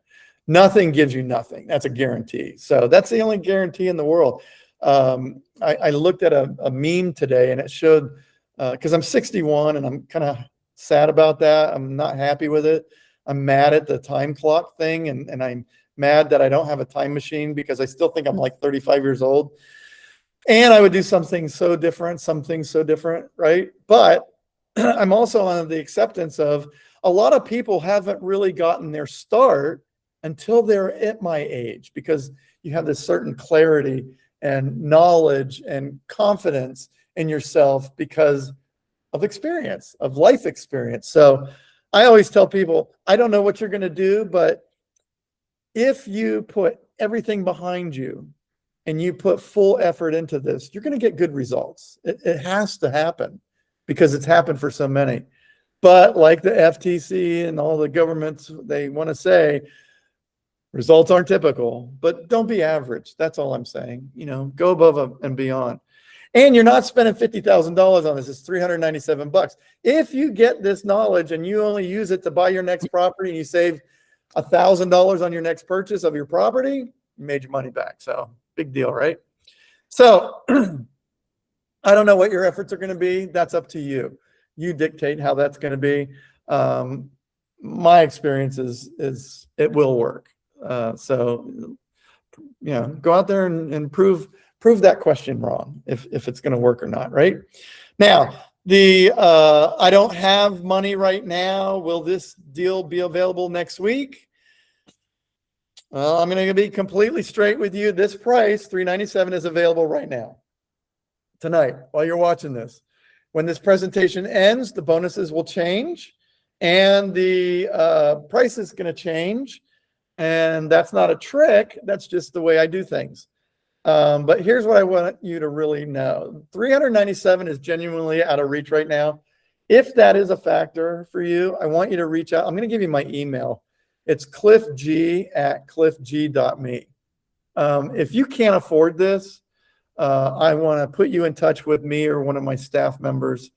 And I want you to do this. I want you to see how we can put this together. I'm not going to give it to you for free, but there's ways to work things out and do it ethically and professionally. So if $397 right now is a problem, just send me an email and say, I don't have the 397. What can I do? And we'll, I'll work with Dan and we'll try to put something together to make it happen for you if you can't afford it. Now, if you lie to me and I find out, then I'll book that flight. And did I tell everybody I was a marksman? No, I'm just kidding. Marksman hunter, right? No, I'm just kidding. Once you get to know me, I like to joke around a lot too, but in all seriousness, I am a honey badger. I don't give a shit when it comes to real estate. We're going to make money, or I'm not going to do it. And I've been doing it for 34 years. So that should give you an idea. I don't have, the money right now will be available. No, it's not going to be available next week. I don't, I changed this. I'm not going to offer this for $397.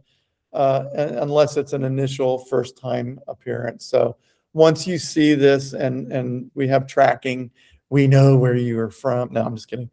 I want you to make the decision right now to make the decision, right? And the decision is to stop messing around. I almost said a bad word.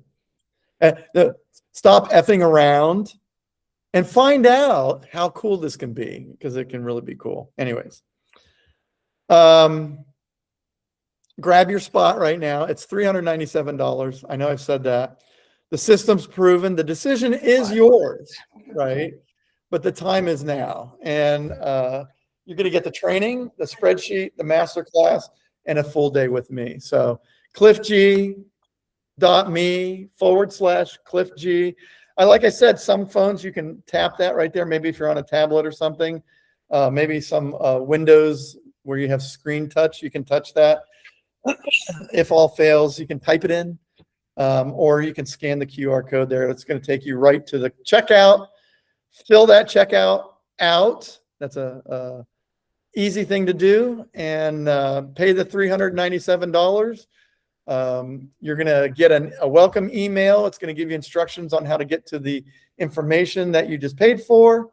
And then in a few days, we'll get back with you about the 1 day live on the Zoom, and we'll make this happen for you so that I tell people, stop dreaming, stop thinking, start doing. Just do it. I did that a long time ago, and I've never regretted it. Never regretted it. And I'll tell you, the mistakes that I've made over the years that I point out in this training that you're going to avoid is a lot more than $397. Would you agree with that, Dan? Yes, I would. Yes, I would. But yeah, with the program, you avoid all that. So, it's like the smartest way to do business in the real estate business. And like I said, I'm going to talk about, coaching and stuff like that on the 1 day. It's an opportunity, not an obligation. But if you want that and you're looking for that, I do that on a limited basis. So that's why I want to talk to you about that separately. So anyways, that's all I got to say, Dan. I appreciate you allowing me to spend 18 hours here explaining. Well, let me just comment on that. Okay. Yeah. 397. Yes, I've been running the Santa Barbara Real Estate Investor Association for 15 to 20 years, something like that. Yeah. And for 397, I can tell you that just about all the speakers we've ever had would do this same information that Cliff just did here in about 30 minutes and say 397, take it or leave it, see you, goodbye. And that's how a lot of that goes. And if you don't think that he doesn't have a whole lot of information there to give you, and he's not going to spend a lot of time with you to make sure that you get it, you're successful, and you move forward, he wouldn't have gone through 6 hours of this with me. Is this 6 hours? We would start at 11, and it's now 5 o'clock. So 5 is 5 hours and one more, easily. And this is what Cliff does, is he gives, and gives. And so you're never going to find anybody out there that's going to give as much as Cliff does. He's got great energy. He's a great person to work with. I've loved having him, at our meetings and just talking to him through the years. But I'm telling you, this guy gives, and you're just not going to find anybody that's going to give as much to you as Cliff is willing to give. I had a event and I went there. This was years ago, and it was in it was either OC, Orange County, or it was Los Angeles. No, I think it was wherever it was. But I went in there, and there was 3,000 people. It was a Trump University. That's how long ago it was, which was not owned by Trump. It was funny. But anyways, I ran the back end. I did the fulfillment. I taught the classes that they paid the big bucks for. And I was there, and I was like, hey, I'll stop by and talk to everybody. And there's 3,000 people, and it was the biggest audience at that time that I ever spoke to. And I went in there, and I just went up there, you know, with my wheelbarrow, and I got up on stage and I started talking, and then people started firing questions at me, right? And I was like, yes, and yes, and I answered all these questions, and I didn't miss a beat, man. I knew the answers to everything, and because I do this is what I do. I do this every day for 30 years. You get to the point where it's like I know where the scoop is at the ice cream place because I've worked there for 30 years. It's over there, right? It becomes that kind of knowledge to me. But what happened was I got off stage, and like a whole bunch of people followed me because they got up, and they followed me back to the back of the room, and they were immediately buying the mentor program because they had said that I was one of the mentors, which I was, the only mentor at that time. And they sold like 100 and something mentorships of those people wanting me as their trainer. And I didn't know that because I just saw them, you know, go to the back of the room, right? Go to the back of the room. And the next day, so I walked out of there and I went up to the parking garage and I was getting in my car. And I had that epiphany of, holy crap, I'm smart. You are. And it was like, because they were asking questions that was in my database, right? And it's not things that I had thought about or worked with or done maybe in the immediate surrounding time frames, but I had done a deal where that came up, and here's the answer. You know, I did a deal where this situation came up, and it would never show up anywhere else, ever. And it came up in that deal, and that guy out there in the audience, he asked that same question, and I knew the answer.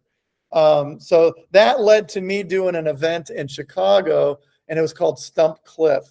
And literally, we would pay people $100 if they could stump me with an answer. And I got, I didn't have to pay anybody anything. So You're good. You're so good. it was just the knowledge is the experience. The experience is the knowledge. My heart is I want to help people.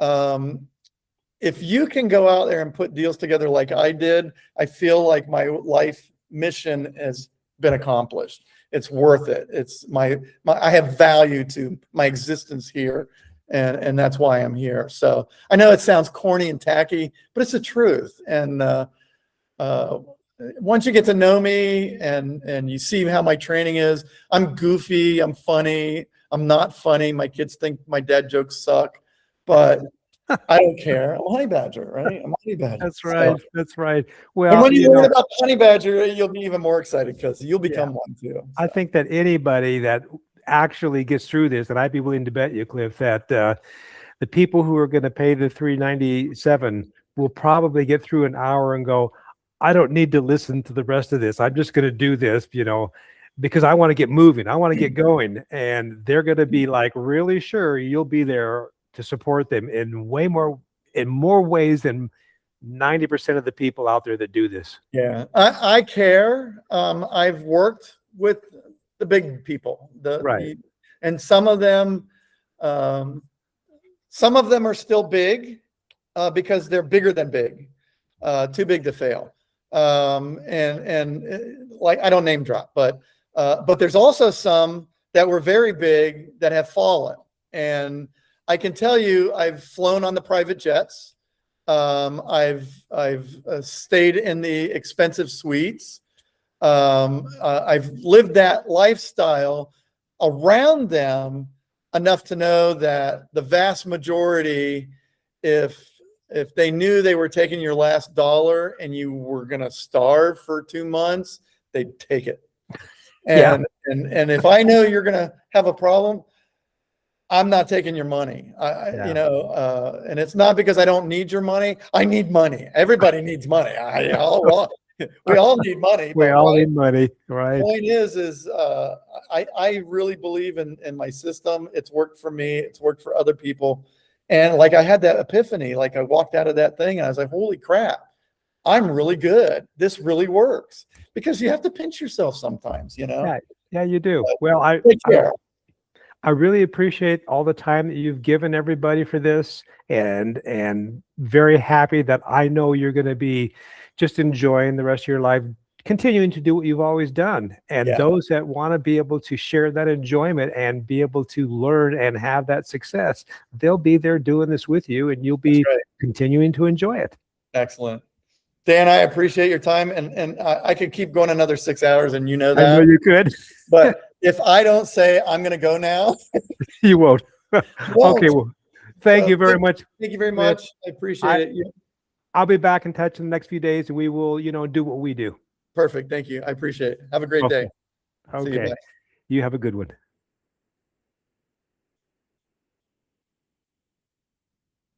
We are out of here. Thank you so much for being here.